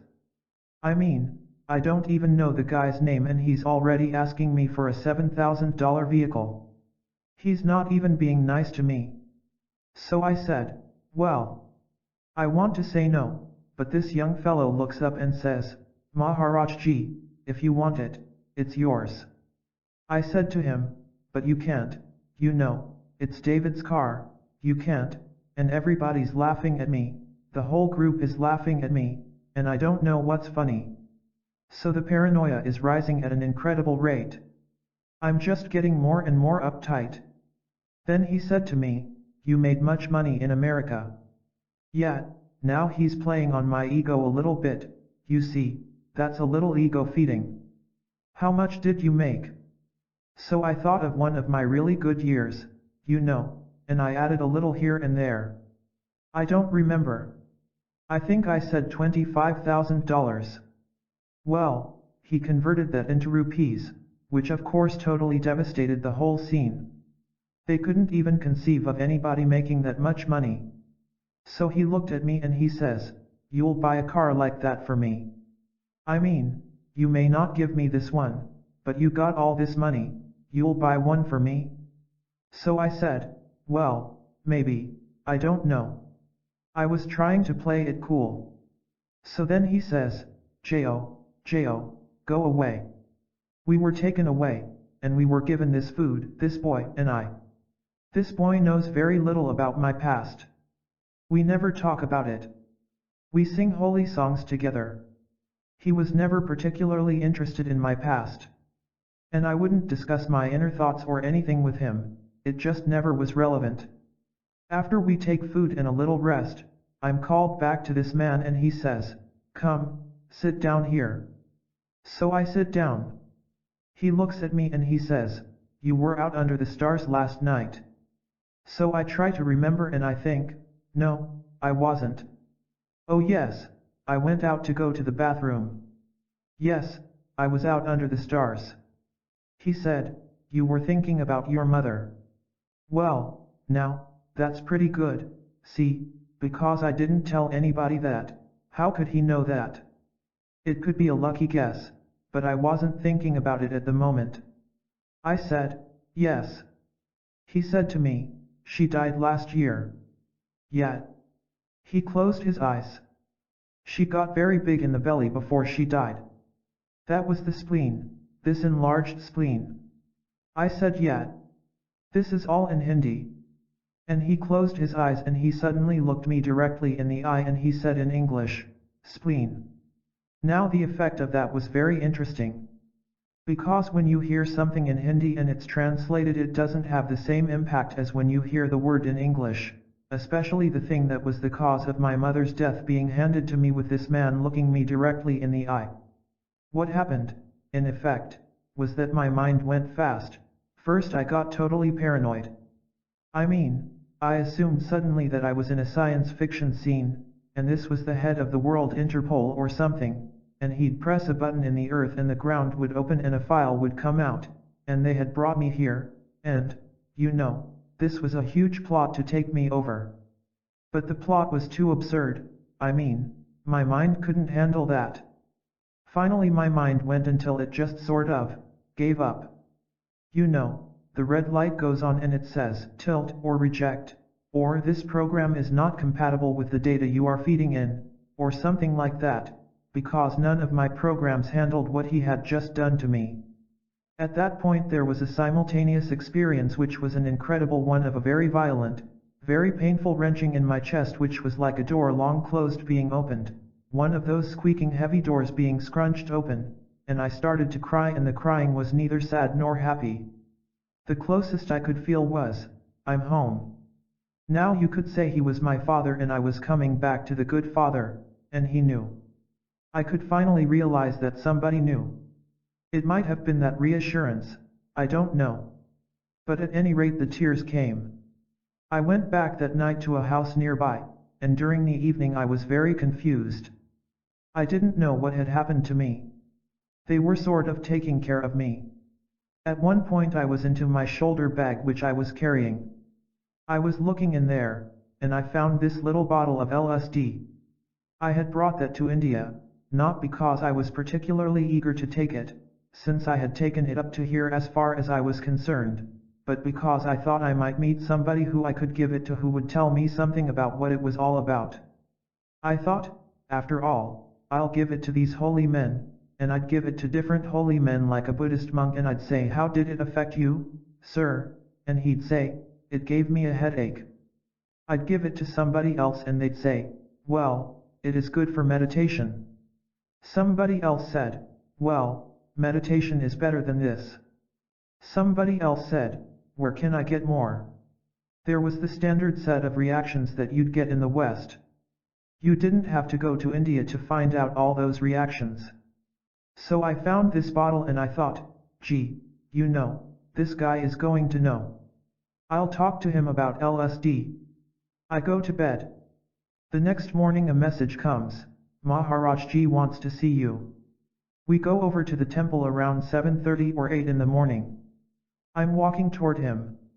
I'm about as far from him as that booth back there, and he yells at me, where's the medicine? I'm not used to thinking of LSD as medicine, so I was a little confused. I said, medicine? What medicine? He said, the medicine, the medicine. I said, LSD. Yes, bring the medicine. So I went to the car and I got the medicine and I brought it back. Let me see. So I put it on my hand. I had all different kinds of things in there. What's that? I said, LSD. What's that? That's mescaline, that's Librium, and that's, you know, a little traveling kit. So he said, does it give you cities? Now cities in India means powers. But I had never heard the word before. It means spiritual powers, and since I never heard the word before and they translated it as powers, I thought he wanted like vitamin B12. You see, I figure he's an old man, he must be losing his power and he wants vitamin B12 and I didn't have vitamin B12, so I said, I'm sorry, no, this doesn't give you that kind of power, and I put it back in the bottle. He says, nay, nay, and he holds out his hand. So I put one pill in his hand. These pills were 300 micrograms each. He looked at it. Come on. So I put a second one, that was 600 micrograms. He looked, so I put a third pill on, that was 900 micrograms, which seemed like an adequate dose for anyone, and he went like that, see, took all 3 pills, and I was around him all that morning, and nothing at all happened. Like, that's your medicine, groovy, that's interesting. Nothing happened at all. Now it's interesting that I came back to America after that and I told many people and in fact published it and said that this man had taken 900 micrograms of LSD and nothing had happened. But all the time I was saying this, there was a gnawing doubt in my mind. Just a tiny little one that maybe, since I was so confused at that time, maybe what he did, he took the pills and he threw them over his shoulder, you know, and it was all a magical thing, and he'd never taken them at all. So it is interesting to follow the sequence through, since now we can see another round this time when I'm back in India. One day he calls me up to him and he says, say, did you give me any medicine last time you were in India? I said, yeah. He said, did I take it? I said, well, I think so. Oh. Did it have any effect on me? I said, no, I don't think so. He said, oh. Go away. So I went away, and the next morning I received a call from him and he says, "You got any more of that medicine?" I said, "Yeah." "Bring it." So I bring it. I have what is comparable to 1,500 micrograms. I put it on his hand, and one pill is broken and he gives that back to me. The rest he is holding in his hand, and this time, as if in response to my slight doubt, he takes each one, and he does it very carefully to make sure that I see that it is going into his mouth and he is swallowing it, you see. After he swallows all these pills, he looks at me as if panicked and he says, "Pawnee, can I take water?" And I said, "Sure." He asks, "Hot or cold?" And I said, "Either one, it doesn't matter." He's calling, "Pawnee, Pawnee, bring water, bring water." They bring a glass of water and he drinks it down. Then he says, "How long will it take to act? How long will it take?" I said, "Well, I don't know, about an hour or something will happen in an hour, I'm sure." So he calls a man over and he has a man with a wristwatch and he's holding the man's wristwatch and he says to me, "Will it make me crazy?" And our relationship is very intimate, so I said to him, "Probably."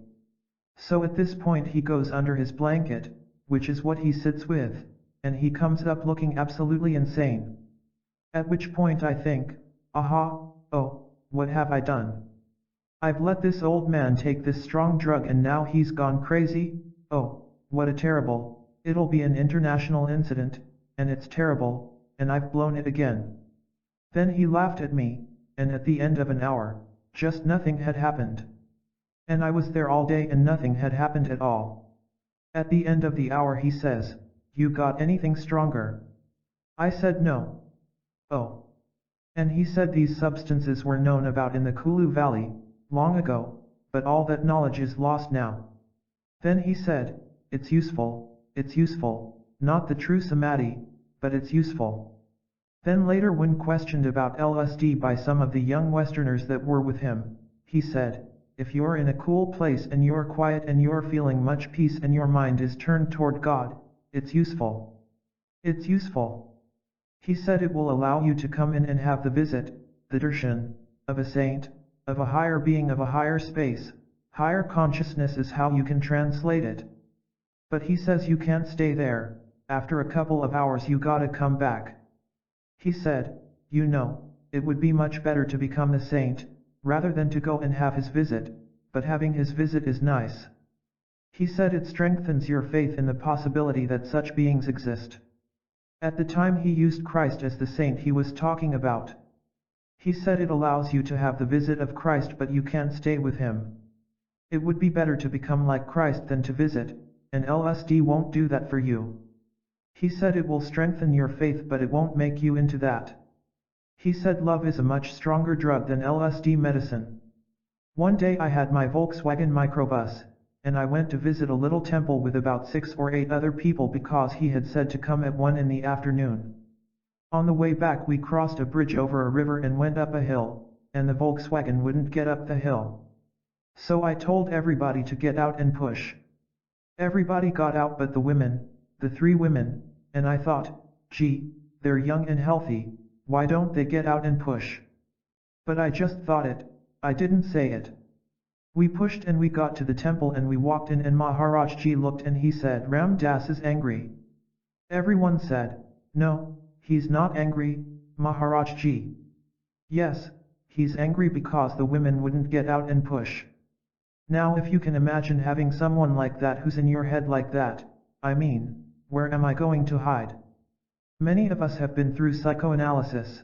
I've been through 5 years of it and I can tell you that as exquisite as the game is, there's always subtle ways to hide.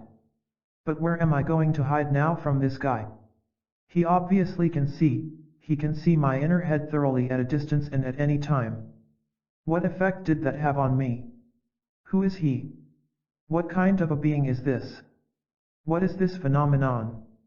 How is this working? How does he do it? In the past 4 or 5 years when I have really steeped myself in Hindu and Buddhist doctrine and techniques, it has become apparent to me that in many of the some 300 odd LSD trips that I've taken I have touched many many, of the places that are described in the literature.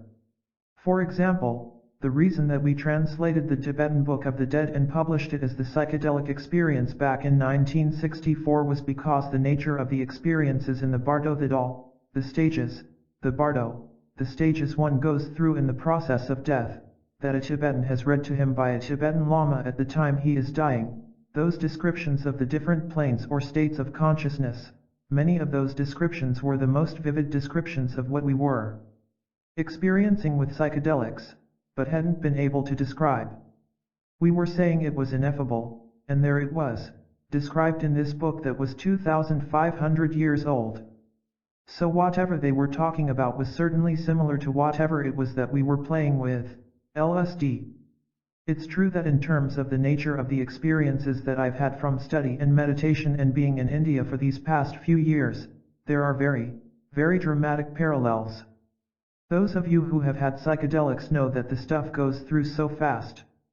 There's so much of it that all that stays in is these little bits of total conscious momentary fragments of planes and experiences, sitting there but not necessarily conceptually able to be organized. And when you start to read these Hindu descriptions of the way of the gods, the devas, the planes of consciousness, the different loci they're called, you suddenly realize, oh, yeah, that was that experience I had in Zihuatanejo, or, that was that experience I had in wherever, at that moment. Suddenly the pieces start falling into place and you realize that the Easterners have had exquisite conceptual maps of consciousness for a lot of the stuff that we are incredibly interested in at the moment. Fascinated with, I might say. There's a very funny side. Buddha said, the smallest unit of energy is called the kalpas, and he said, there are 1 trillion kalpas per blink of an eye that are born and die in sequence. Okay, 1 trillion. Now that would seem like a very melodramatic statement, certainly one gauged for public relations, words like 1 trillion and blink of an eye and so on. But it is interesting that about 4 or 5 years ago the Nobel Prize in Physics was won by a man who with a linear accelerator and cyclotron measured the light span of the tiniest unit that they can get a trace on, and the time, although it's not in blinks of eyes, as you might imagine, but more like in seconds of milliseconds, comes out to be almost identical with that which Buddha stated 2,500 years ago, roughly 1 trillion per blink of an eye. Then Buddha said, that's all very interesting, but the human mind has 17 mind moments for every kalapas. That means there are 17 trillion thoughts per blink of an eye, in sequence. Nirvana. Now I'll take you the next step out as long as we are in the science fiction world. It's all contained in a huge book of the southern Buddhist literature called the Tripitaka and the Visuddhimagga, which is part of the Tripitaka and is a description of a certain kind of meditation. In the Visuddhimagga he describes the 34 last mind moments before you go into nirvana. I mean, out of 17 trillion, he's describing 34 of them, one by one, and then the nirvanic state is placed between 2 mind moments, between 2 of the 17 trillion. That's the game we're dealing with. Now just assume Buddha is just like us. What is the potential of human awareness in relation to the rate of thought and the ability to focus on specific mind moments or single thought units? It's interesting, because many of us who have taken various psychedelic chemicals have experienced a speeding up of thought. Actually, all it is an awareness that gets more discriminative, and you are just seeing more of your thought moments. But even then, you are seeing it at an incredibly gross level compared to this kind of discipline of being able to move awareness behind thought and observe sequences of your own thoughts, and be able to be calm enough and detached enough from your own thought to witness thoughts.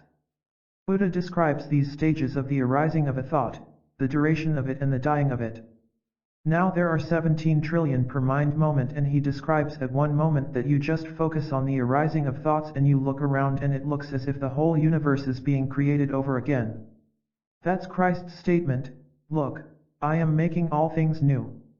It's that thing where it's all just appearing. Many of you I am sure have had that experience, and then there's another one where he says you suddenly are aware only of the dissolution of each moment. It's as if everything is dying or decaying. Because Buddha says, in effect, every mind moment is an entire universe and between moments there is nothing, as far as you're concerned. So, in effect, when you experience anything as simultaneous, it really isn't simultaneous at all. It's just that the rate of it makes you experience synchronicity simultaneously, but it isn't really. Like you think you are hearing me and at the same moment seeing me. But you're not. It's like going through your five senses and your thinking mind. It's just brrrrrr, like that. It's just collating and collating and collating, and giving you these kinds of summary printouts. Now if any being was ever capable of purifying and quieting awareness sufficiently and directing it in a laser beam technique sufficiently to be able to examine his own thoughts, one by one, which go at this incredible rate, what is the capacity of human awareness? Eastern and Western models of man. What I'm going to continue to say is even much further out than this, so I want you to be grounded in the scientific questions, before it gets too far out, because I'm going to share with you who I think this guy really is that I am visiting in India. I've been around him for 5 years and I've done little else but think about him. It's like having one case study and just studying him and thinking about him and sitting at his feet and looking at him and listening to everything he says, and after all, no matter how many drugs I've taken there's still some level, I'm sure you can hear, where I'm a social scientist. I mean, I was trained. I know chi-squares and analysis of variance and factor analytic techniques and all that stuff. I'm still right here. And that kind of training has made me, at the same moment as I'm a drunken bhakti, an emotional devotee, it's called, at the same moment, there's a little computer mind in me, you know. It's like, when he took the LSD the first time, the thought that ran through my mind at that moment was, this is going to be interesting. Now that's a scientific speculation thought, right? That guy is still in me, too. One of the basic differences between Eastern and Western models of man, and this is not an Eastern and Western cop-out, really, it isn't that. There are many different ways of saying that. You could say, one that comes out of philosophical materialism versus one that comes out of the mystic tradition. I mean, there are many ways of saying it.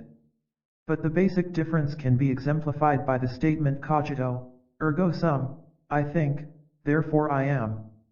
Now at one level that's true, because a thought is the way in which you know the universe. But the basic distinction is that who you are is not an identity with your thoughts. That is, I think, but I am not my thoughts. And that becomes a very critical place. A critical place.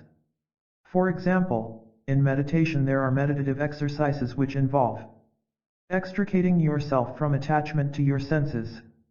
Now, you know for example, for many of you this is old hat, but I'll go through this systematically. Many of you for example have had the experience where you are reading a book, and you are so involved in reading the book that you don't hear somebody come in the room. Nevertheless you know as a sophisticated individual that the air we didn't put earplugs in, the air is operating. The auditory nerves are functioning, the sound waves are coming, the transmission is occurring, it's going somewhere. But you could say that whoever you are wasn't attending to that at the moment. So the air was functioning, but you weren't attending to your air. Well, in the same way there are ways of not attending to your eyes seeing, your nose smelling, your tongue tasting and your skin feeling. Now imagine that instead of just this random thing completely out of control, where at times you happen not to hear something that goes by, imagine that there were a way, through discipline, which is what meditation is about, of extricating yourself from these senses so that they go on doing their processes. They go on working, but you are no longer busy processing those data. They're just going through but you are not involved. What's left? After all, at that point it's like an anesthetic, you're not experiencing your body. You're not hearing things coming from the outside world, you're not seeing things, although your eyes are open. You're not tasting anything, or smelling it. Well, what's left are your thoughts, what you're thinking. In the meditative exercises the sequence goes, I am not my body, I am not my organs, I am not my senses, and the final one, the one right at the end of the whole journey is, I am not this thought. Which thought aren't you? I am not the thought. I am not the thought. I am not the thought. You got that place? I mean, it takes you way out on a limb. This is called Atmavishara, and it comes out of the exquisite consciousness of Ramana Maharshi. Finally you get way out on a tiny limb, when all you are left with is your own thoughts, and then you say, no, not that either. In the Indian philosophy it's called needy, no, not that. No, not that, no, not that, no, not that either, no, not that, and you're constantly separating. Is this too heavy? How we doing? I should get feedback, because I don't want to overload the circuits. It would be irrelevant. The meditation that I do, for example, is called Vipassana meditation. It's from the Southern Buddhists and it's a very simple exercise. It's the exercise of bringing your mind to one point. They use the analogy in India that it's like trying to take an elephant that has been wild in the jungle and putting one of those iron bands around its leg and then sticking a post in the ground to tame it. When the elephant suddenly realizes that you are trying to tame it, it gets wilder than it ever was at its wildest in the jungle, and it pulls at its leg and it can hurt its leg. It could break its leg, it starts to bleed, it does all kinds of things before it finally gives in and becomes tame. And this roughly is the tradition of meditation.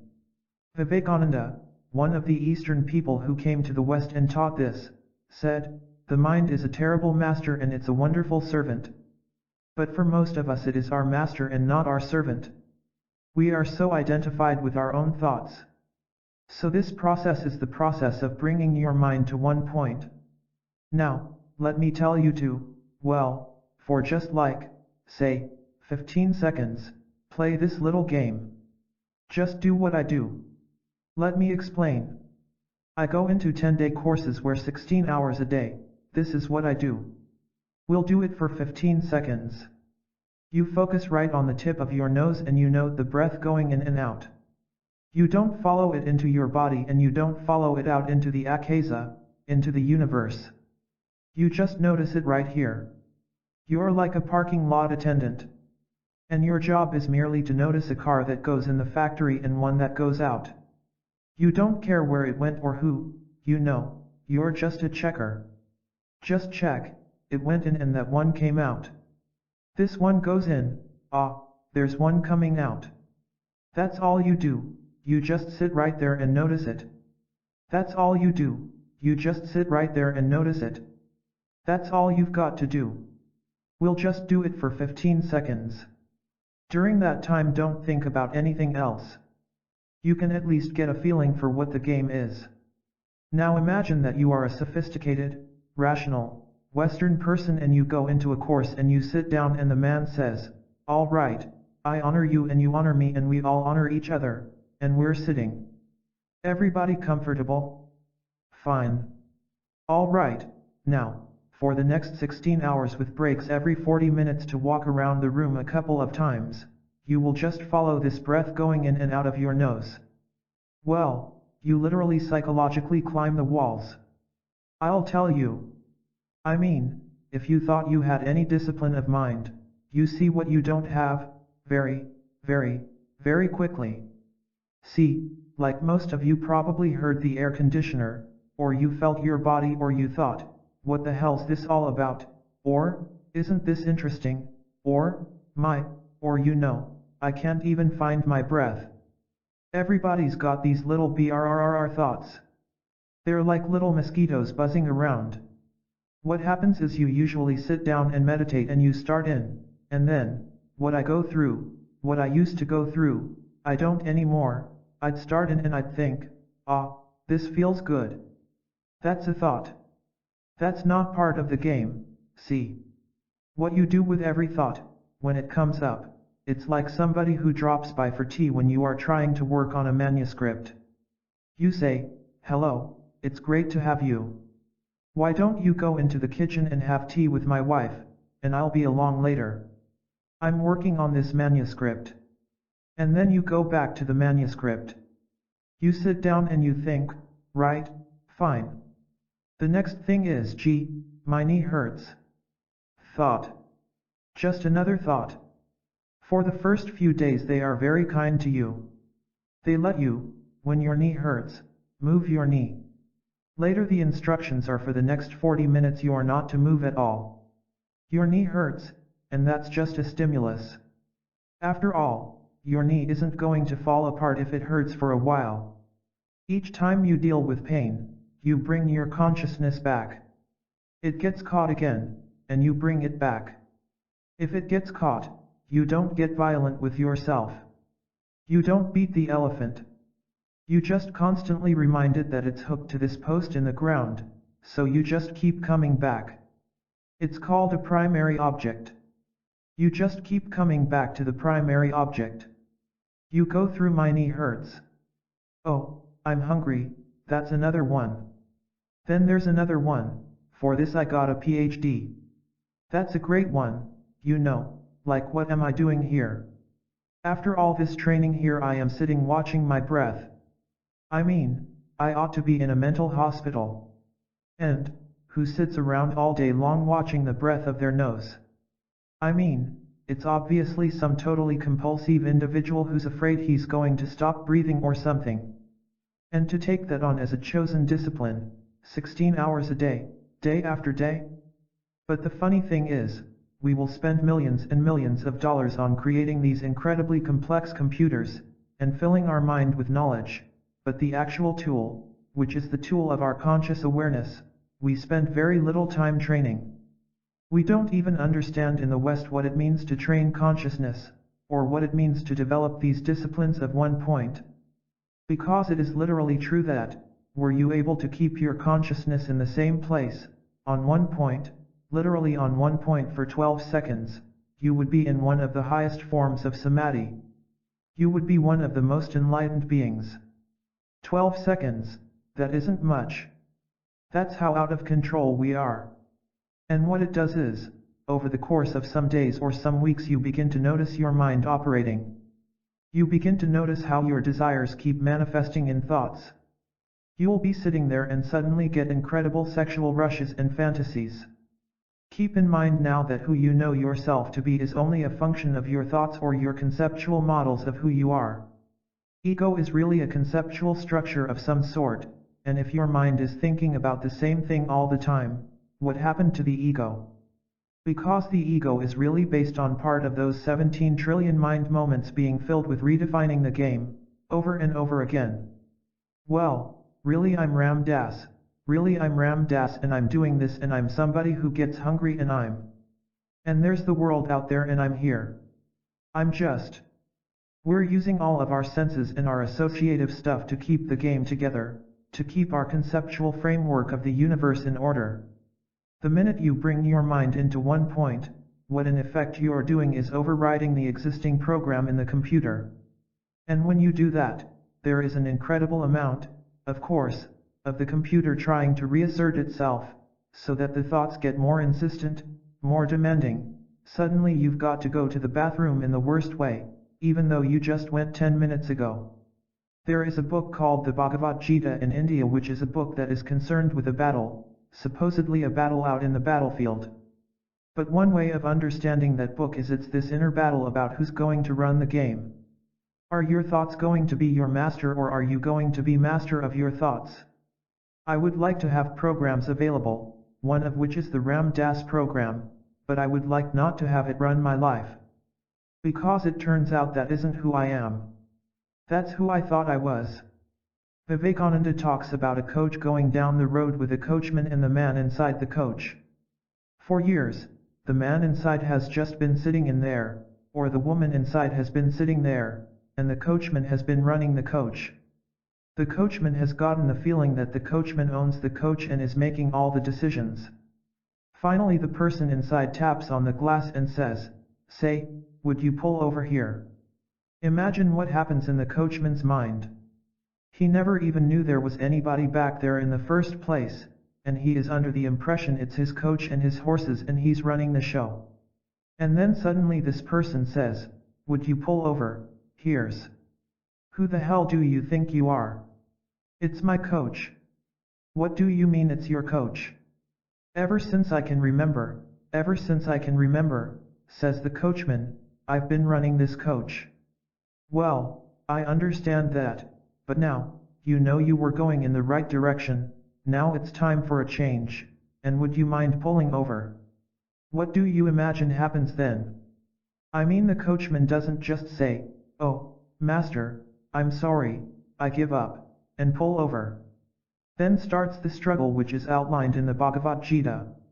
The struggle of these different forces inside, which could be characterized, although it's treading on very thin ice because of the way in which we use words like this, but it could be talked about as the ego, or the conceptual framework of separate identity versus consciousness.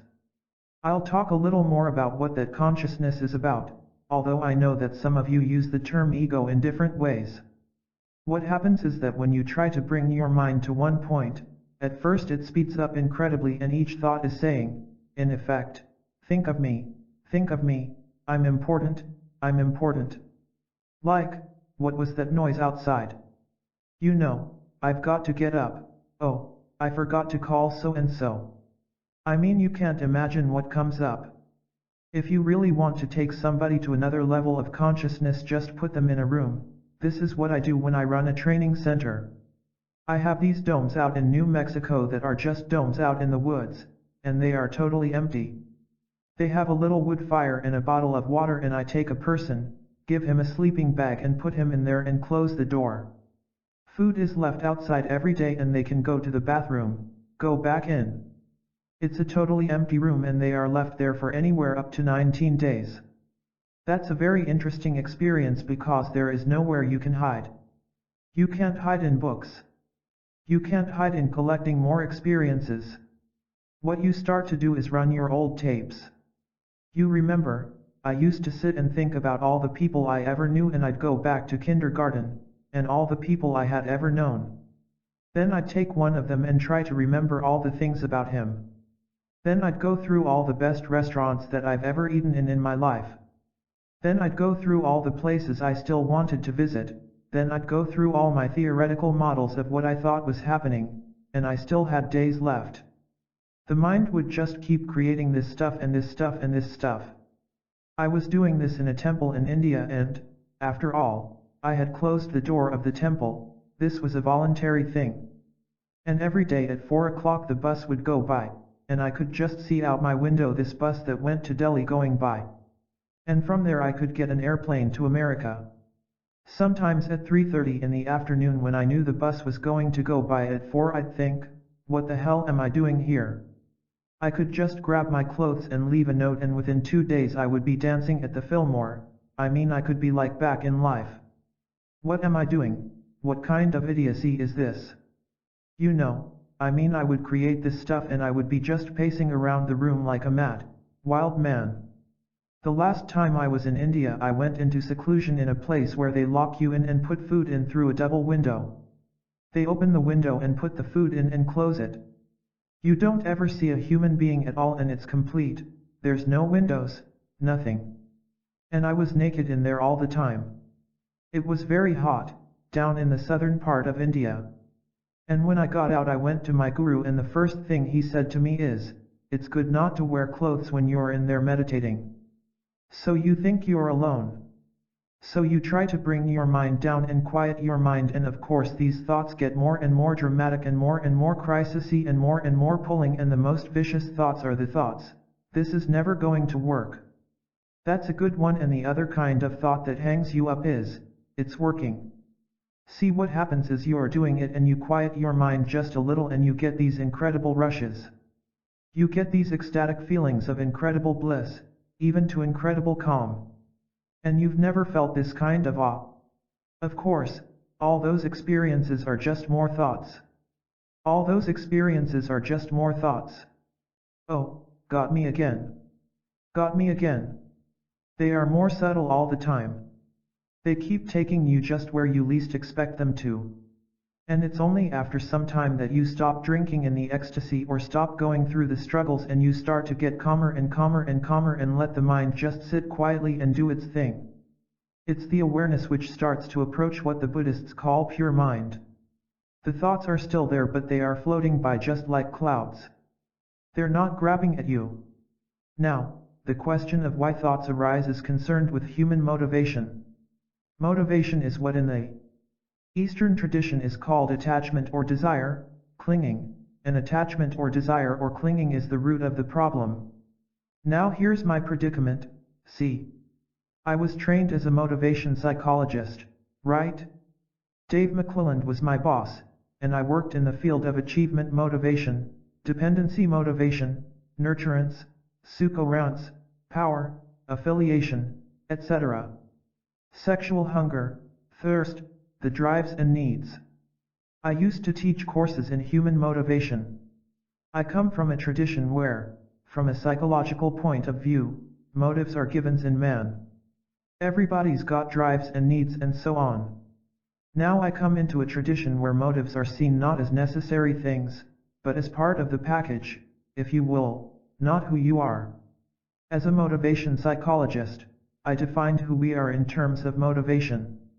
Now I'm seeing that motivation is part of the package, but it isn't who we are.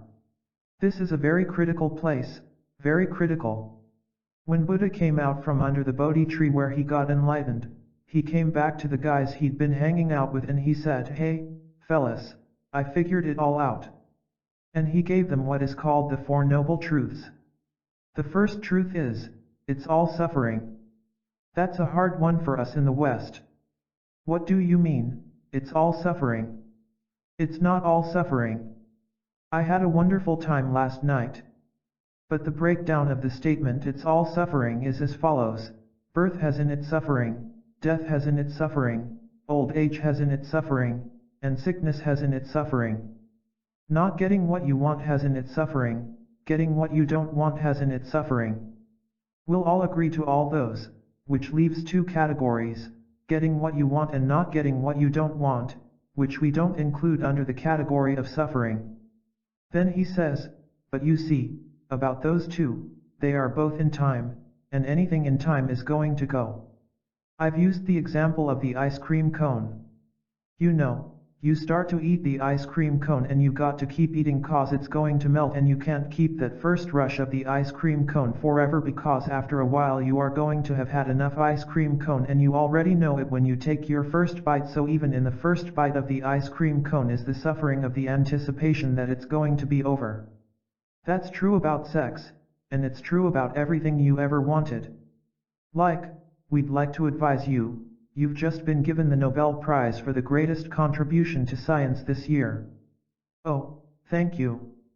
Would you make a statement? And the first question the reporters ask you is, what is your next project? You don't even have a moment to stop and say, oh boy, I've just won the Nobel. Or, the whole thing about the achievement ladder we're all very familiar with. I used to hang out with the Mellon family. The Mellon family is very rich. Each of the parents has $700 million. That's rich in my book. The kids were poor. They each had only $20 million. I hung out with one of these kids who had $20 million and he felt like a bum.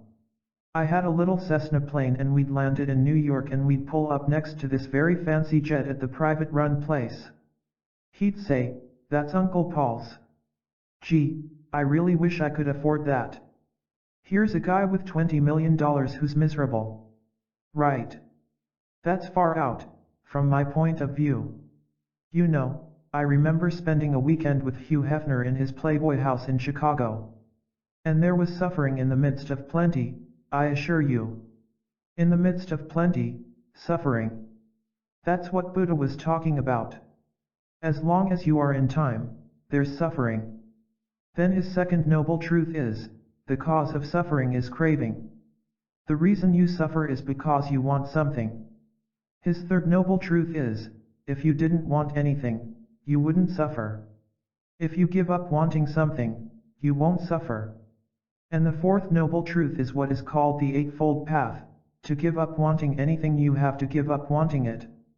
What relevance could an Eightfold Path have if you are a human motivation expert who assumes that who you are your motives? What's going to be left if you give them up? Or, who you are is your personality. That's why it's all so interesting. Because it turns out that as you get deeper into the study of what your awareness is, Through your own experience and through meditation, you begin to see that who you are doesn't turn out to be your personality. It doesn't even turn out to be any of your motivational or perceptual structures. It's like, I see, but I am not seeing. I know, but I am not the same as knowing, but I know. I think. I think. The predicament is that when I say I think, the term I, to conceptualize I, is a thought. We can imagine what it's like to be extricated from social motives, like the need for external loves or achievement or affiliation and so on. But what about food and water and stuff like that? Here I go. This is where it gets very science fiction-y again, because in India the people I live with often, their actual living experiences, make a total shambles of our Western models of health. I studied with a man whose total input of food for 15 years, and this is not my guru, but a teacher of mine, his total input was 2 glasses of milk a day. He had more energy than I had, and certainly more than most of the people I had ever met. He slept roughly 2 hours a night, and we'd go up to a mountain, he'd be running up and I'd be trying to kind of pull myself along. He weighed 90 pounds. Totally exquisite in his movements. 2 glasses of milk a day. You know what the World Health Organization would say about that?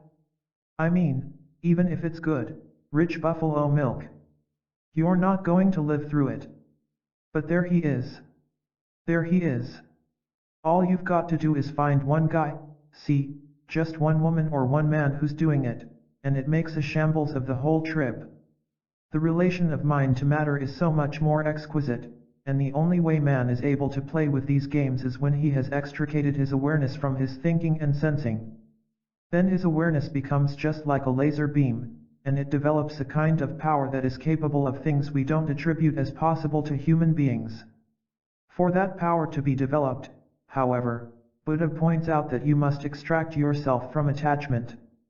That's a very tricky concept, what it means to be free of attachment. In the same way you watch your senses, you watch your eyes see and you watch the desires being manifested, but you no longer identify with your own desires. Just to carry that previous thing I was telling you about, the health business, one step further, there are many very, very clear, documented instances in India of a being who is buried alive for a period of time and after a year or 2 is brought back and they come out of the state of trance they have been in, and there they are, and they were put in an airproof box. One of them, when asked, "Well, how did you breathe?" said, "My cells had enough oxygen to keep my brain and my heart muscle alive, and that was all that was necessary." And this one that said this, they had put him in the earth in a box, and there were some ants, and the ants had eaten away part of his arm. He had been in this trance, see. So where are human drives, let alone our social motives? I mean, don't you need air, and food? I mean, after all, we assume those are all necessary. Raising the Kundalini. I used to do a thing called pranayam, which is a technique for raising energy up your spine. It's called raising the Kundalini. It's a very delicate technique. I used to fast 9 days on the new moon. This was when I was doing very intense sadhana about 5 years ago. I would do hatha yoga for a long time, then I would do pranayam, which is a series of exercises. Some of them are like oxygenation, going on for some minutes. Then there's another one in which you take the air in one nostril, tighten up certain muscles halfway between your genitals and your anus, and pull up on certain nerves. It's like you are closing the sphincter of your anus. You pull up on those, and then you take in a breath on a certain count in one nostril and then you close your chin, which closes another place up here. So you close both places, and you bring this together, and you hold your breath, and you hold your breath for longer and longer periods of time over some months, and you get up to 1.5 minutes or 2 minutes, and then you learn how to force your attention on the tip of your spine and to visualize right in from the tip of the spine, which is called in the Indian energy system the first chakra. You learn to focus on a triangle of flame in which there is a serpent wound with its head down 3.5 times around a lingam or a phallus. You put your whole attention down there. You know, when you dive underwater or something like that, you hold your breath and then you can't hold your breath any longer, and at that moment you are totally preoccupied with wanting to get air. Now imagine getting to that place, then instead of attending to your lungs and that whole melodrama that's going on up here, you put all your attention at the bottom of your spine, and you have sufficient discipline to put it there and keep it there. And what incredible thing happens is that when you can take your attention away from the holding of the breath, you go into this state where you are not breathing, and you are not holding your breath. Usually the awareness of that brings you back. You say, "My God, I'm not breathing." And that brings you down. But after a while, when you stop getting hysterical about what's happening, you can go into this state and just sit. You're not doing any breathing. You're just sitting with your mind totally focused on your spine, and you've flipped into this place where you are perfectly calm but there is no breath, and at that point you feel this energy pouring up your spine and up into your head. It's very incredible, powerful, and very delicate, and must be done very, very delicately, with much guidance, but it's an extraordinary process. But again, from your own personal experience, it knocks to hell your models about who needs to breathe how much. Maharajji. Now let me share with you who I think that Guru is and what I think he's about. Now just follow the sequence. If you were to take your consciousness and bring it out of your senses and out of your thinking mind and bring it down into awareness, what then? Who would you then be? Well, what you would be at that point is awareness. Just awareness, or consciousness. But you're not aware of anything. You're just awareness. Now what is awareness or consciousness? This is where the whole dance gets so incredibly far out that it boggles our mind. Usually we can't handle it. It's like Einstein saying, "I didn't arrive at my understanding of the fundamental laws of the universe through my rational mind." He used the word intuition. Intuition is something we really don't understand, but we use it. We use it when we don't know what else to say about something.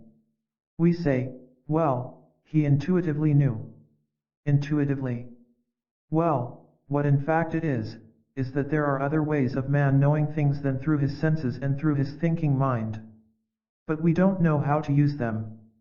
That is the difference. Our thinking mind and our senses know things as objects. I know that. But there are a whole range of things that we know in the sense that we work with them all the time, but we don't know them in that way. For example, if you close your eyes and try to describe or try to think about how you make a fist, you'll find out that how you make a fist is really not a conceptual thought, but you make this fist. You are able to make a fist, but you don't necessarily know how you make a fist. And you certainly were able to make a fist long before you could tell how you made a fist, if even now, in your sophistication, you can tell. What I guess I'm saying is that there are ways of subjectively being in the universe so that things are available to you, or in you, that would otherwise only be knowable to you by collecting them through your senses and through your thinking mind. Now I'll take you to the farthest out places right away, and then we'll play with it just a little. You take this stage I'm on. Look at it, it feels solid.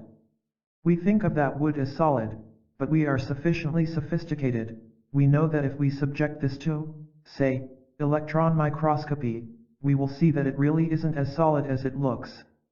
It's actually a whole lot of stuff with big spaces in between.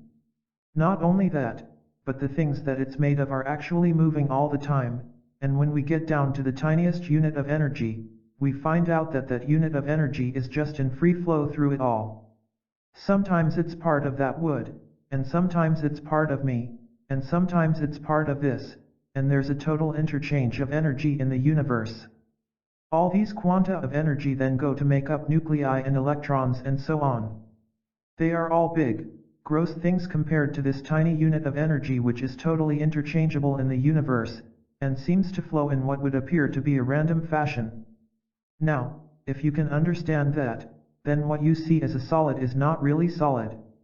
It just looks solid because of the frequency of wavelengths that your eyes are capable of perceiving. You begin to realize, just like with hearing, there is a certain frequency, a range of frequencies that you can hear that are audible, and a dog can hear one you can't hear, and so on. If you were a different receiver mechanism, it would all be quite different to you, because were you tuned up to a different kind of frequency or perceptual sensitivity, everything would look like it was in movement all the time. If you get out further and further in that dimension, you would get to the point where you would see, first of all you would see the stage like a cloud, and you'd see these different entities as clouds, just like you see clouds.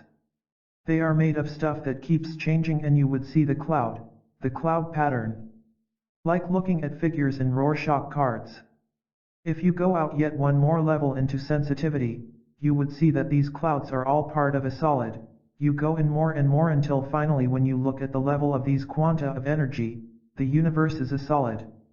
It's a solid, and everything is interchangeable with everything else. I'm just giving you straight physics, you know, traditional physics now. This isn't any great Eastern mystical discovery, just straight physics. The planes of consciousness. We use higher and higher power microscopes to play these games. And some of us who have had psychedelic experiences have retuned our perceptual apparatus, like a television receiver. Like you and I know that were we to bring in a television receiver and plug it into that plug which just brings electricity in and tune it in, suddenly there would be someone on channel 3, 4, 5, 9, 10, it all must be here somewhere, but we can't see it. Now, were we able to tune just slightly differently, we could pick it all up. I think I'll look at channel 3.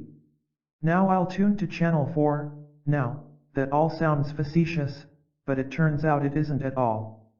That's what are called the planes of consciousness, when you learn how to break attachments enough to channel 7 to be able to tune to channel 6. That's what a guru is talking about, our attachments to a certain channel, or a certain wavelength, or a certain frequency. Now, let us say this being who I am studying with has now extricated himself from all attachment. That means the body is going along in the same way that your heart is beating. He's not sitting around thinking, beat, or peristaltic contraction, right, hwap, hwap, hwap. He's not thinking any of that, it's just going on. It's the same way you drive a car most of the time. It's all in base brain. Most of the time when you're driving you turn on the radio, or look at somebody, or plan your day's events. You couldn't care less. You're making these exquisitely complex adjustments all the time. I mean, hurtling through space, this huge monster, you know, at 70 miles per hour, and you're not even aware you're driving. That's all base brain. Well, imagine now that everything is on base brain. Your eating is on base brain, your sleeping, your talking to people, is all on base brain.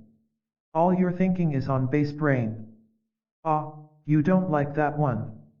It's all put on base brain. When the thinking thing needs to happen, it happens. You don't have to worry about it. It's just an associative runoff. Why do you have to spend your time like, you don't have to be that kind of a computer programmer. You could be up doing something else. If you have extricated yourself completely from all the attachments to this particular frequency, what in the sequence of training happens is, you start to tune to other frequencies. I mean, I have sat with people in India, and I'm sitting next to somebody who is looking at me with their eyes open and my eyes open, and he's talking to somebody I don't see. Now in the West we put that person in a mental hospital. We say he is hallucinating. But after a while you begin to understand that maybe we don't really quite totally know where it's at, and we put somebody away because they don't play the game the way we play. They don't see it the way we see it.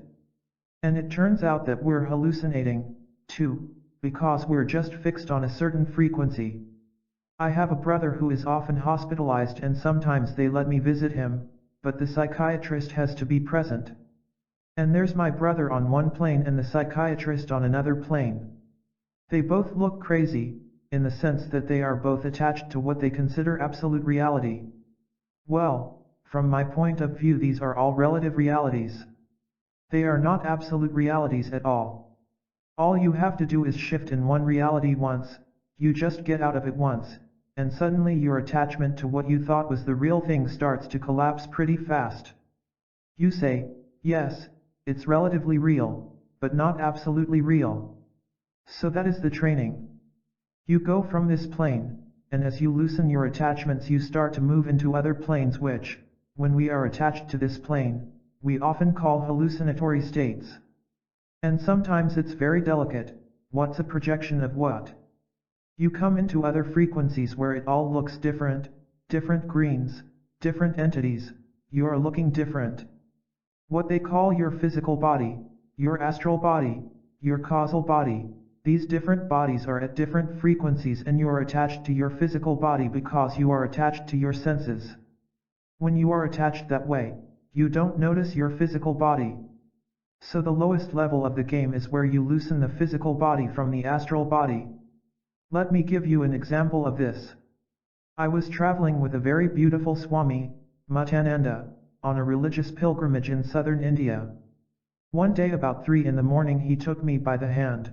He's a very powerful Swami, very powerful man, very evolved. He took me by the hand, and he took me to a little temple up in the top of the town and he whispered a mantra into my ear.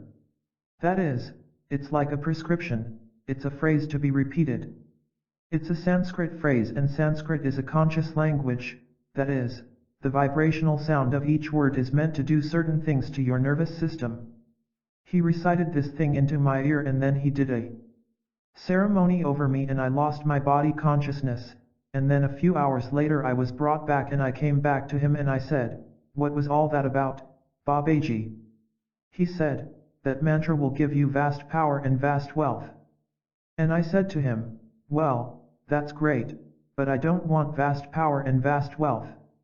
Unless you promise me an equal amount of love and compassion, forget it." And he says, "Just do the mantra." He's a Shaivite, which is very fierce, by the way. Well, I couldn't not do the mantra. First of all because I wanted power and wealth, no matter what I said I didn't want, and second, because he had put it in so deep I couldn't get rid of the thing. And I was doing it all day and all night, and I was just doing this mantra and doing it and doing it and doing it and doing it. Finally, I came back to his ashram near Bombay and he had me meditate in an inner room, a very special room, they've got to unlock it to let you in. I'm meditating there around 2:33 in the morning and I'm lying flat out on the floor, my head back, it's very hot in there, and I'm doing this mantra, and I get taken out of this body and this plane. And I'm brought to another plane where there is a room. It would seem that the walls are made of light rather than solid substance, and I come into this room and sitting ahead of me is Swami Mutananda, looking the same as he looks in the physical plane, right? What you call a dream. I walk in and he looks directly at me and I start to levitate, that is, I start to fly, which is known as a power which is what he promised me, right? The power to fly in my astral body. To leave my body and move, which is a great power in India.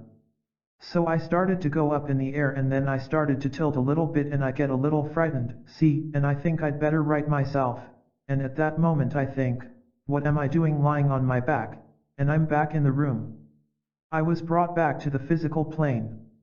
I get up and I walk out of the meditation room and Mutananda walks up to me and he says, "Enjoy flying." Now that is like a tiny example of what astral things are like. I've had many experiences where I've left my body.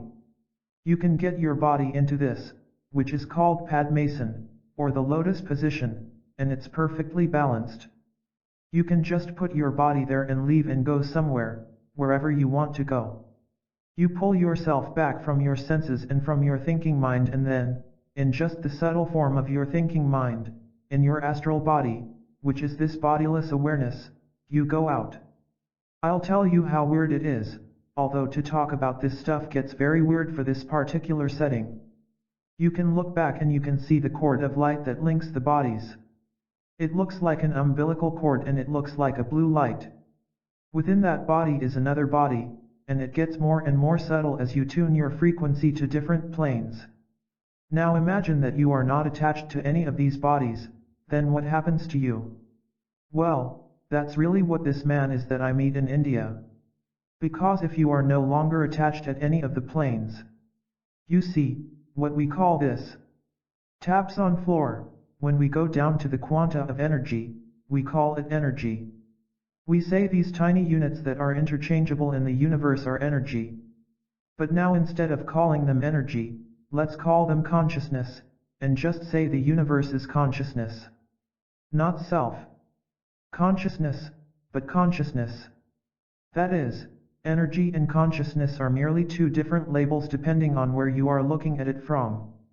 So in effect, when he ceases to be the guy sitting in the blanket, and he ceases to be his subtler and subtler forms, what awareness is left, is merely awareness. There is not a separate entity. In the Indian system it is called the Atman.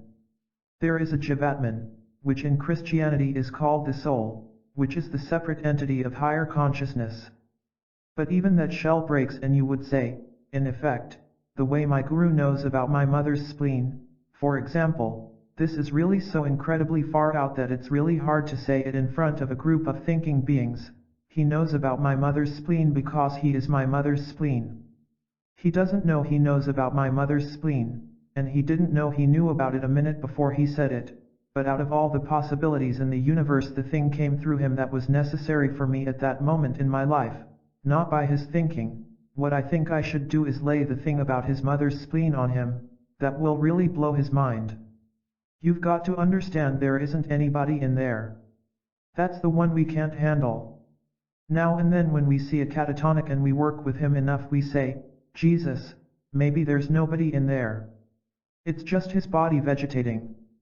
Unfortunately, that is a locked-in place on another plane. That isn't the final bag, either. But the predicament is that the consciousness becomes the consciousness. Which is all of it, although at that point you don't know you know anything. Because you are it, you don't know it. It's the nature of being versus knowing. This is a very, very delicate thing because our whole educational tradition is that you acquire knowledge through collecting stuff and knowing it. But there was no way he collected that stuff and knew it. About that spleen, a moment later he doesn't even know it. That's what's far out, too. In 5 years of being with my guru, and thinking about practically nothing but, who is it, and what is this? I can't yet find anybody home. There's nobody there. There's a personality, but it's not who that person is. I can feel it. You can sense it. You can feel it as you work with it. You think he's the most exquisite mind in the world, and for the next week he is the most stupid old man, bungling, repetitive, dull. You think, groan. Oh, have I been taken? I'm glad I see the light. Just as you are about to say, to hell with him, I'm leaving, he does something incredibly mind-blowing. You know, when somebody's got a subtle humor that sneaks up on you, you thought you saw the joke and then suddenly, oh. You see that you didn't see the joke at all. It was another joke. But with him you get to that place and then you know that there are about 10 more layers out there, and at every one he's right there saying, ah, see the joke. And I get a feeling most of the time like I'm a puppet or a marionette on a string. Do I think that I chose to have the bus go to the Mela ground? And how did he know to order the food in the morning? Lawfulness of the universe. It turns out that the universe is lawful, not in a logical law, by the way. The law I'm talking about is what would be called the divine law. That is, it's not logical law in the sense that A is A and not B. It's the law that includes paradox and all possibility. Within that law of the universe, everything that is in form, whether it is on this physical plane or on any of the other planes I've been talking about, is all perfectly lawful. When we reduce it to our logical analog, which is not an exact analog but similar, we can think in deterministic frameworks. There is no free choice in the deterministic system. That is, if the laws are just running off, they are just running off, and the experience of free choice is merely another runoff of the law. And under those conditions the past, present, and future are all perfectly lawfully related to one another. Because we are in time, we think that the future has not yet happened. But it's very much like being a character in a book, and you're on page 23 and you don't know what's going to happen on page 24, because you think you're the character in the book. But now imagine you're reading the book, well, you could turn over and find out what happened on page 24. Now imagine you wrote the book. You would already know what happened on page 24. Hinduism and all these dualistic religio-philosophic movements talk about the one guru, or Satguru, or however you want to talk about it. Judaism says the Lord is one, and Jesus says, my Father and I are one. When you go into these traditions, you see that when he has extricated himself from the attachment I've been talking about, physical, subtle, and all these different vibrational frequency plays, then he and consciousness are the same thing. And of course, since it is all interchangeable, there's only one of it. The way in which it keeps manifesting in form or in these different planes and coming down into clouds and then solids, and all this is perfectly lawful, you would say in effect, he is the law. God is the law. That's the way the word God finally comes in, which is a hard one for us. But you could say that's why the Jews were so interested in the law, and what the 10 Commandments were that Moses brought back. Because the universe of form is merely the lawful manifestation of this energy into patterns, and because it is all lawful, past, present, and future, all are already. Therefore when you are around this being, my guru, you see that he is no more in the present than in the past or the future, and to him it's all equally available. Often when I'm sitting with him he would look at a being, and later in just a little conversation when it just comes out for some karmic reason I don't fully understand, he'll say something about what's going to happen to that guy. In the Tibetan tradition there's like a lama who sends out postcards saying, next Thursday at 2 I'm leaving my body. I'm going to die. I hope you will come join me. And everybody gathers, and at Thursday at 2 he turns around 3 times, he sits down, and he dies. You know that a fully conscious being always knows exactly the moment he's going to die, if he cared. When he is going to drop his body is what the expression is. And that really is what it is, dropping the body. It means dying to the physical plane. Ramana Maharshi, very beautiful, had cancer of the arm and he wouldn't have it treated, and the devotees said, "Oh Bhagavan, God, take care of your body." And he said, "No, it's finished its work on this plane." They said, "Don't leave us, don't leave us." And he looked at them like he was bewildered, and he said, "Where can I go? Just because you're not going to see me on the plane you're addicted to, do you think I'm going anywhere?" My experience with my guru over this time is that in 5 years he has slowly taken me over, which is a hard one for Westerners. Like my father asks me, "Are you getting married?"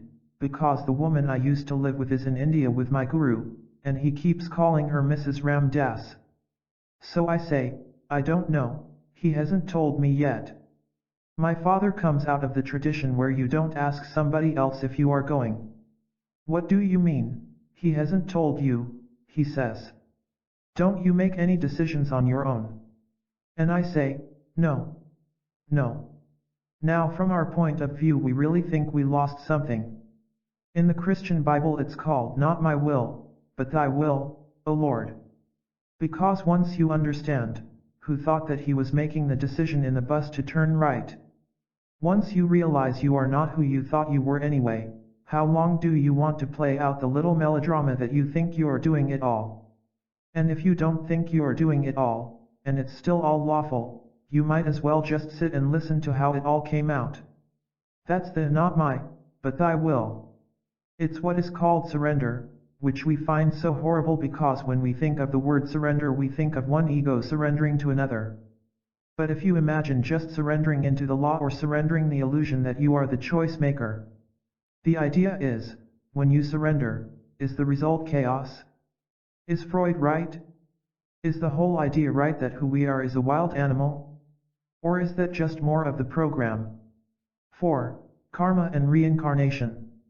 The two concepts that make it all come together, which the East has but the West unfortunately threw out of its religions in the councils of Nicaea, Trent, and Constantinople, are the ideas of karma and reincarnation. And that, in effect, says who we are as separate entities, beings who keep incarnating.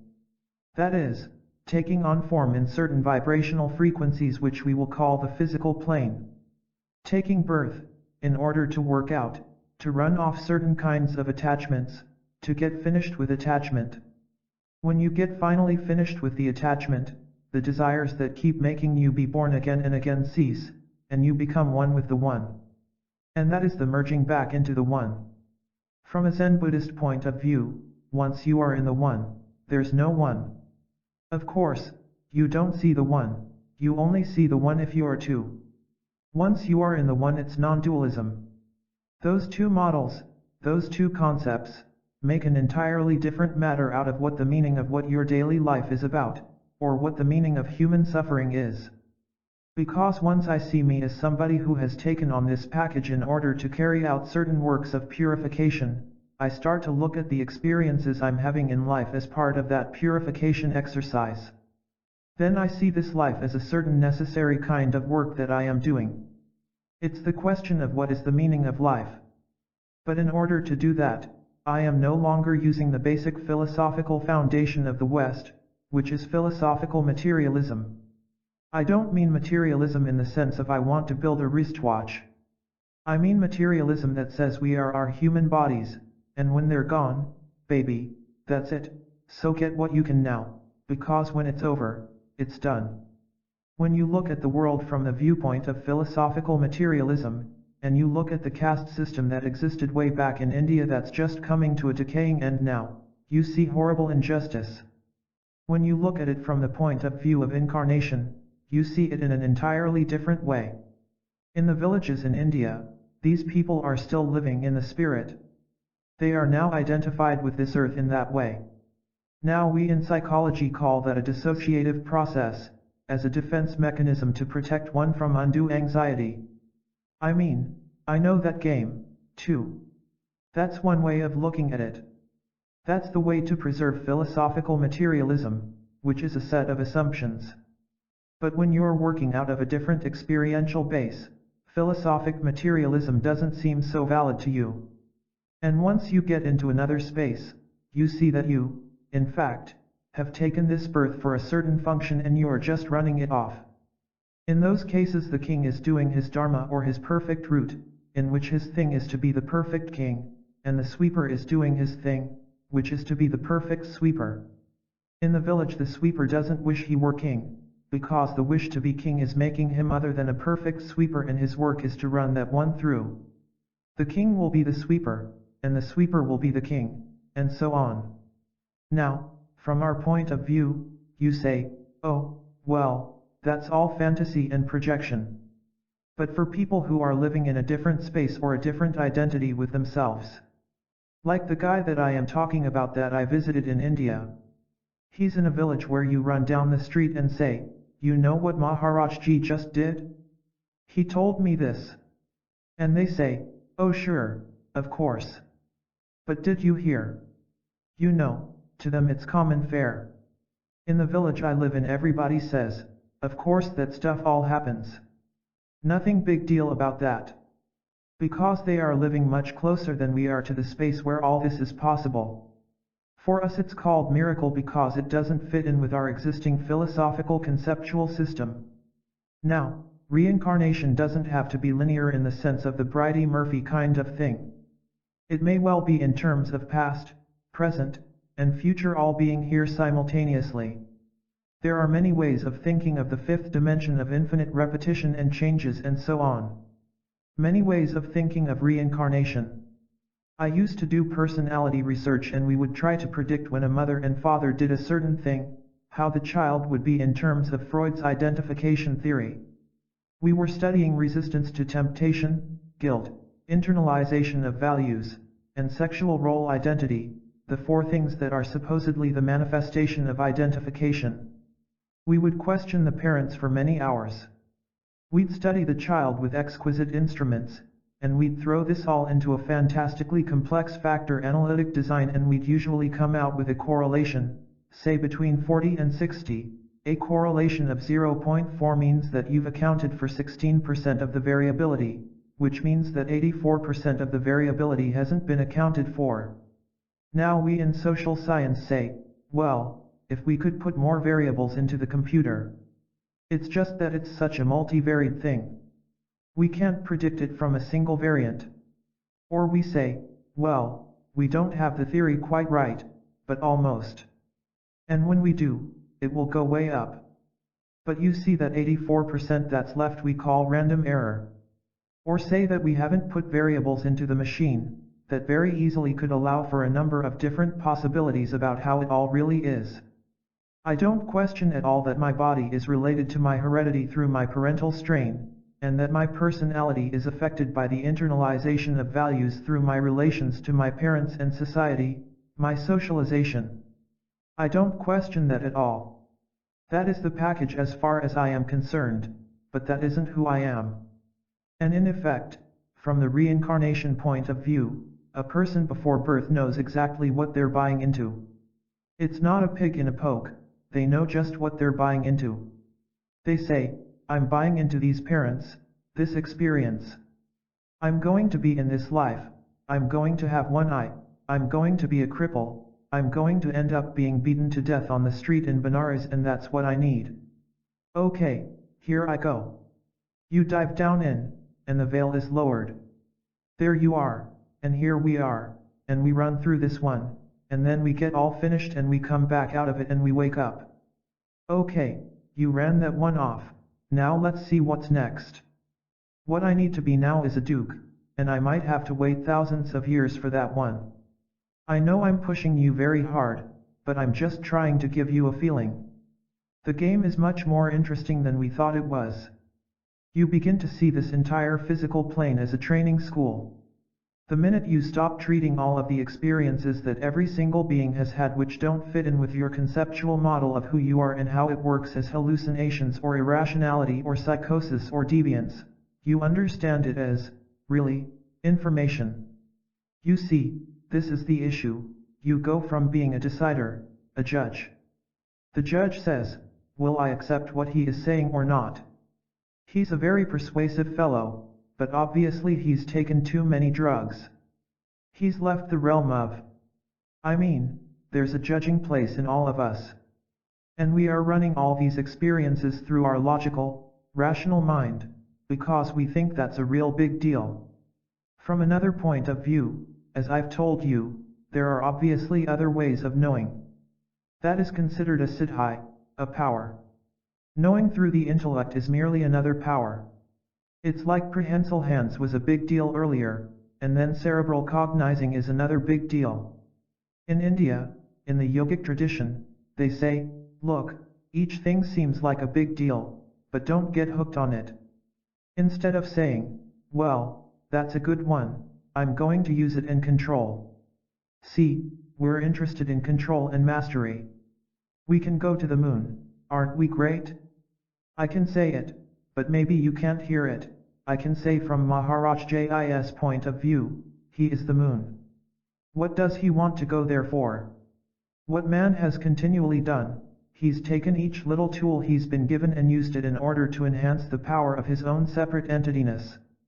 In fact, there is a whole other level where you become part of the process of it all, because you decide your own separate entityness is merely part of a running off process. You no longer identify yourself as a separate entity. The Chinese philosophy that is most in harmony with that is called Tao. It's given in a little tiny book called Dao Te Ching, which is probably from the philosopher Lao Tzu. It's just a statement of what the flow is, what the natural law is like. You become more and more like a river. When a river floats down the stream, it doesn't say, I must follow the laws of gravity, or, today I think I'll float down the stream. There is no overlay of self-consciousness. We are under the impression that that overlay is what is our saving thing, while actually it turns out it's our losing thing, not our saving thing. It's a short-term gain and a long-term loss. The funny thing about my journey at the moment is, the further I go, the less I think. The Tao says the student learns, by daily increment, the way, meaning the way, as when Christ says, I am the way. The root, the harmony, is gained by daily loss, loss upon loss until at last comes the way. When I talk to you about bringing your mind to one-pointedness, for example that time I'm sitting 16 hours a day following my breath, think of all the books I could be reading, all the knowledge I could be collecting. Is it possible that by bringing my mind to one point I will know all that without knowing I know it but have it available to me? It's like what you're moving toward is the ideal computer program, which is not a fixed program. It's a totally fluid program. It optimizes all the data that is fed into it in terms of what function is necessary. That would be the ideal program. The program with no program. It's the program that is perfectly in harmony always with the optimum thing. We think that if we don't think it's all going to go to hell. What's far out is that you go through a period when you expect it's going to and when it seems to. That's where we need moratoriums at times when we are shifting programs. Then you come into a place where you think less and more happens, and it gets more and more on base brain. It's a bad way of saying it, but roughly that's it. You are empty more and more of the time, and more of the time the perfect thing is happening all the time. I used to do therapy, and a patient would come in and I had a model of what I thought patients were about. I'm the doctor, you're a patient. I was a Freudian. I'd been trained in the Psychoanalytic Institute. I had a model about what psychosexual stages were. I had a whole set of models. The person would say buzz and that would go into this category in my head and I would say, oh, yes. Under category A I would give response 3, now I didn't have it that exact, but it was that kind of a dance. They'd say, my mother buzz, and I'd write it down, and they could learn when to get the pellet. I mean, we have all seen those research studies showing how each therapist trains his patient to be Rocherian or Freudian, or whatever. Then he says, you're cured, when the patient thinks like the therapist does. Now imagine that you don't have any model at all in your mind about anything. You don't even have a model that there is a patient or that you are a doctor. Here's an entity that you happen to meet. You could meet him in a bus, you could meet him in bed, you could meet him in the office. Who knows where you are going to meet the next entity? Here we are. And who are we? Who do I see when I look at another human being? Am I focused? Which level is my microscope focused at? Do I see body? Well, if my sexual desires are what I'm attached to, that is what I will see. A beautiful entity goes by and I'll go And you know, yourself, when you walk down the street and you're horny or you're sexually lustful, that's all you see. You go by a bakery and you never even notice it. But if you are hungry you notice the bakery and the beautiful whatever it is doesn't do a thing to you. Unless it has a roll in its hand. That's the predicament. Your desires, your motives, affect your perceptions, as we all know. Now let's say you sit and you've trained yourself through the course of your understanding and your own discipline. All the desires are around, I mean, it's all functioning, but it's almost like your oil gauge in your car. When it needs oil, a red light goes on and you give it oil, but you don't have to be your oil gauge. The oil gauge is just doing its thing, the gas thing is doing its thing, everything is doing its thing, and you're just here. When I look at another person, I see body and then I see personality or hear personality or see that level. Tune a little deeper, there's personality. Now tune once more, and here we are. Here we are sitting. It's like you're sitting inside that package and I'm sitting inside this package. You in there. Yeah, I'm here. But the way it comes out is through personality, and it comes out through body, and it comes out through the whole packaging process. The predicament is, do you define another human being as their package, or as their essence? Now if you look through different levels of essence you can get essences which are still individual differences. There are astral differences, which is what astrology is about, as opposed to the MMPI, which is personality. Astrology is the MMPI of the next plane out. Like the Rorschach, you can keep looking, keep tuning, and go behind that one, and behind that one till you come to the place where you are looking yourself in the eye. Because behind all individual differences there turns out to be only one of us. From my point of view at this moment there are, at the most, only two beings left in the universe. And much of the time there only seems to be one. But of the two that are left, one is who I still think I am, and God, or it all. Everybody I meet is a teaching that has come to me. The reason I even see other beings is because of desires that I am still attached to, including this whole plane right here. The thing that collects us together is that we all have desires that involve this particular vibrational space. We all got born into this one, and, with very few exceptions, like the kind of guy I hang out with in India, most of us think that must be what reality is. It's like a group of people that are in a training school but who have never been outside the walls. It's like Plato's metaphor of the cave. All these beings are chained in the cave, and they have been chained so long that they have only seen the fire reflections on the opposite side of the cave, and they built a whole culture about that. And then one of the guys gets free at one moment and he goes out the door of the cave and he sees the sun and trees and all, and he comes rushing back and he says, "Fellas, I hate to tell you, but," and they stone him to death. That's what Plato points out. They stone him to death because they don't want to know. They don't want to upset the apple cart because it's too good. They're getting the payoff. They are getting the points. They are getting the reward. They are still attached to fulfilling their desires in time even though the relation of suffering and time hasn't dawned on them. That happens to people when they are getting ready to die. Then, suddenly all their money and all their attachments and all their position and all the beauty all seems like so much, in Thurber's terms, slush. It's just stuff. It's suddenly stuff, and now they are going to face this thing and they don't understand. And for many of us, we saw the slush a little earlier than the moment before we are going to die. What is happening in Western culture, which is really awesome, is that because of technology, not in spite of technology, because of technology, the limits of our rational mind are becoming more apparent sooner. And the limits of what we can take in terms of total fulfillment from the external world are becoming apparent earlier and earlier and earlier. A kid 12 years old has already vicariously run off, say, 200 adult roles through television. He's already gone to the moon, he's already been a lawyer, he has already been the police chief of Los Angeles, he has already been a spy for the CIA. So you say, what do you want to be when you grow up? And the whole question is like an old-fashioned question, like, what are you talking about? He's gotten to the point where he is just right here now. He doesn't want to be anything. He's run out of them. He sees all those aren't what it's going to be either. He can look at the president and he can look at Frank Sinatra and he can look at all the boys that made it in the culture and say, oh boy. I don't want that, whatever that is, like that isn't quite right. And the sexual mores change so that he doesn't have to wait till he is 30 years old to have his first sexual experience. By the time he is 15 he can often have finished the whole business.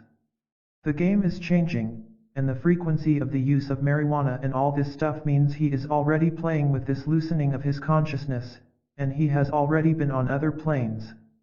So now, what is this being? Who is this? What happened? This is all out of technology, by the way. This is all out of the cultural philosophy of more is better. We have collected more and more and more and more, and the dawning thing is that more is never enough. Despair is what motivates the next step. That is what we are talking about now. When man finishes being totally enamored of his power, of his intellect, and he can buy or control or master or get anything he wants and still. This is the world of the gods. I can be a god and still be Ram Dass, or Richard Alpert, or whoever I was. I can know it and control it and can master it. Then comes the dawning thing, that it is all ephemeral. It's all ephemeral, and it isn't enough even when we get it.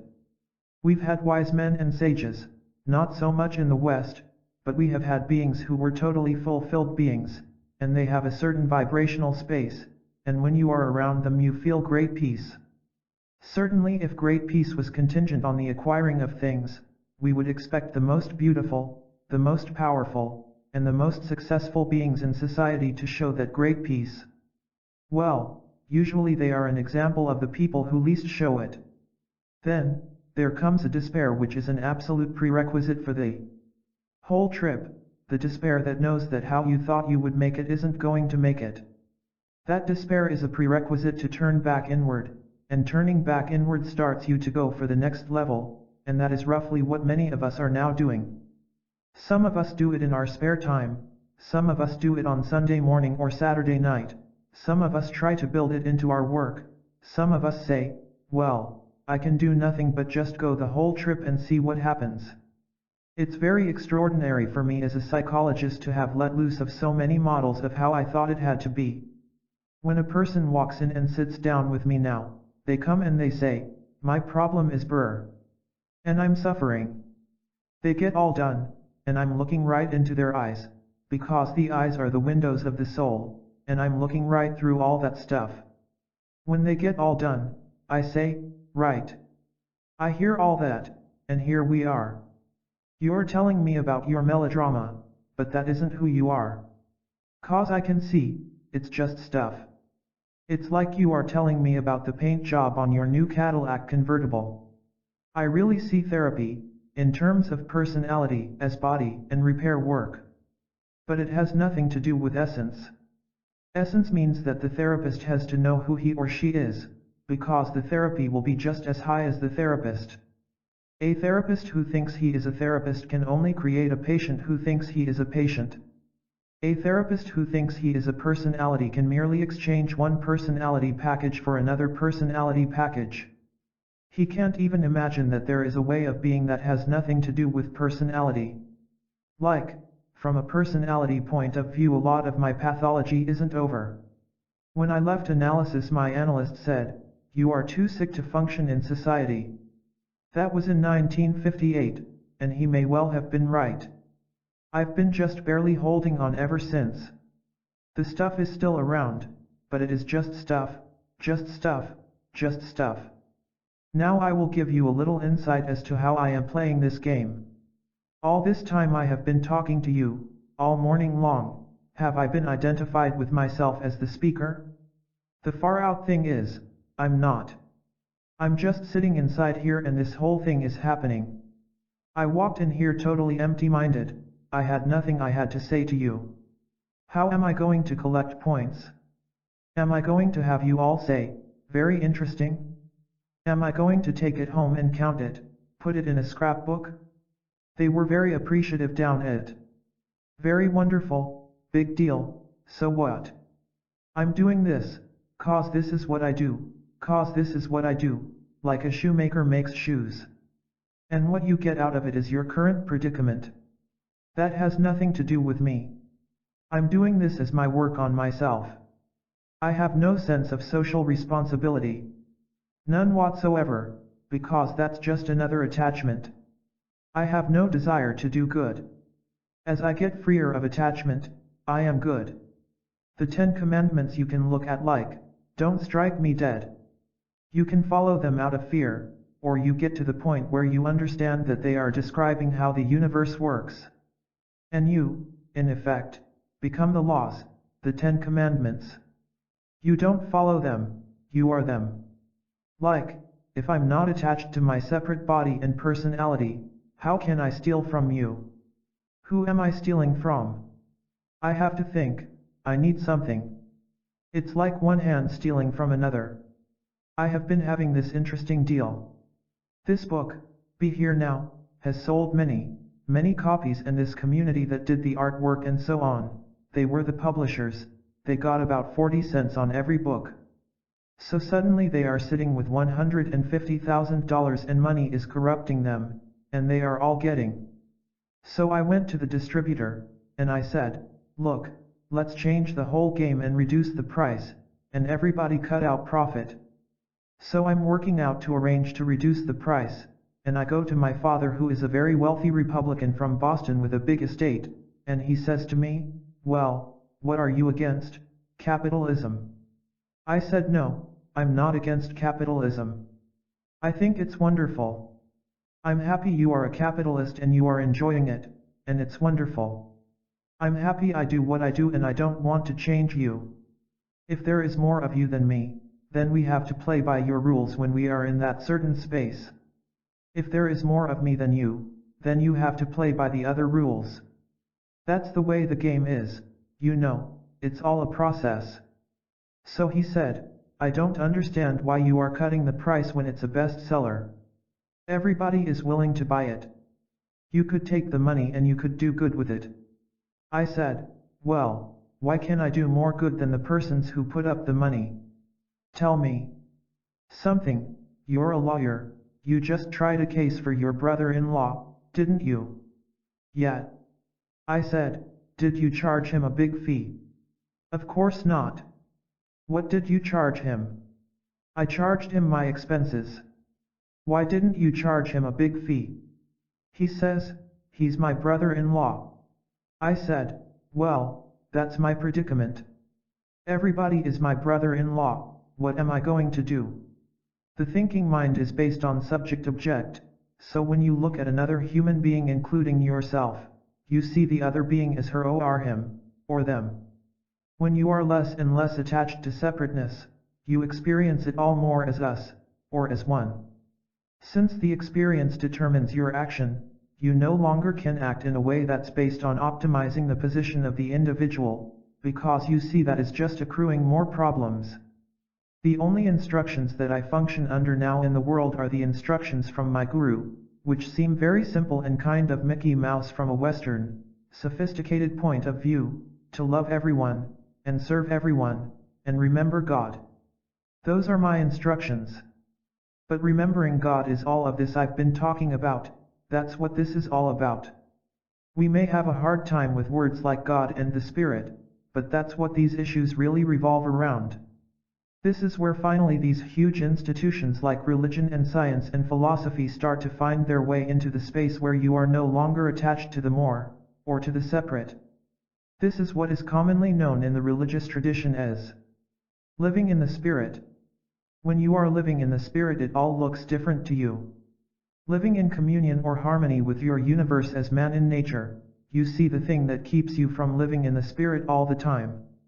The incredible thing is that the true power of the universe you can be but cannot have. When Christ said, had ye but faith, ye could move mountains, he was speaking literal truth. But were you able to move mountains, you wouldn't be you anymore, you would be the being who created the mountain in the first place. There is only one being. And at some level equally as real as this physical plane, there is only one of us, and at another plane there aren't any of us. My root is the root of the heart or of devotion. That is a path. There are many pathways through here. One is the path of wisdom, one is the path of calming the mind, one is the path of opening the heart. My path is the path of love. Gurdjieff talks about 3 levels of love. There's physiological, biochemical love, let's make love. There is romantic love, which is personality love, loving an object, which has in it jealousy and hate and possession and all the psychodynamics of what we usually think of as personality and romantic poetry and so on.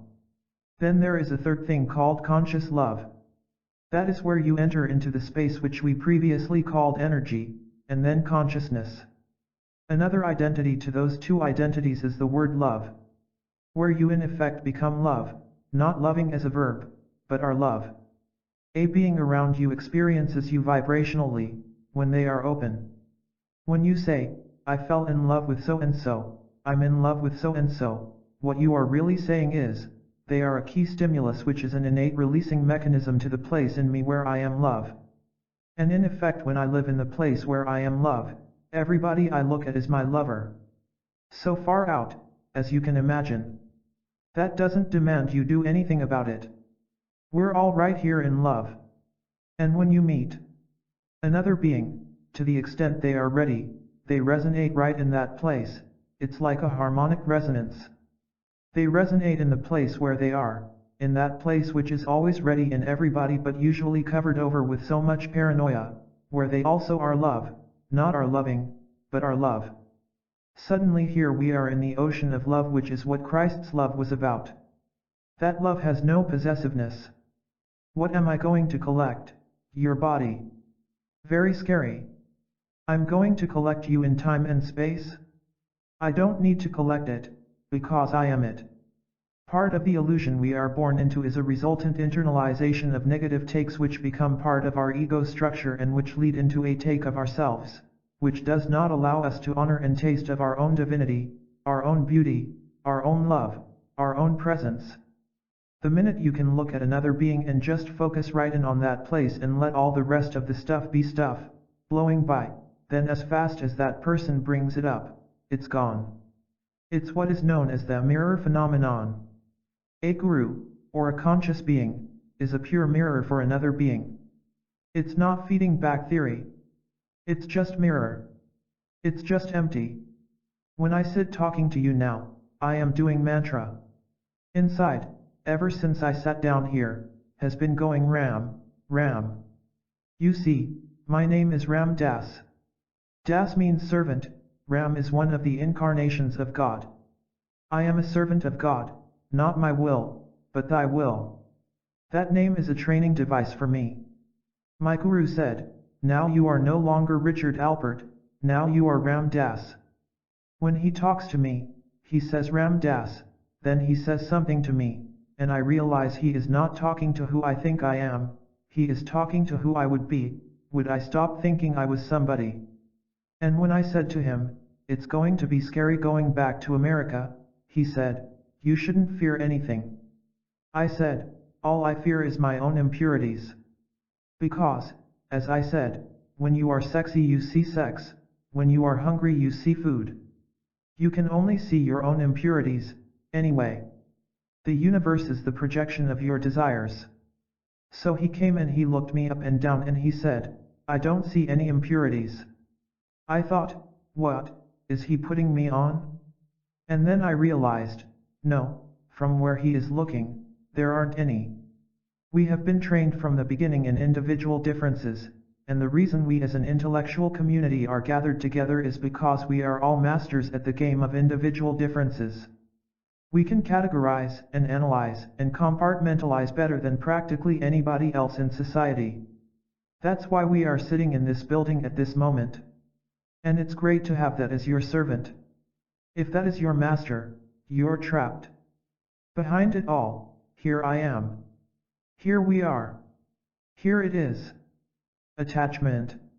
It always boils down to this question, how did we get so attached in the first place, or why? I have really nothing but a cop-out answer for that. I mean not a clear answer because, just as I said, ultimately the laws of the universe are not rationally knowable, because they are not within the logical rational system, since that is a subsystem, and there is a metasystem of which that's all part, which includes paradox and opposites. Almost every religion ultimately says, that question cannot be asked or answered. Like in Judaism there is a statement in the beginning, and they say that of all the things the Talmudic scholar can study, the scholar of Torah, that is the one thing that a teacher cannot teach him, nor can a book help him with. He can only know that through meditation you go inward to the place where you are the answer, but you don't know the answer. In other words, Buddha's answer in very gross terms is it's none of our business in the sense of the person who asks and answers questions. I can give you hundreds of answers that have been given by religions around the world to that question. Why did it all begin? Why is there suffering? Why did it go from the zero into the one into the many? You know, in some systems it is cyclical. It's just going, and going, from the zero to the one to the many, back to the one, back to the zero, and on and on and on and on. From another place, nothing is happening, because it is all still in time. And a few levels out you are not in time anymore, and then it always has been and it always was and it always will be, and nothing has happened yet. I mean there are so many game levels to answer that from, and my answer is that at the level I am at, I just don't know. I don't know. It doesn't mean it isn't knowable, it's just that I don't know it. It's always the question you are finally forced to, so why did it all begin? What's it all about? It's just like the meaning of suffering. There is a certain stage where you are trying to avoid suffering, and you are afraid of death. So your whole philosophy in life is built on the fear of suffering and the fear of death. Then you get to a place where you have seen a little more, and you are not so afraid of death. You're sort of mildly curious about it. Then you get to a place where you start to see that suffering is purification, it's like the fire that gets you straight. It's like a prerequisite for this work. And then at that point suffering takes on a whole new meaning for you and you have a whole new way of looking at the universe. Like I was just with this boy, 23 years old, who was dying of Hodgkin's disease out in California, and he and I were talking about his impending death and preparation for it. Very calm, right here.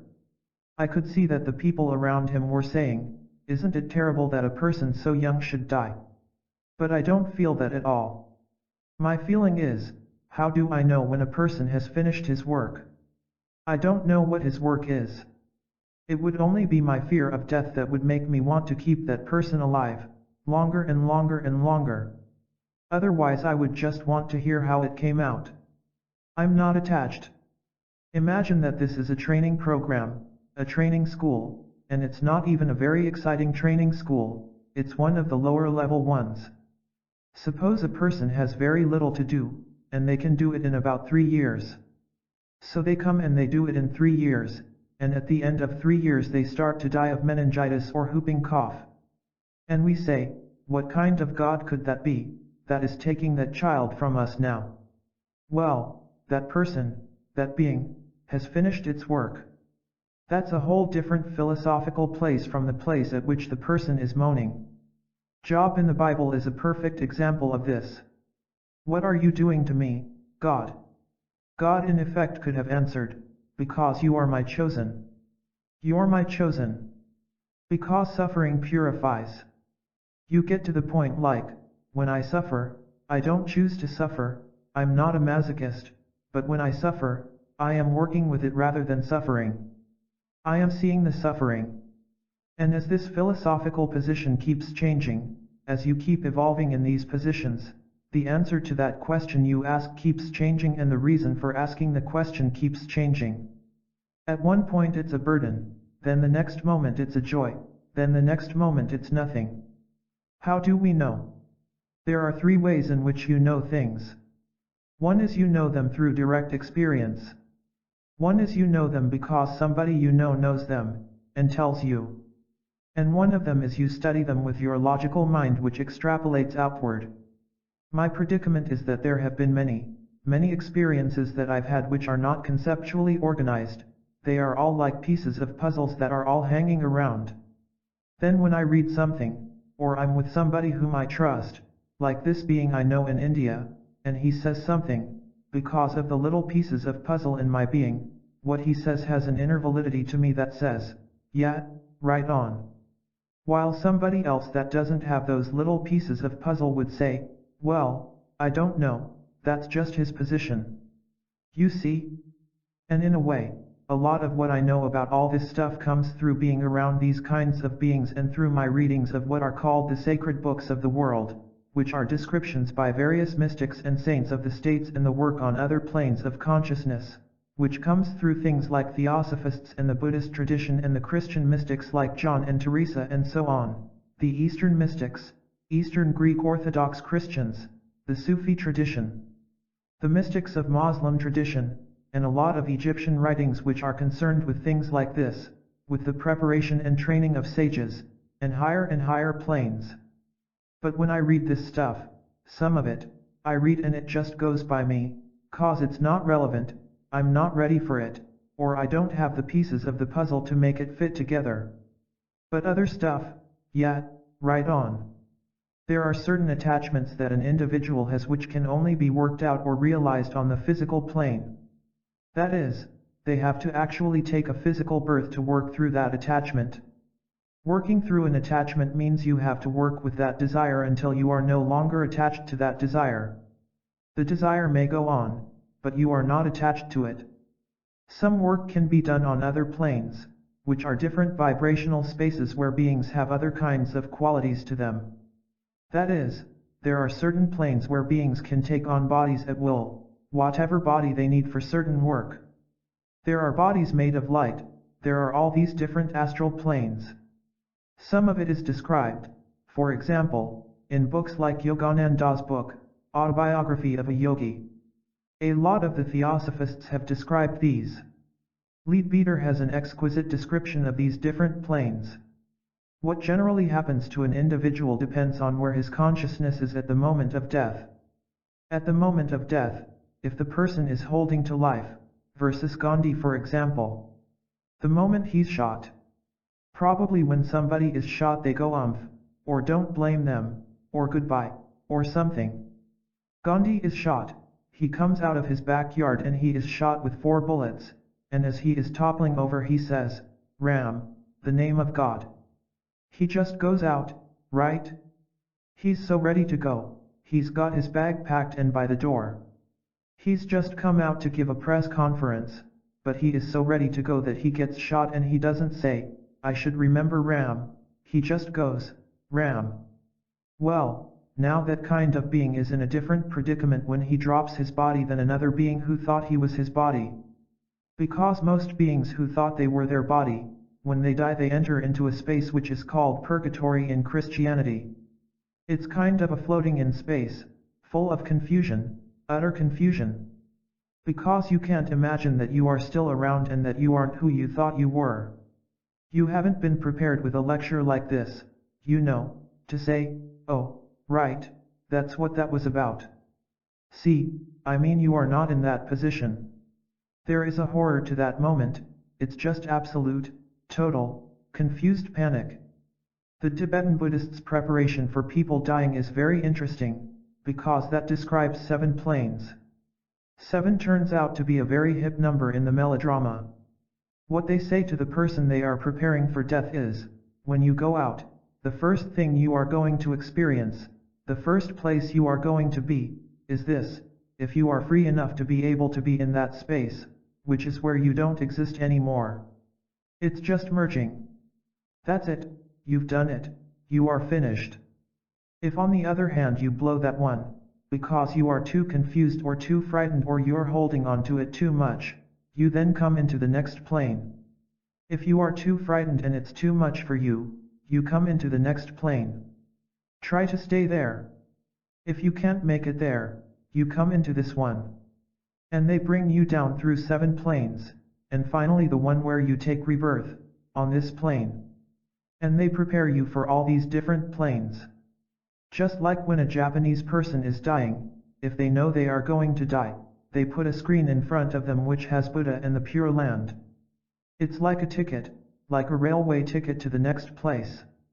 They say, okay, you are ready to go, this is where you are going to go. Just keep it in mind, and whatever you see on the way through, don't stop, don't buy from beggars off the street, just keep going. Now, the only beggars off the street, you see, are desires you still have. What in effect is happening is that most of the desires we have do not need physical bodies to be satisfied, only a few of them do. There are many that are satisfied in much more subtle bodies, thought and feeling levels, feelings of love, desires to be loved, things like that. To be separate and loved, that one is a really deep one. Well, you could sit and be separate and loved without a body on the astral plane like for about 500,000 years. But time is a different concept in those spaces than in this. When you finish this plane, you look at this whole thing, and 60 years seems like that, snaps fingers. It's almost like you decided, well, I think I will think about this for an hour. Okay, that was interesting. But even when you are in the middle of it, it seems like it's as long as it is, but you notice as you get older how it goes faster and faster. You are getting into a different space regarding time, and from one level out this whole thing is like that, snaps fingers, or eternal, depending on how far in you get. Nirvana, the place between the 17 trillion mind moments, is eternal. You can be there for eternity. There is a kind of a horrible, beautiful description in a book by Ruth Montgomery about a fellow by the name of Ford. Ford was a medium, and he died and then he used Ruth Montgomery to type out some reports from the other side. Now most of us in Western science, we treat that stuff like, you know, pretty mushy, soft stuff. But from where I am looking at it, it's all straight, that's all real communication, it's really happening. But Ford himself had many desires. And so he is living in a realm created by his desires. See, as you get farther out you become more conscious that mind creates matter, and you see that you keep creating the universe around you, just as I said, when you are hungry you walk down the street and bakeries are suddenly the dominant thing, and grocery stores, while otherwise you walk down and you don't even notice they exist. Your desires create your universe. Well, it becomes more and more apparent on these astral planes. What we call heaven, which turns out to be hell, also, the United States is getting more like that all the time, is a space where you can get whatever you want. And then it isn't enough, of course, but you can get whatever you want. The gods can have whatever they want. But whatever you can have and want isn't what it all is, except the final piece, and that doesn't come from getting it, but from being it. You can't get peace, just like you can't get wisdom, but you can be wise. You can get knowledge but you can only be wise, those are two different spaces entirely. So most beings go through a very confusing period, and then, in effect, they are guided or trained in the same way that we are being guided and trained, but most of us don't realize we are being guided. The awakening is to the realization that you are in fact being guided. That's why I say there are only two of us, for me. There's me and God. The whole dance of my life is the training in which the universe is teaching me things which are bringing me toward the one. It's like the guru has me on a hook, like a trout, and he's just bringing me in, slowly, and I'm going through all these different experiences while I think I'm rushing this way and rushing that way. But slowly the thing is being brought in and everything that's happening to me is part of my liberation. Almost all saints say, when you finally see, you see it all for the good. Like a doctor just came up to me and he said, if these saints are all so high, why don't they relieve human suffering instead of sitting around? Why don't they do something? And I say, well, you've got to understand what they understand before you can ask why they do what they do. To relieve one kind of suffering is increasing human illusion. You have got to understand. You can't judge another person till you know what they know. Because they may know more than you know about why it is that way. All you can do is purify yourself, instead of judging others. Beings only go through that confusion state if they are not prepared. If they are prepared, they immediately go to where their next work is, whatever plane it is. That is, a person that is fully prepared will go out and immediately may take another birth, right away. Somebody else may wallow in this place for a long time until they are guided into some other space where they have their next work to do, and then they do that for another lifetime in another plane, and then they might come back to a human birth.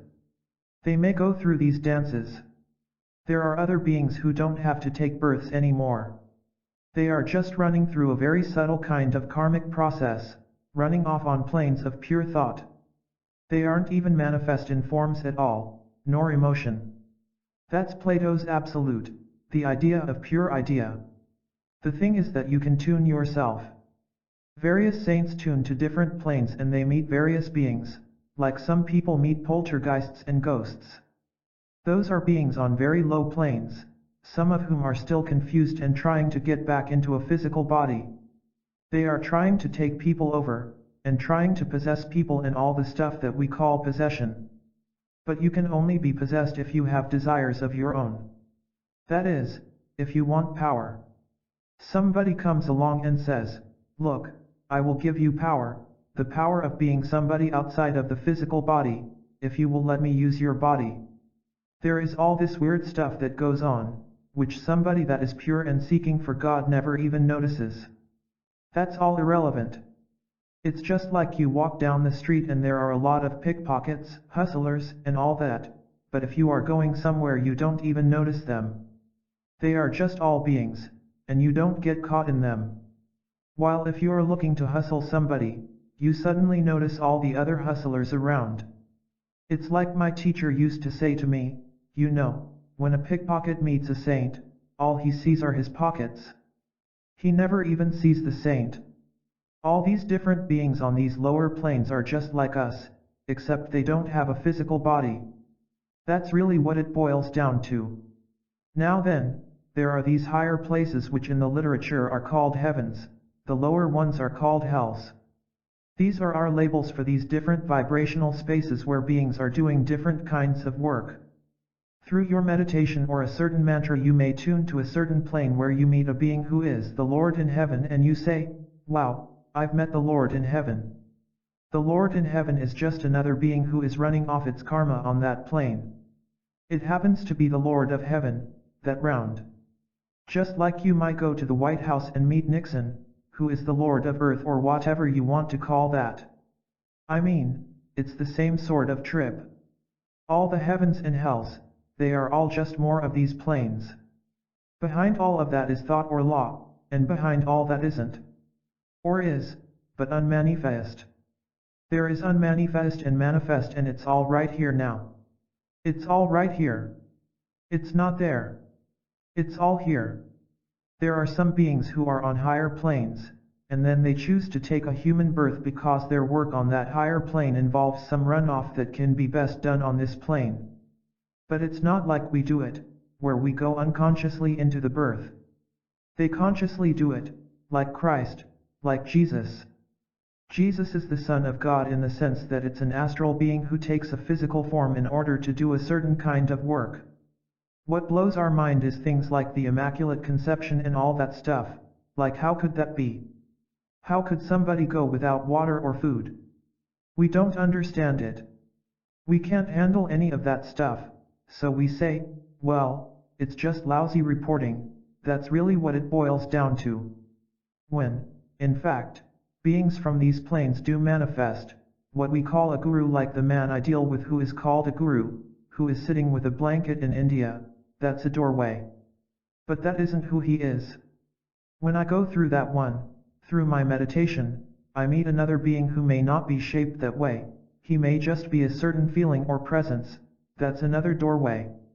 And each one of these, it's like Chinese boxes, you just keep opening this and there is another one.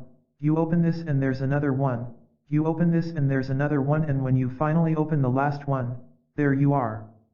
That's far out, there you are. And so the guru is merely another method, and you don't get hung up on the guru on the physical plane, because that's another trip. That's just like meditation or mantra or chanting, or anything else. Just another trip. And he knows he isn't that. Well, he doesn't really know anything. You're busy rubbing the feet of this thing, and you suddenly realize you are like rubbing the feet of a dog. He couldn't care less if you rub his feet or not, and all the time he is saying, "Oh, it's so wonderful to have you rub my feet." And you're feeling, "Aren't I good to be rubbing his feet?" Then you suddenly think, "I've been had, how do you like that? He took me again." So you go and you sit down.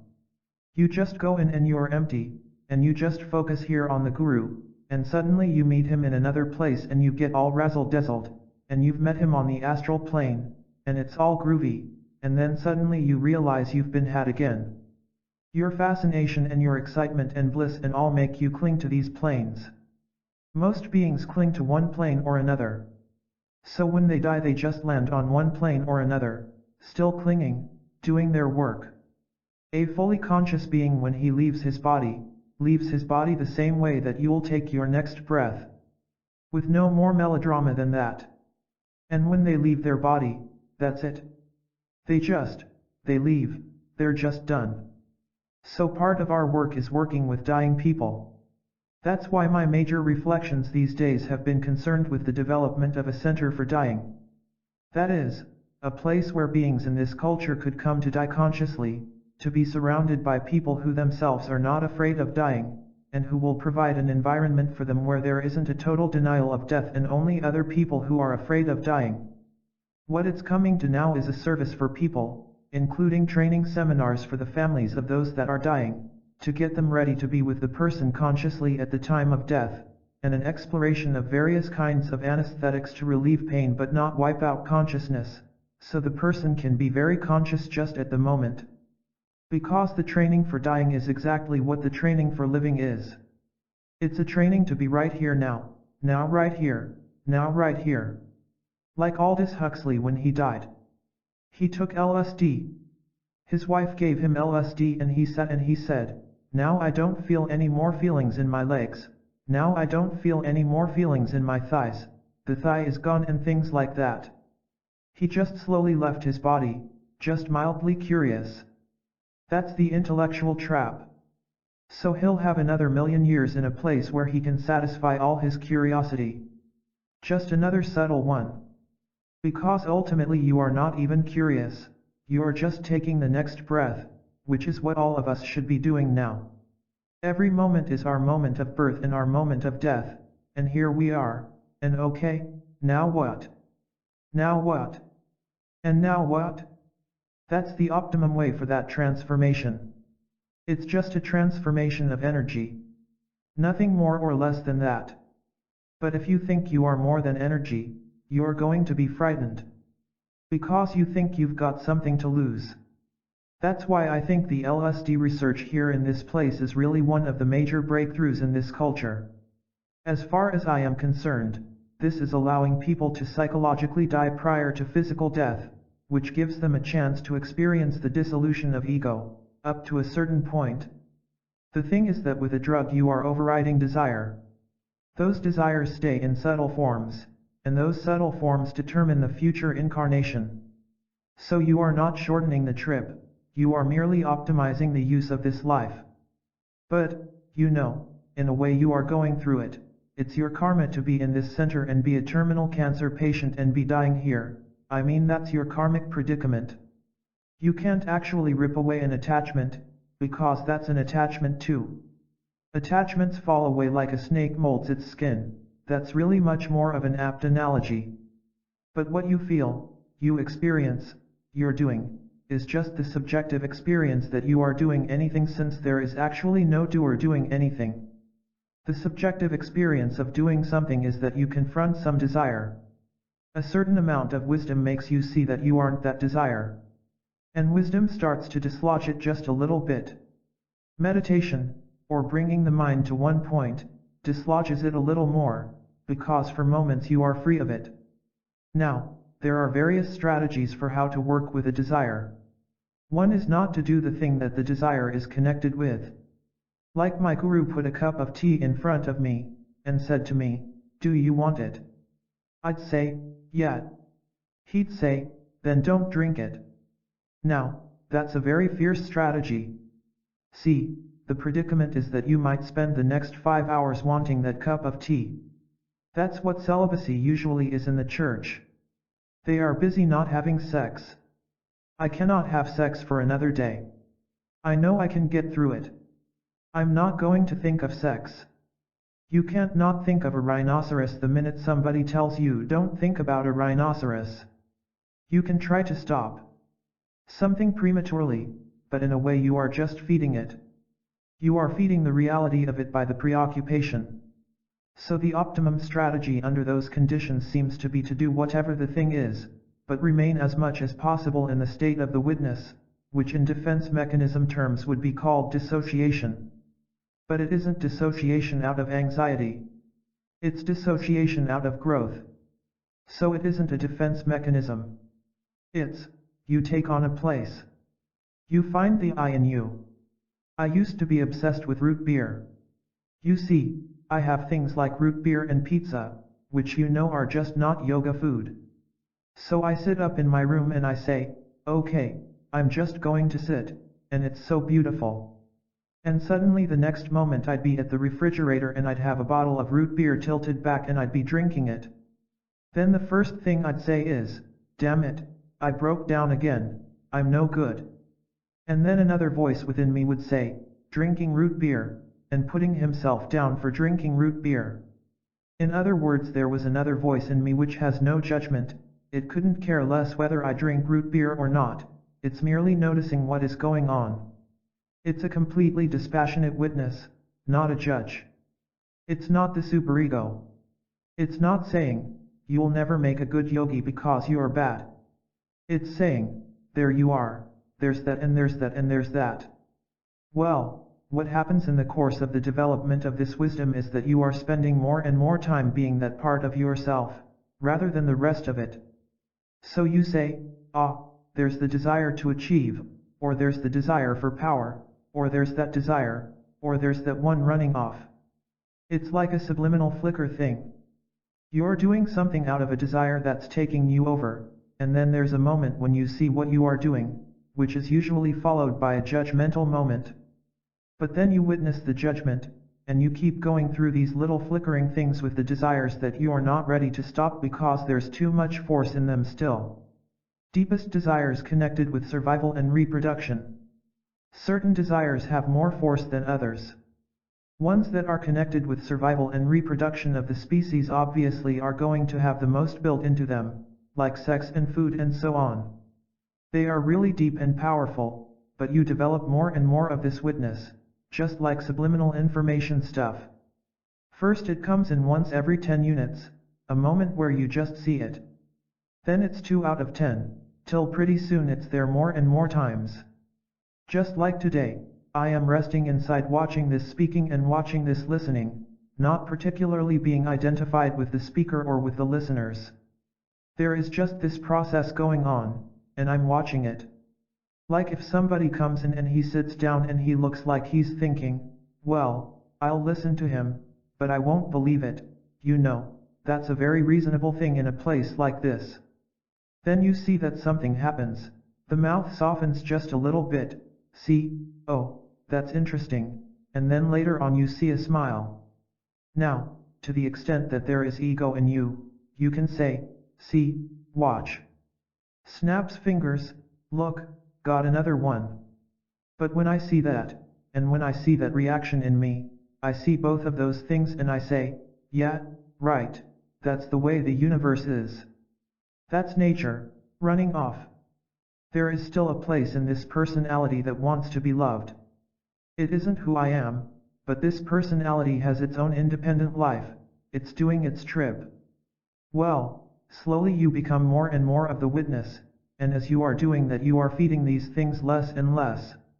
It's like if you ever tried to make love and stayed conscious through the whole act of making love, which is what tantric sexuality is about. You'll find it is really quite difficult if not impossible for almost everybody, because you get lost into being the experiencer of the sensual pleasure, and as you get lost in the experience, you've lost the witness. There is a Buddhist meditation for eating, which is really far out. You put food in front of you, and when you reach for the spoon, you say, reaching, reaching. You say each thing twice, lifting, lifting, placing, placing. You're saying this to yourself. Chewing, chewing, tasting, tasting, savoring, savoring, swallowing, swallowing, digesting, digesting, reaching, reaching, lifting, lifting. By the time you are halfway through the meal you've got the screaming mimes. The enjoyer of the food has been destroyed by that. Now if you try doing that for about a year, the whole meaning of going to a meal changes considerably, I'll tell you. Because you have become the witness of the whole process rather than the enjoyer of it. Right? You can't rip yourself from being the enjoyer prematurely, but there is a point where it starts to fall away. For most of us, we invest in something that we enjoy, and when it starts to fall away we get upset, because we previously thought it was something. Like I worked hard to get my pilot's license, in order to buy an airplane. Then I get to the point where you just go up for 4 hours and then you go straight, you come down, you go to the toilet, you get a milkshake, you fill up with gas, you sit for 4 hours, you come down. Big deal. So who needs that? But I paid $7,000 for the plane and it's taken me hundreds of hours to get my license. And it takes me a long time before I can afford to realize that I have used up the thing. The thing is that we keep using up things but we can't let them go. When we have another way of looking at it, we're really ready to let go very quickly of a lot of them. But others, we still think we are going to get our rush from them, see, particularly ones like sex and eating and stuff like that. To bring those under consciousness you can only edge up on them, sort of around the corner with a little bit of witnessing, that's the way you deal with desires. Then as they are ready, and as your wisdom gets great and your mind gets calmer and your purification gets deeper, it falls away, it keeps falling away and falling away and falling away.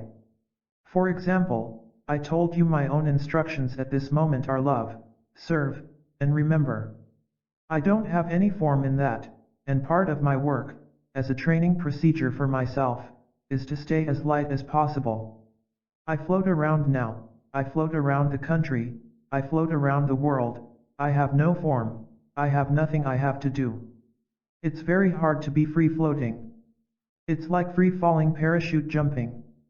You keep wanting to cling to somewhere, like, well, I'll have a schedule, a lecture schedule, or I've got to do good, or I'm known, I can use that force, that power to do BZZZ, and everybody comes and plays upon that thing.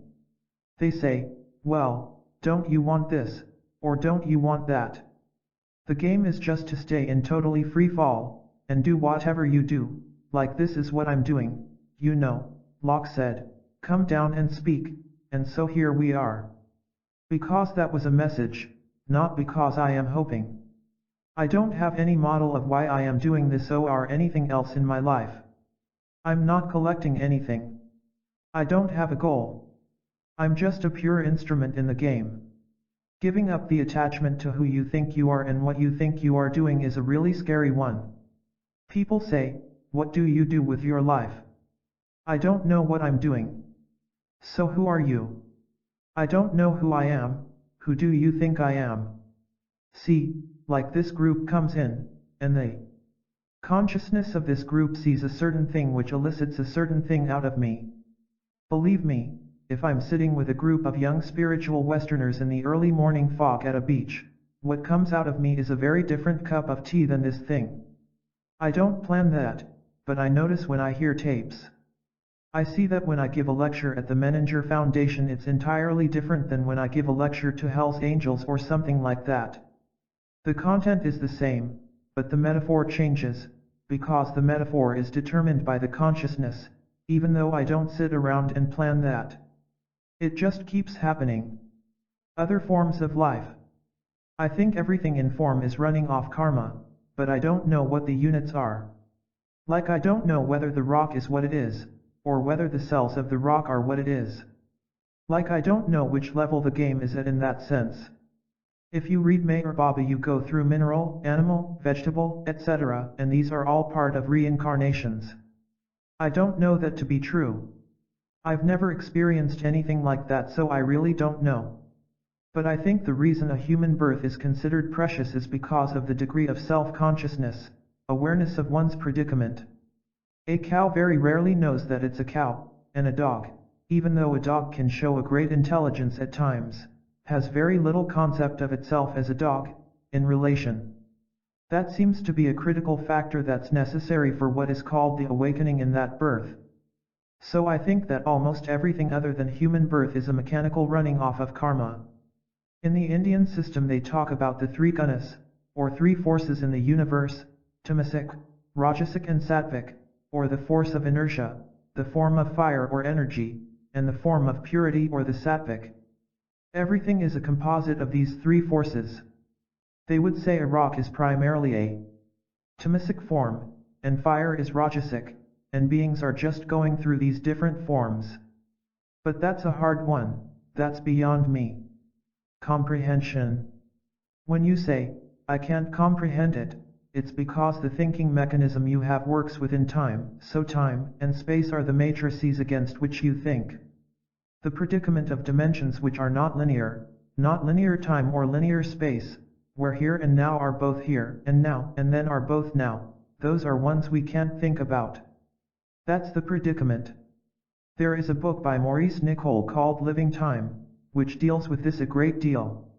I personally have had the experience, some of you have had this experience also, where I've looked at another being and seen their entire incarnation. I see the baby and I see the old man, I see the dying and I see the whole process, you can see the whole thing right in it. It's all right there, right at that moment.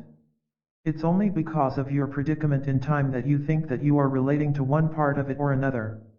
Those are perceptual things that have happened to me. But I don't know much more about it than that. All I can say is that you just have to go a few levels out before time is totally irrelevant. Like when you listen to me. If you were to close your eyes and listen to me, without looking at this body, and I asked you to say how old I was, you'd find it very difficult because I don't think of myself as any age. I know this body is 41 years old, but I am not a 41-year-old being. Sometimes when you'd listen to me you'd say it's a very old wise man, and sometimes you'd say it's a very little wise guy child. It floats in and out of all these different aged beings, because I don't have any model of my age. That's why 99% of the people I hang out with are probably under 25 years old. I don't ever feel that I'm any different in age from them, nor do I think that they are particularly obsessed with the predicament either. Because of their interests they aren't in this age or time dimension that same way either, because one level out you see that who you are isn't moving in time.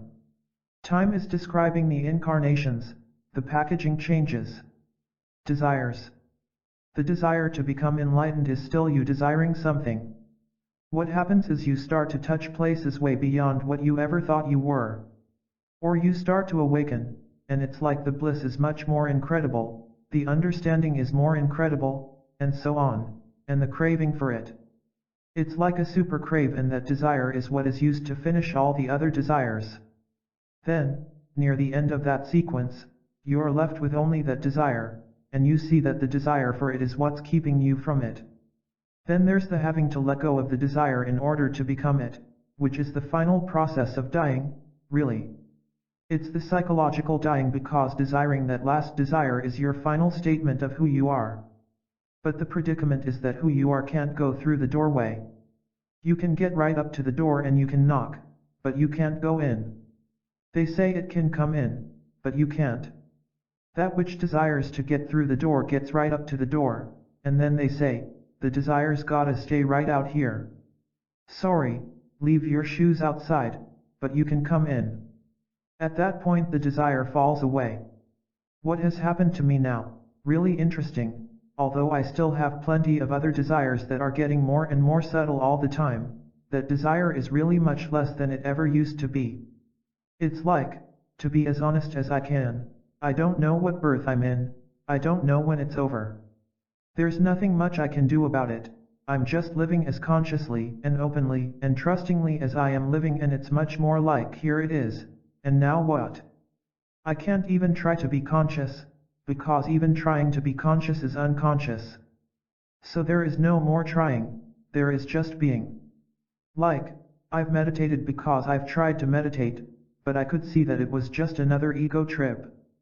Then finally I'd give it up, and then sometimes I'd be drawn into meditation. Meditation would happen to me. So much more now, my life is happening to me, rather than I'm trying to make it happen. Beyond dualism. That's a transformation in that sense. Less and less am I an experiencer of it, which is another part of the far out thing, because we usually measure where we're at by the nature of the experiences we have. Like we get high, or we feel the light, or we feel the presence of something, and we say, ah, wonderful.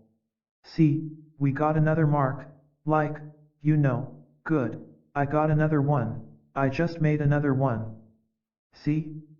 Then you get to the point where you see that the collecting of experiences, like the desire for enlightenment, is just another one of those things. That starts to go, until finally when an experience comes along, you just note it and just let go. Finally you are dead to worldly life, but you are fully alive, in the same way that water is. You are just doing your thing, but you are not busy collecting it. You are not experiencing it or collecting it, and in a way it's a horror show because you have died. I am sitting at my own dying and funeral. That's really what this process is that I am going through. I am surrendering into pure instrumentality. And the less I am, the more it is, the more optimum this thing is, the less I care about it, or, the less I'm trying to engineer it into being something else. It's like Ramakrishna. You know, he loved the Divine Mother Kali so much that he kept craving to be with Kali and worship her. Finally his jungle guru said, "You've got to give up Kali." And he said, "Man, if I've got to give up Kali, I don't want to go." The guru took a rock, a pointed rock, and stuck it against his forehead and just kept pressing until Kali shattered into a million pieces in Ramakrishna's mind, and then he entered into the next space, which is beyond duality. It's like if you have always wanted to have a lover that's the perfect lover, and you finally have the lover that's the perfect lover, it's really hard to merge with that lover, because then there's no more lover. No more lover and beloved. You give up dualism, see. The experiencer, or the desirer, or the blisser is all in dualism. In that place beyond dualism, then you're nobody, and there's nothing. It's just pure instrumentality. That is what surrendering truly is, or not my, but thy will, or the dying into service, or being an instrument of God, or however you want to say it. Then you leave it in the hands of God whether or not you are going to live or die, or serve, or not serve, and you don't decide for yourself what's best. Ram Dass was born Richard Alpert April 6, 1931, at 10:40 a.m. in Boston. He received his Ph.D. in psychology from Stanford University in 1957, after which he taught at Stanford, the University of California in Berkeley, and Harvard University until 1963. At Harvard, as a member of the faculty of both the Social Relations Department and the Graduate School of Education, and as Associate Director of the Laboratory of Human Development, Dr. Alpert taught and researched in the fields of human motivation, Freudian theories of early social development, cognition, and clinical pathology. During this period he also served as a psychotherapist with the Harvard University Health Services. In March of 1961 Dr. Alpert ingested psilocybin, a consciousness-altering chemical. This experience was a turning point in his life. Following it he joined with Timothy Leary and others in a research program concerning altered states of consciousness brought about through the use of psychedelics such as LSD. Besides the research with ministers, prisoners in jail, scientists, and others, at Harvard and in communities in Mexico, the Caribbean, Millbrook, New York, and Los Altos, California, Dr. Alpert ingested these chemicals himself over 300 times. Using his own training as a social scientist and clinician as well as his experience garnered from 5 years in psychoanalysis, he observed certain clear shifts in his own psychodynamics as well as the limitations of the psychedelically induced experience. In 1967 Dr. Alpert went to India in search of men who might still retain the keys to the knowledge of enlightenment. The wisdom which he knew from his reading lay deep in the history of the East. After many months of fruitless search, he found what he was looking for, following which he settled at a tiny temple in the Himalayas for a winter of study under the direction of Neem Karoli Baba, his guru. In 1968, as Ram Dass, the name given him by his guru, he returned to the West to pursue Karma Yoga as part of his sadhana. In 1970 he once again returned to India for further study. At this time, Be and Spin in the West sharing his journey. Ram Dass the organized energies that produced the book Be Here Now, and the records Love Seer Remember.